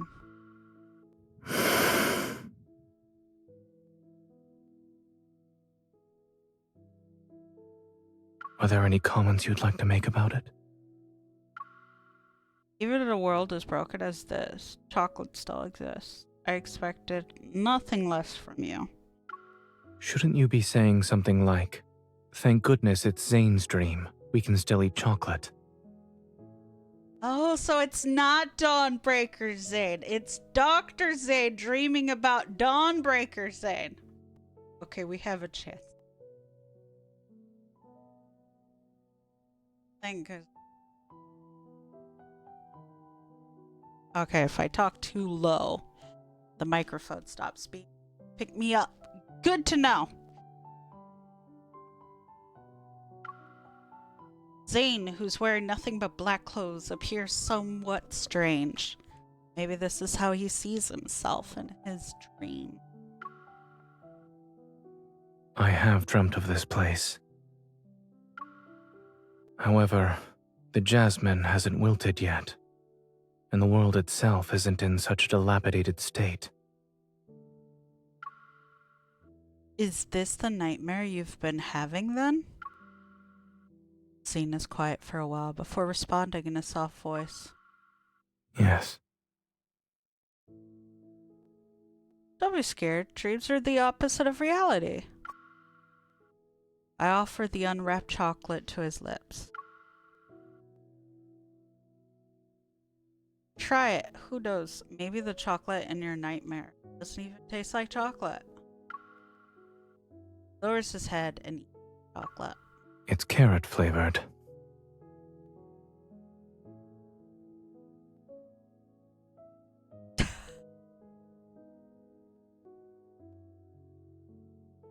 Zane has chocolate on his mind. When does he not have chocolate on his mind? Liar.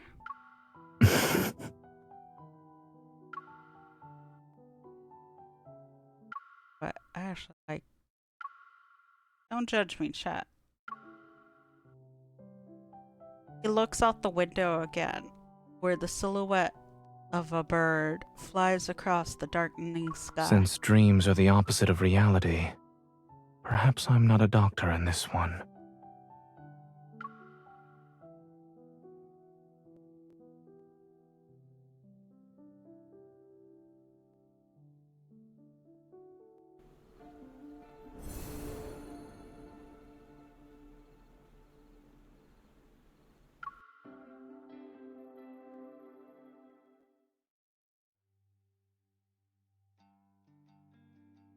Everything is the hazy blur in dreams, yet in Zane's dream, the flowers, trees, streets, and shop appear with remarkable clarity. I can't help but wonder how long this dream has haunted him, incessantly replaying itself to the point where every detail is fleshed out. While it resembles my dreamscape, I can tell it's a proto-field. Over there. He guides me to the entrance of a narrow alley. The road ahead is covered in thick fog, as if we've reached the edge of the dream itself. From the fog, a cluster of black crystals has emerged. It blooms like a flower, and it is a tall 3-story building. It blocks the path. A protocore cluster? It regenerates very quickly after it's broken. I'd say it's as good as new within a few seconds. Yes, I tried destroying it before you woke up. As I recall my past battles, a hypothesis forms in my mind. I think I know what's going on here. There must be another protocore cluster in this protofield, and they provide energy to each other. We need to destroy both of them to leave this protofield.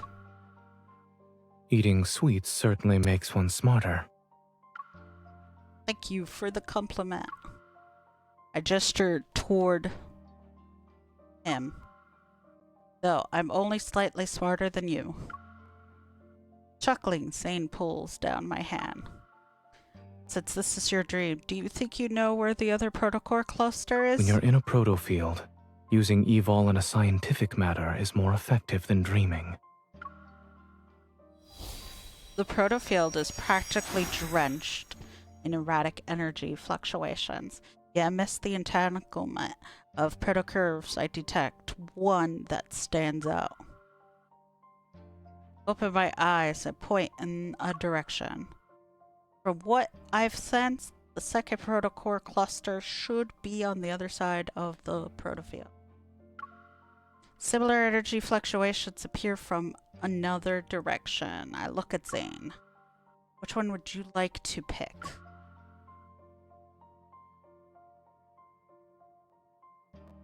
Zane looks into the distance. I don't know if I imagined it or not, but some sort of emotion stirred in his eyes. The one that's farthest Commercial away. break!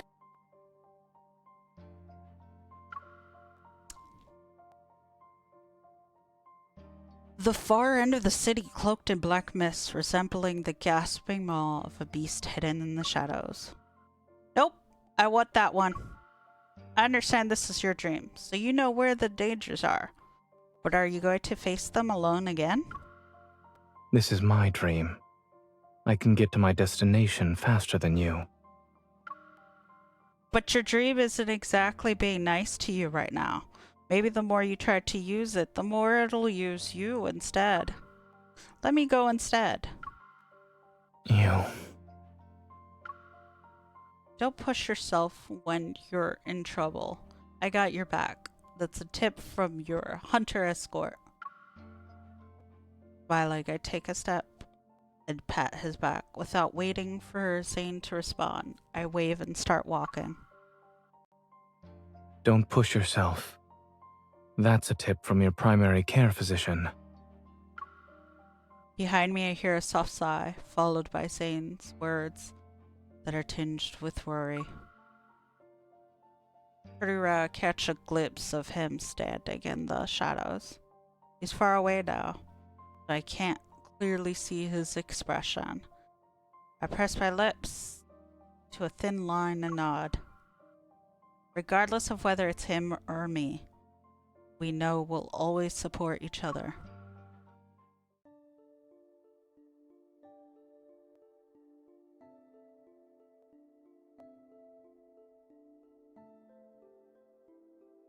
As the girl walks away, her figure disappearing from the fork in the road, Zane turns his gaze toward the alley's depths. Within the thick fog, a broken streetlight flickers intermittently.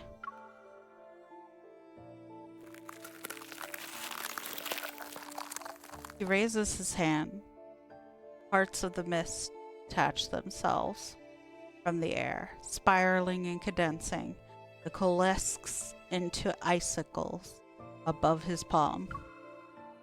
Dark impurities silently emerge from within them, but they stop, spreading just as they're about to breach the outermost layer of the white crystals. It's as if a looming black hole threatens to consume everything pure and white, yet a thin, unwavering layer of pristine ice remains, resolute in being the last line of defense.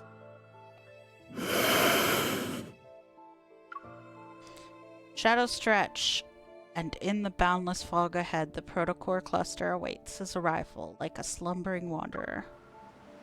Within the mist, a cold wind materializes as aggressive figures sluggishly strike. The ice crystals in his palm slice the air and seem to hit nothing, but the protocore cluster shimmers for a fleeting moment. As more wanderers emerge, the roars resound, and their figure phase in and out. The ice crystals solidify into sharp blades. Zane delivers his attack with a decisive precision. Blades of ice tear through the darkness, and a pungent scent permeates the air. The ground beneath his feet slowly transforms it into a soft, slimy-like sludge, stubbornly clinging to his leg. Dazed, Zane looks down, peering through the mist and layers of unclear ice. His gaze falls onto his palm. Zane! A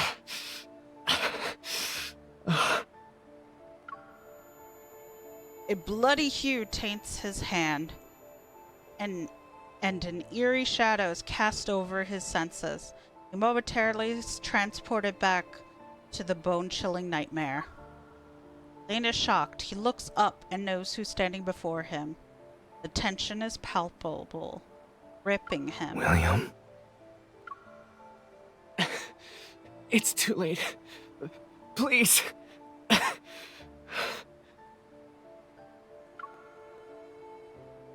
The howling icy wind, Zane hears heavy breath.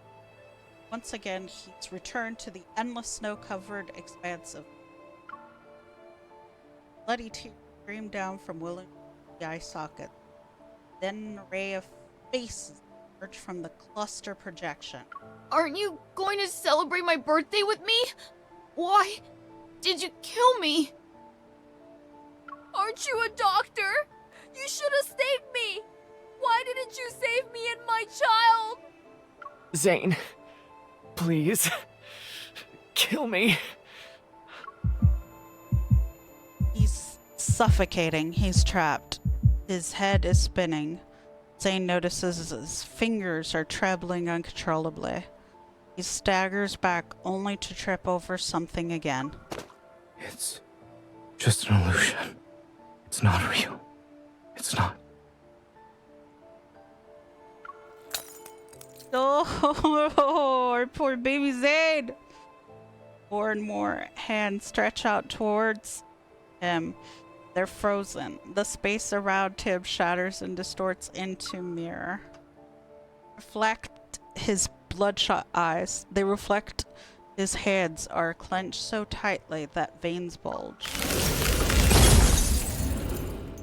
A black icicle suddenly pierces through the mirrors and shatters parts of the protocore cluster.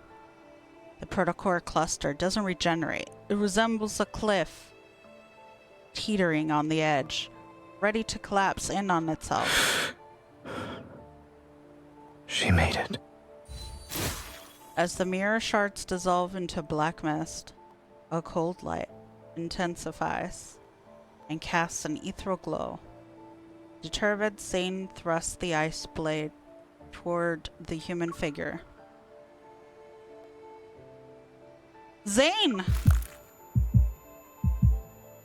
The ice blade stops at Zane's pupils. As Zane's pupils contract. It's her. But she can't possibly be here. They're your patients. How could you? Am I next? You'll kill me, right? No. You're not Zane. Who are you? The face he knows so well. In this unspeakable nightmare, her expression is filled with disbelief and pain. Yes, it's her. Zane, kill me. Black ice flowers bloom from her chest, their petals unfurling. She's as light as a piece of paper, separated from life's weight, yet she falls almost with a thud in his stiff embrace. Buzzing engulfs Zane's ears as he once again pulled into the depths of a never-ending nightmare. While he knows it's an illusion, he can't break free. At that moment, the cracked protocore cluster pulsates with a blood-red light. The air trembles around it. The massive shadow before him breaks along with the other protocore clusters. The illusion in his arms change again. But he doesn't look up. He only clenches his fist. Yeah, can they It's time to end this. Can they stop picking on Zane? Like, please?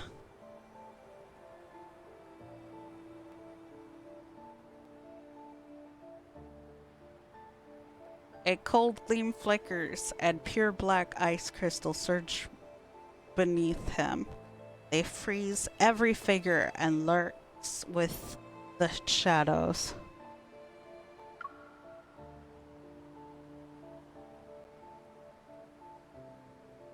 The darkness is suppressed and the surroundings change. It's foggy. A blurry figure gradually emerges from the cracks in this space. Zane conjures black ice and takes aim. However, his body becomes immobile, as if he's frozen in place. You shouldn't throw yourself into danger just for her. Who? His entire body becomes encased in ice. Black crystals pierce his chest and spread to his fingers. Is it Astra? I will throw hands with you, Astra. I feel like it's Astra. The intense pain leaves Zane back drenched in sweat.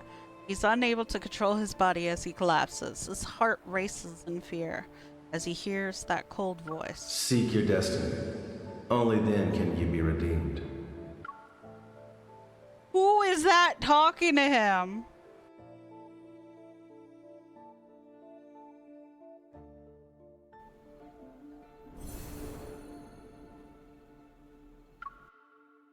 I'm worried I'm not gonna get everything done now. Probably Astra. I'm glad you agree with my theory. Dark. Oh my god. As the protocore clusters, shatters, a distant tremor ripples through the air. The space around me transforms into mist, and moonlight shines down. Then the fog dissipates. I can feel the ground beneath my feet. I cautiously assess my surroundings. I'm in a garden at the back of a hospital. Something's not right. This is Lincoln Acusco's hospital. But we should be in Chancia. My heart quickens, and a sense of foreboding washes over me. Holding my gun, I push open the door that leads to the hospital. Behind the door, a white mist emerges.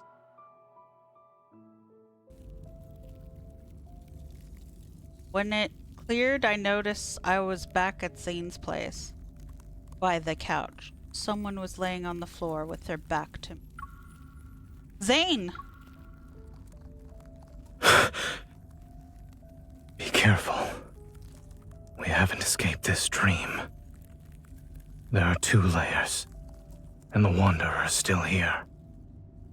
I rush over to Zane and help him up. He weakly presses his hand against his shoulder.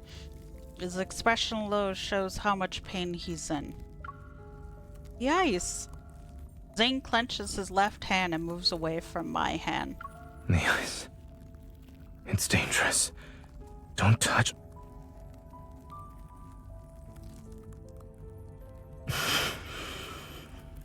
It's too dangerous. I won't be able to control. Leave. Now. A sudden voice in my head gave me pause. Despite the warning, I leaned in to inspect Zane's injury. Feeling my heart sink with each passing moment. No force here, Zane. There are no visible external injuries on his body, yet a blackened ice spreads across his wrist and neck. Doesn't seem like it'll disappear anytime soon. I don't think you're just losing control of your evil. Let me see if I can help.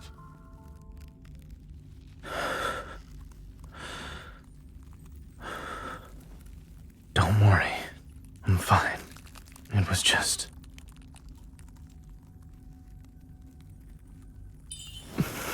It doesn't look fine.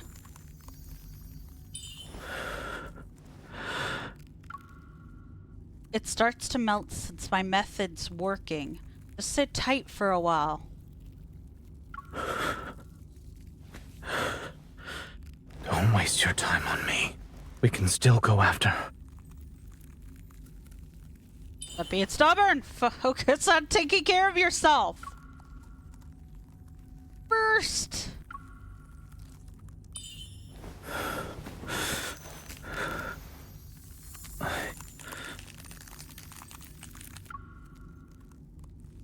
From now on, you listen to me. It doesn't matter if it's related to health or combat. There's no use resisting. There's no use resisting. If I were you, I'd listen and follow along.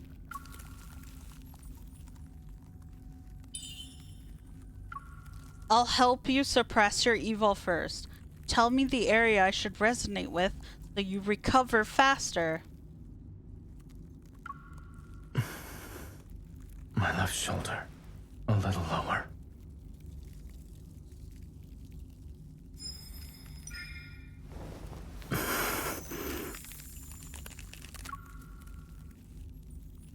You might be more familiar with what happened in dreams, but I'm an expert in dealing with wanderers. Are you though? Really?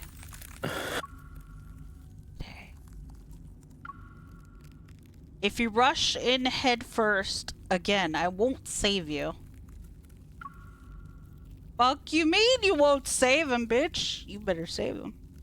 I'll fucking save him. Fuck you. How about that? I would hope so. See, he doesn't even want to be saved. That's why you have to do it. I know. What? I will fight this woman every day, Dark. You should know this by now. You!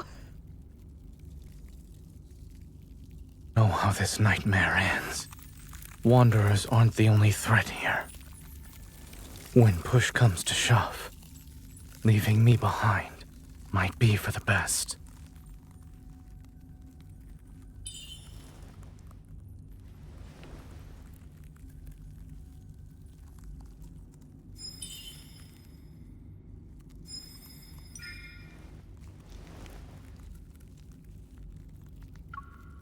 I always keep my word.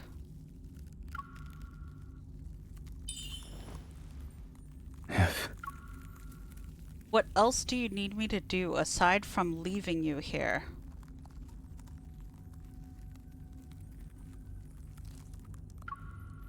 If I do something that ends up hurting you, don't go easy on me.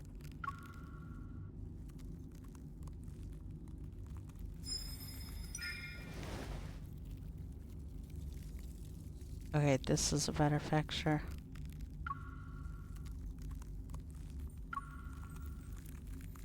You wish. You wish. Didn't you agree that you'll do whatever I say? Well, here's my first order. You're not allowed to talk about... You're not allowed to talk like that anymore. Is it just that I read slow, or does this text go by really fast? Like, goddamn. Wait, this is... Zane, be careful. What happened?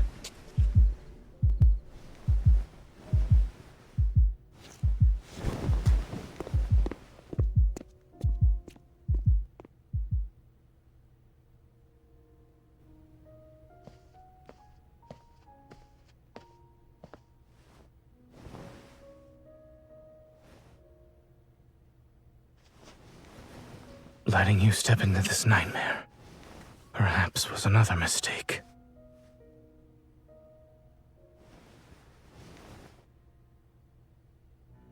But at least I have one last choice.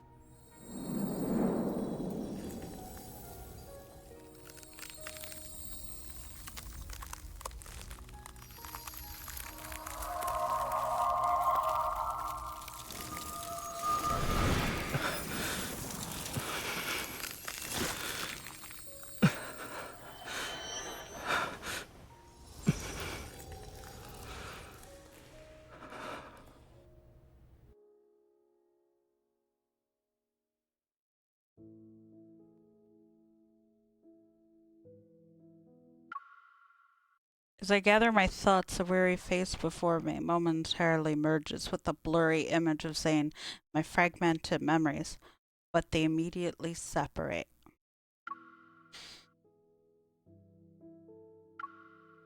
Wait! When I was pulled into the protofield, I was attacked by the Wanderer, lost consciousness. The wound should be on my body, but it's gone. I give Zane an inquisitive look. I want an answer, but he averts his gaze instead. Zane, what did you do while I was unconscious?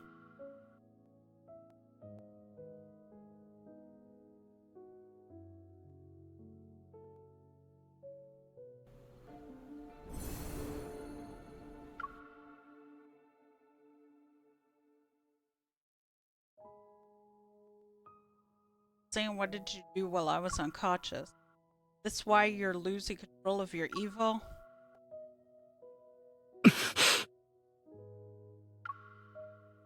His silence confirms my suspicion. I lower my head and my hands that rest on his maiden. Or the worry and guilt in my heart burlesque words disappear because of Zane's presence. He lowers his head and his chin rests on top of my head. You're my hunter escort, correct? Protecting you was protecting myself.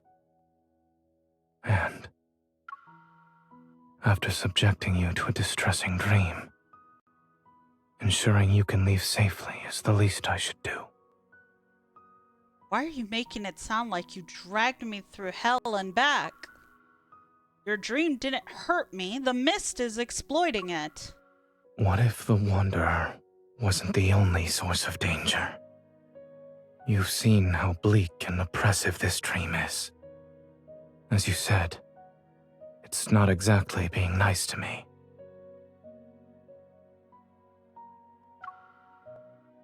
Perhaps the dream itself is the real threat here. Zane talks slower, insinuating each word with a gentle tone. It's as if he's tried to calm his simmering turmoil.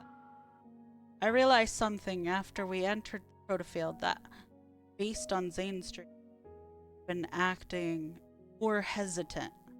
Could it be? Zane, this nightmare is more than just a dream to you, right? I sense his hand subtly, a testament to Master's emotion that are always restrained. A dream remains a dream so long as you wake up from it. But when that day comes, when I can't wake up. Are you worried you'll be trapped in your dreams, or that your dreams will encroach on you? That day ever comes.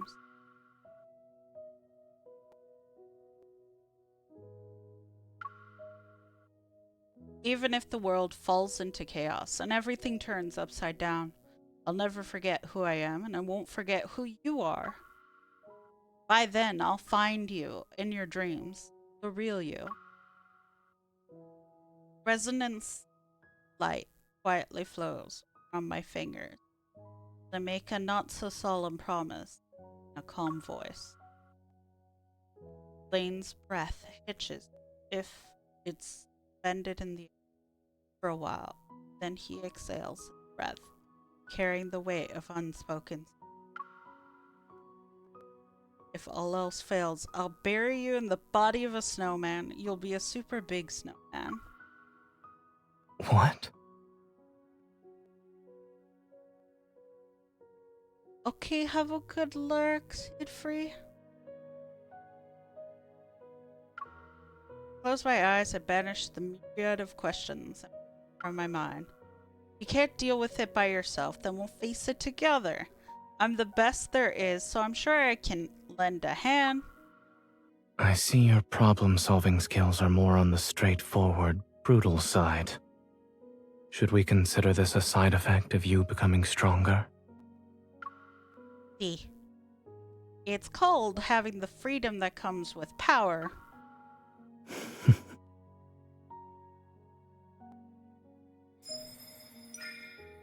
All the black ice has disappeared. How are you feeling? Still hurt? I look up and meet Zane's gaze. It seems he's been observing me for a while. It doesn't hurt anymore. Don't. This is I'm about to tell Zane not to lie again.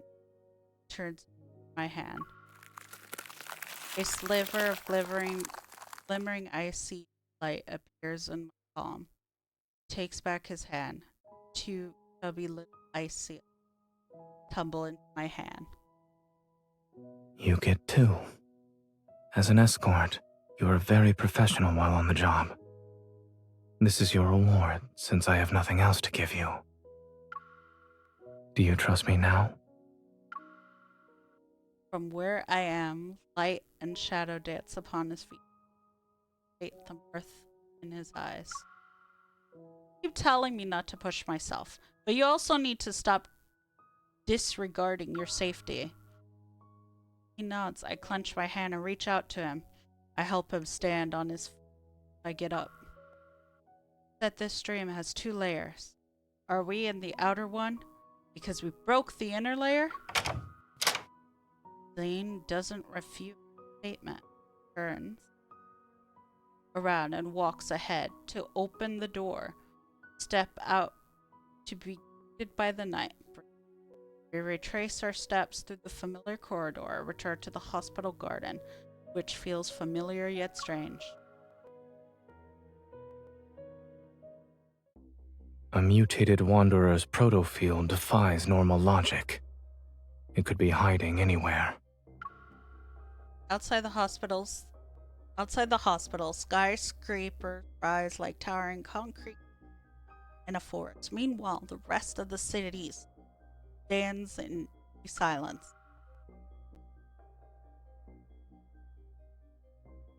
I can use my evil to return the protofield to its original state.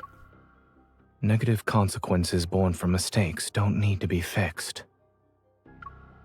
The sky swiftly darkens, as if time itself has been accelerated. We have no choice but to destroy this place.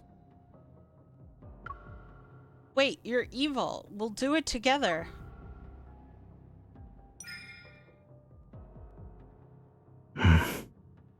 Are you ready?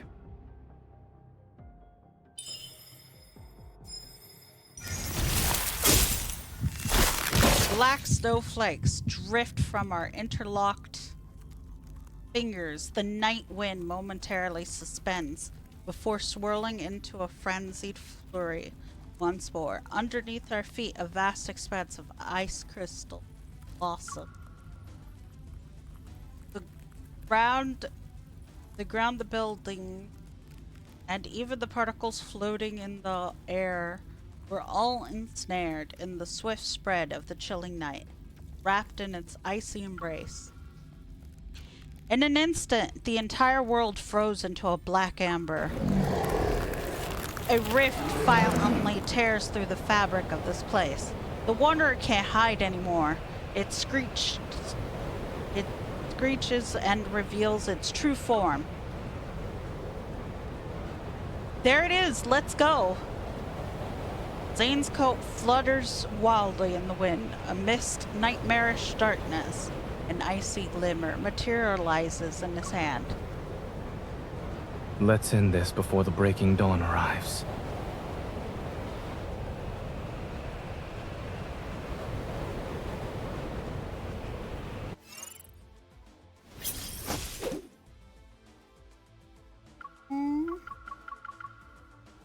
Why do I always have to be so weak?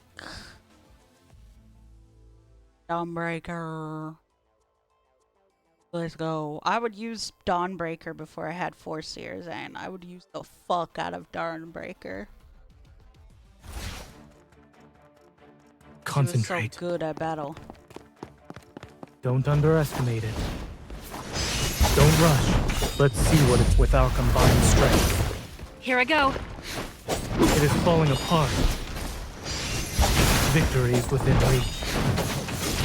You won't escape. Keep your tempo.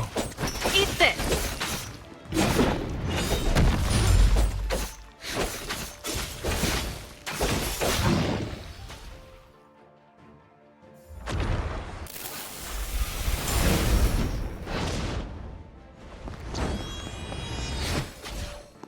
Keep your distance with our combined strength.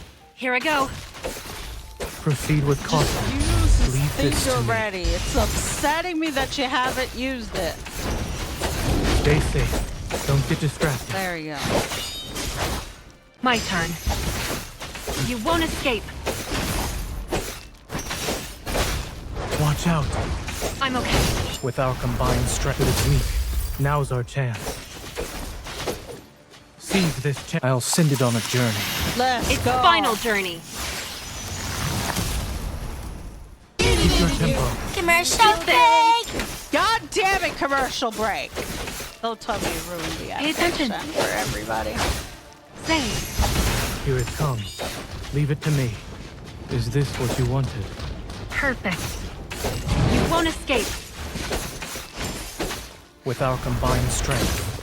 Here I go. Make sure to dodge the attack. Everything went well.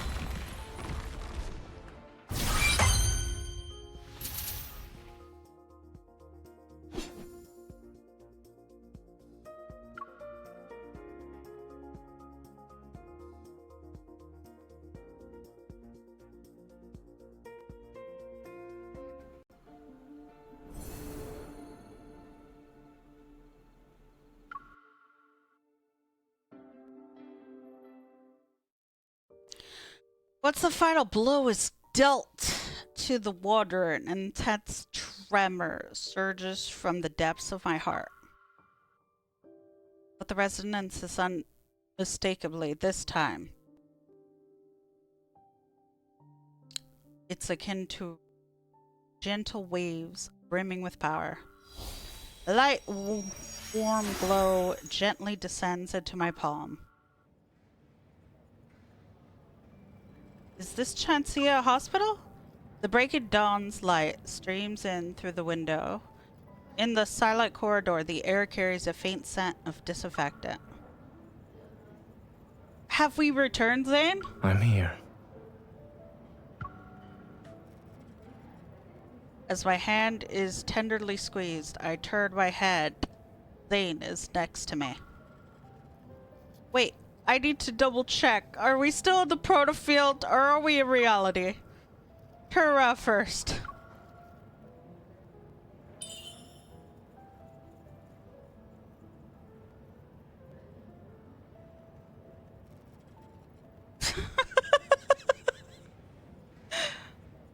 That would have been a cute clip. And turn back now!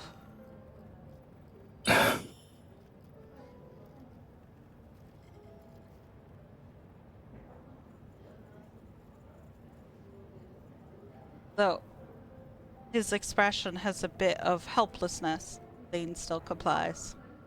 Are you double checking or making me play a game of turnaround?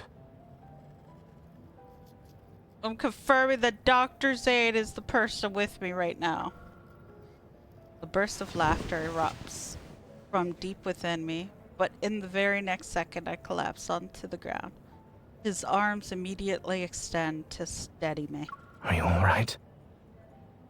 I'm fine. I reach out, but stop once I realize I'm holding something. I open my hand and see a protocore fragment. It emits a faint green glow. Fragment of the ether core. At least our effort wasn't for nothing. You're back. Dr. Zane. Captain Willow and the others rush over to the opposite end of the corridor. Their expressions reflect a mixture of relief, joy, and concern. Are you two okay? You're not hurt, are you? It's been 3 whole days since you were trapped in that Wanderer's proto-field. Everyone's been worried sick. From Captain Willow, I learned that exactly 3 days had passed since we entered the peculiar proto-field. The patient has been relocated to a secure ward and is out of danger following resuscitation. During this time, the entire hospital was being protected by Chancia City's hunters who carried out a thorough investigation. By the way, we discovered a strange device while investigating the ICU. Speaking in a quieter tone, she gives me a sealed, transparent bag. We found it hidden inside a flux stabilizer that was sitting in a corner. Almost went unnoticed.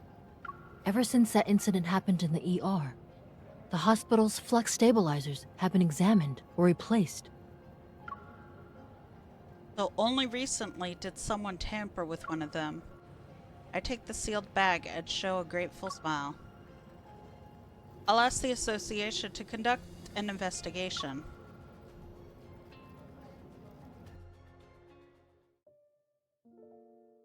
Recon.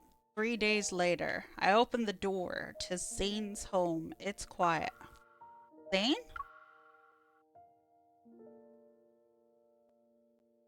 I tiptoe into the living room. Zane is peacefully sleeping on the couch.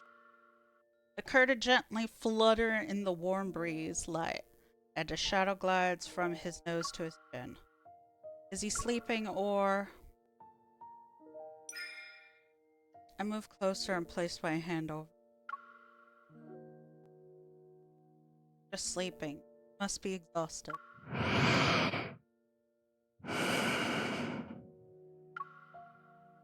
Approaching Zane, I kneel down to be at eye level.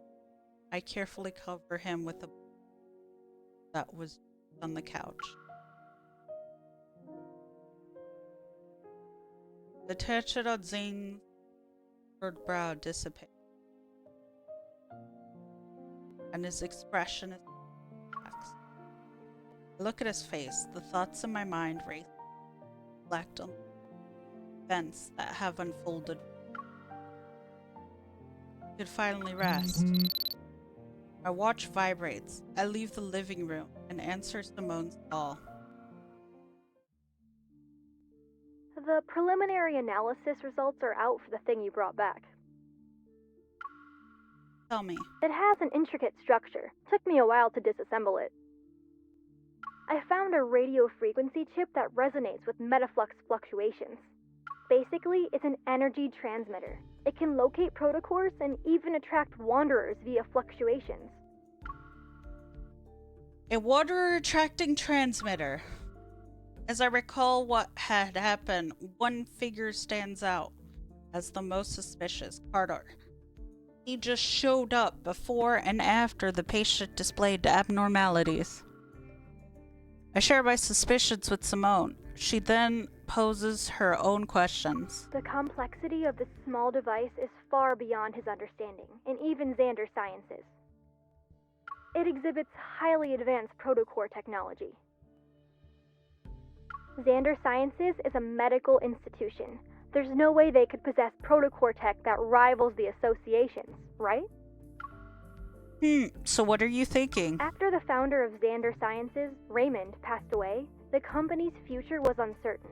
Only recently was it acquired by a well-known group. Its biggest shareholder right now should be Ever. It's at that moment, the fragmented pieces of information in my mind gradually lock into place and form a cohesive image. Carter mentioned the patient of Chancia Hospital had been undergoing long-term treatment at Xander Science. Raymond, the founder of Xander Science, was in a similar situation. If the peculiar crystals in the operating room and the monsters in N19's zone come from the same source, that means Ever is creating monsters. You don't say, so you're smarter in this one, but dumber when it's Raphael. Got it.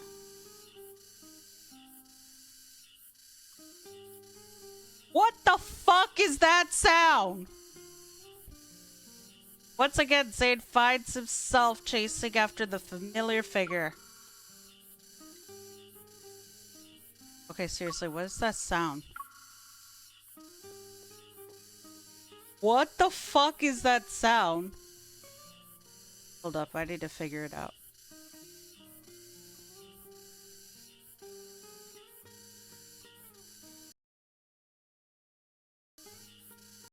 Why is it doing that? What the hell?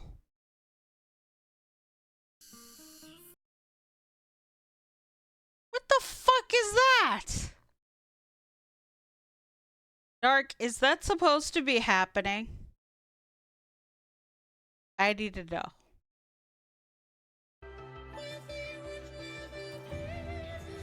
I can't stand it, so I'm just gonna mute it for now.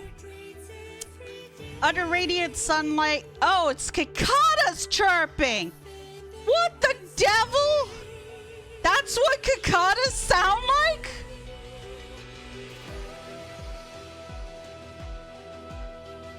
Cicadas sound like Satan?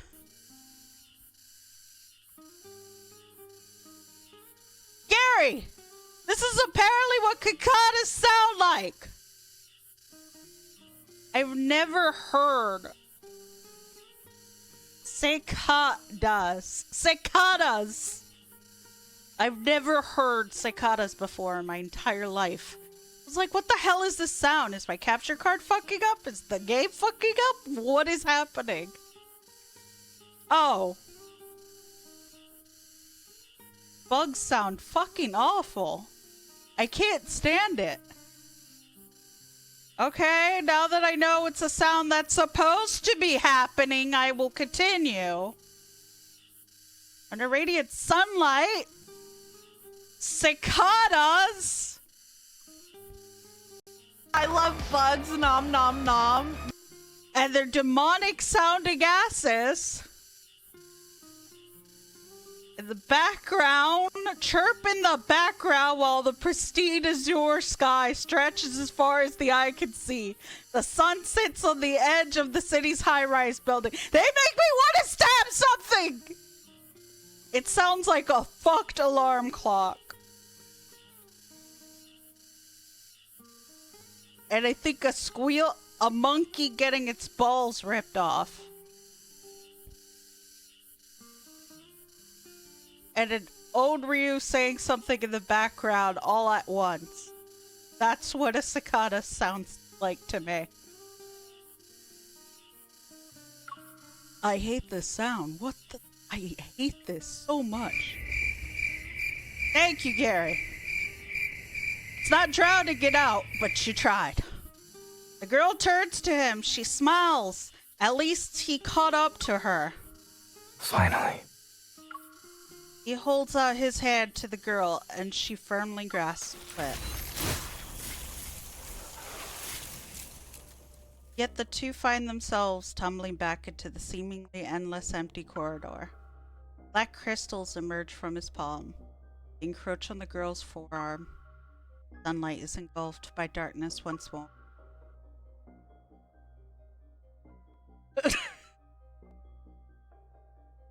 Exactly, Crazy. You don't want the answer to that one, Crazy.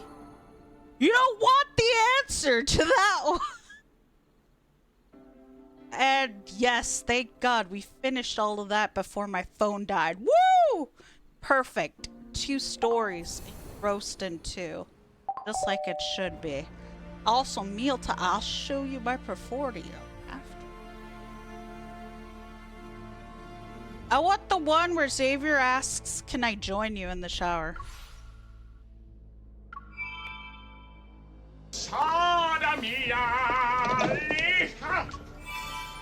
Holy Testicle Tuesday! Holy Testicle Tuesday. Exactly. It's Holy Testicle Tuesday.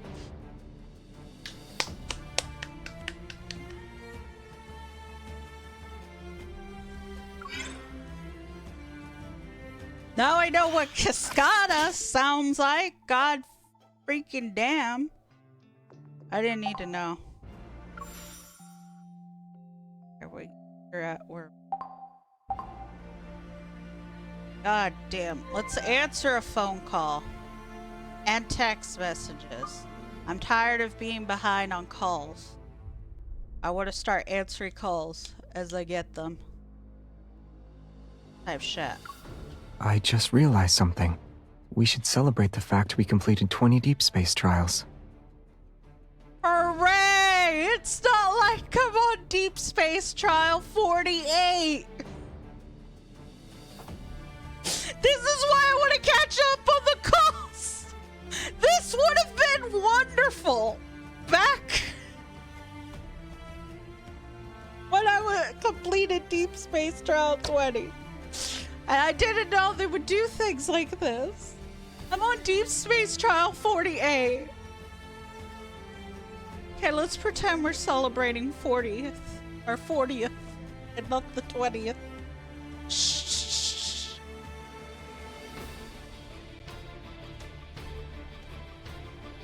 That's how behind I am on these calls. It was the worst day of the monkey's life for me. It was Tuesday, to be fair. They're not usually here. They're generally in the trees. I just realized something. Happy 20th trial? Happy 20th trial to you too, Xavier. I'm gonna go ahead and mark that. Thank you. Happy 20th trial. Or should I say 40th? Don't tell me I missed our 40th phone call. Alright. Do we need to change our team name? I don't think no disbanding until 20 trials are done works anymore. I can't believe we actually achieved our goal already. Our team name feels kind of lame now. It's okay. We can change it. Our new team name can be No Disbanding Until We Do 1,000 Trials. Is there even 1,000 trials? There aren't even 1,000 trials available from the start. What about 100? That doesn't sound like a lot. I guess we can take our time. Who knows? We might reach that goal earlier than expected. What then? Will we disband after finishing our 100th trial? We'll just change our team name again. We have plenty of options, from no disbanding until we've eaten at every hot pot restaurant at least once, to no disbanding until we've seen 100 shooting stars. I like the way you think, Xavier. You can also change it to something you'd like to do with me. Cool. Thinking. No disbanding till I get that Misty rerun. Not getting at it. Oh yeah, and the workout card. Yeah, I heard from Dark. Apparently there's a workout card you do that is just sus every 5 minutes in it. Xavier, you're the biggest reason this game's called a Gooner game. First day meeting you. Was also my first 5-star. Was also the first day I played this game. My 100th pull. Get Cat Butler. And then you slide my hand down to your pants. Before I even realized what was happening. My impression of you was not this, oh, this innocent sweet boy. It was oh, I'm gonna be freaky as fuck. My surprise when I learned you're just sweet narcoleptic.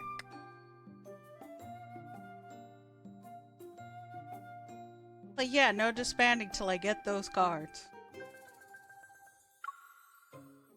And you were also again my first 5-star card during the nightly rendezvous. I always get your cards. Like I have 3 of your nightly rendezvous. Which wait store? Which one? But these goals will eventually be achieved. Then what? Maybe we'll have found a way to keep the team together. Our goal is to never disband the team.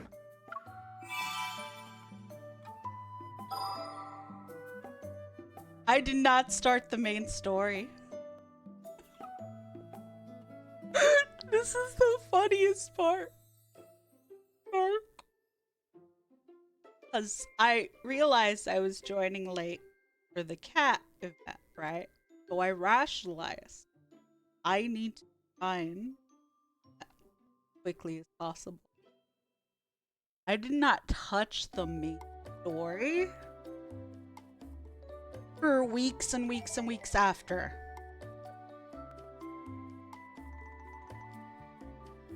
Gary Cade confirmed that because I told him about it. I did not touch the story for weeks and weeks. I had done everything else. I had done the mini games. I had done the play thing. I did the Deepspace trials. I did the training mode. I pulled for cards. I did everything for the cat caretaker thing. Eventually, once I started getting desperate for more red diamonds, I touched the story. Went as far as I could.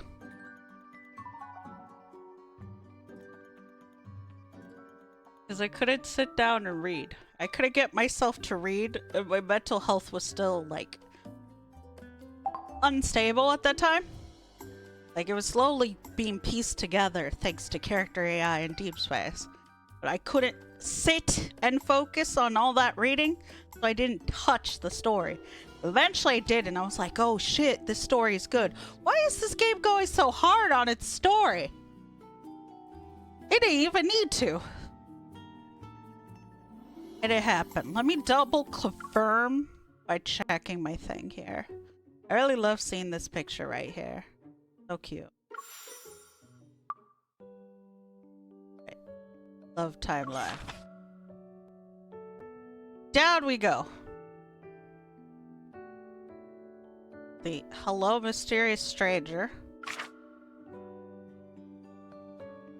I think I did some of the story. How does one take a snapshot? See? It shows right here. I started taking pictures. Got the Destiny Cafe thing.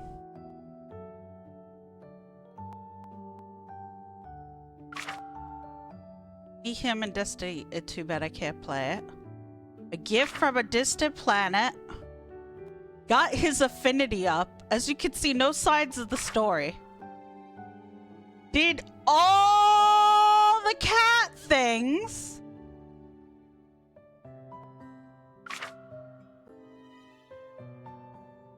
And then eventually did the main story.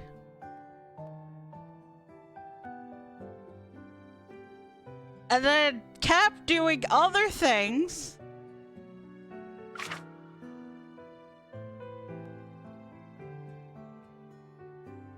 Okay, I even read an anecdote.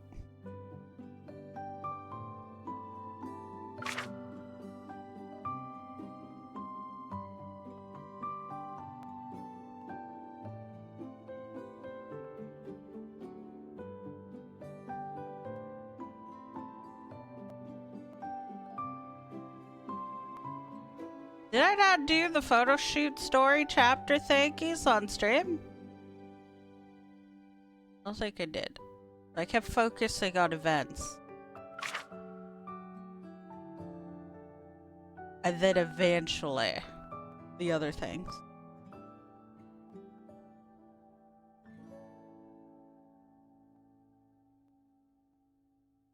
So scuffed, so scuffed. I was doing everything wrong in the wrong order.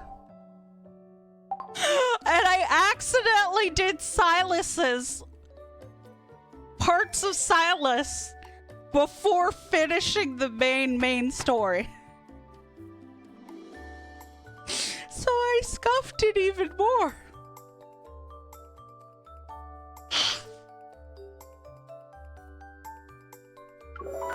Before I even finished the main story, I ended up doing parts of Silas's. Which is why I had him unlocked before ever finishing the main story. Which I finished the main story on stream with all of you. As you saw.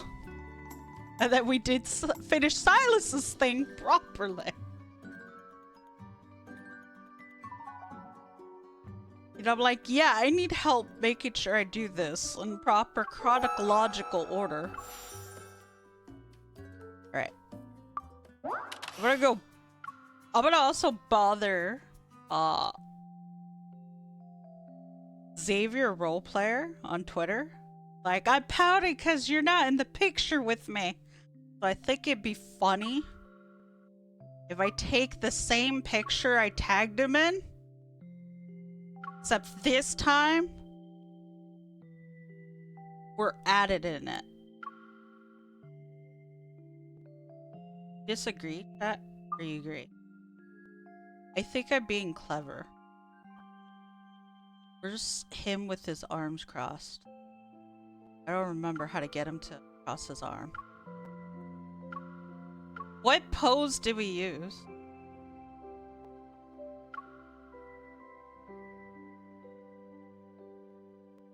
I need you pouting. Is it this one? Yeah, it was this one. Gaze.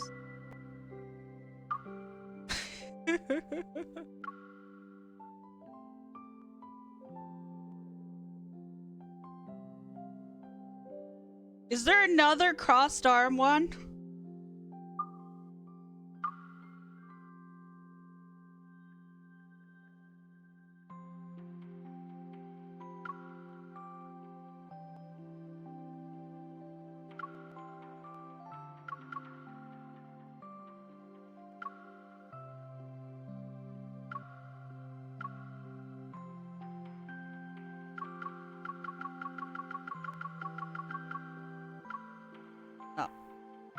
Closer.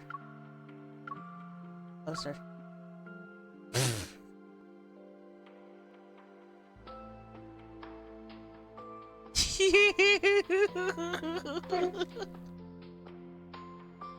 Okay, there we go.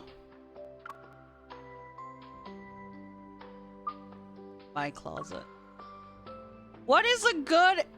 What? Somebody mentioned an Animal Crossing character that I can try to copy the outfit of. Someone give me a name.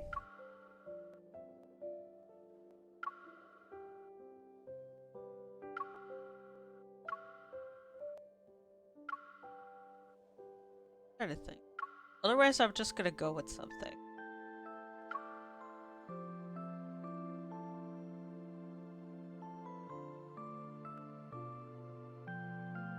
Like that's cute. I don't know any of them. You don't play Animal Crossing at all?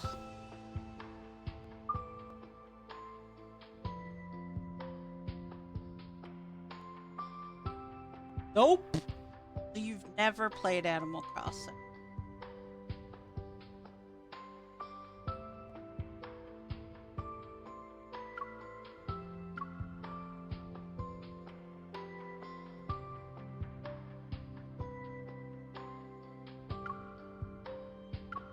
Then I'm just gonna copy his style. Like the cute idea.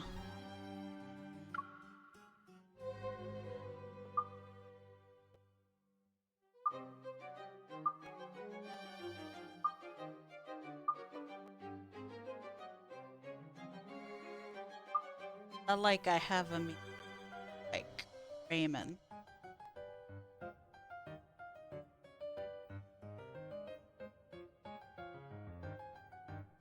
I did Raymond right now.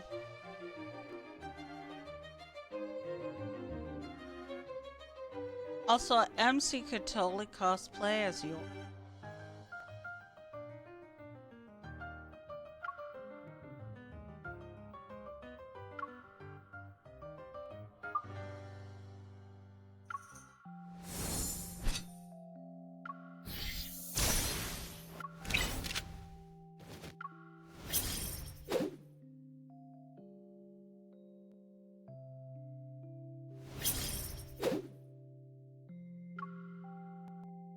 That seems cute.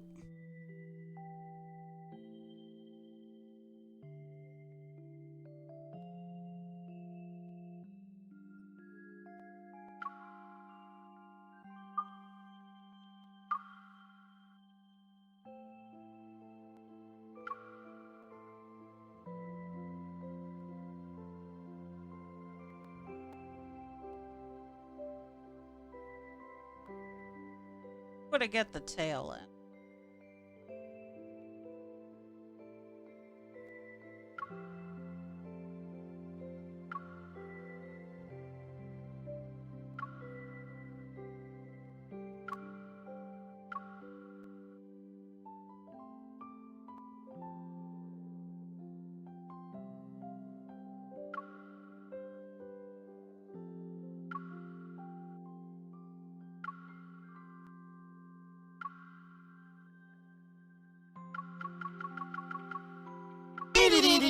Commercial break! Because I have to be cute about it.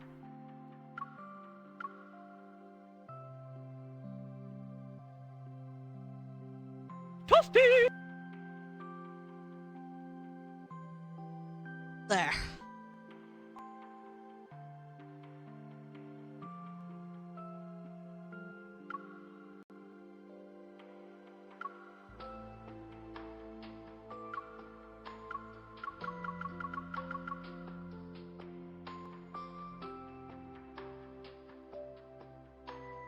Never heard of it until New Horizon came out. So you never played it? Also, how are you doing, Deco? Isabel is a good one. Let's Oh my fucking god, are you kidding me? I was trying to get a picture. All of that work gone. Thank you.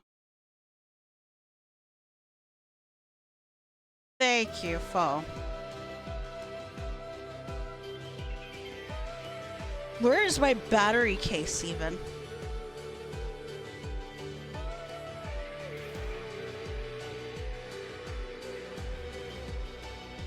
Phone died.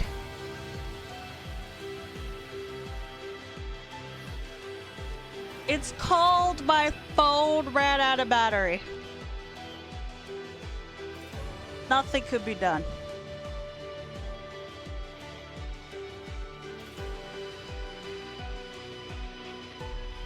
I bet you Zaku's gonna do everything in his power to keep himself from going live when I'm live.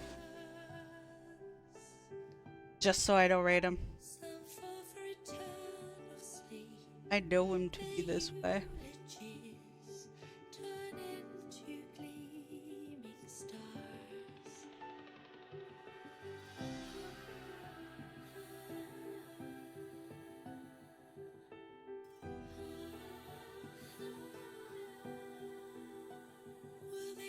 Oh, I know who I want to raid then.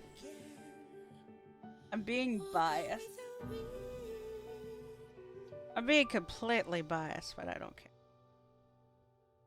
I'm supposed to raid everybody at least once.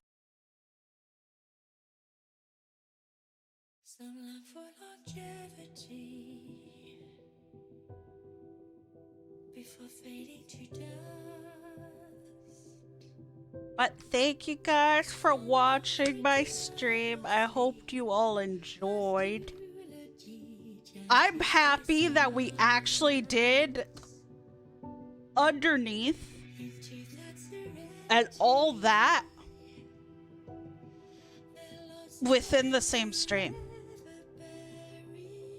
Don't you guys agree? Like, we got it all perfectly done. But thank you for watching. I'm gonna go now. Take care. Wish Lady Red the best for me. I hate to, I need to raid and dash. Bye bye. Good time management. It was the perfect time management. It went so fucking good.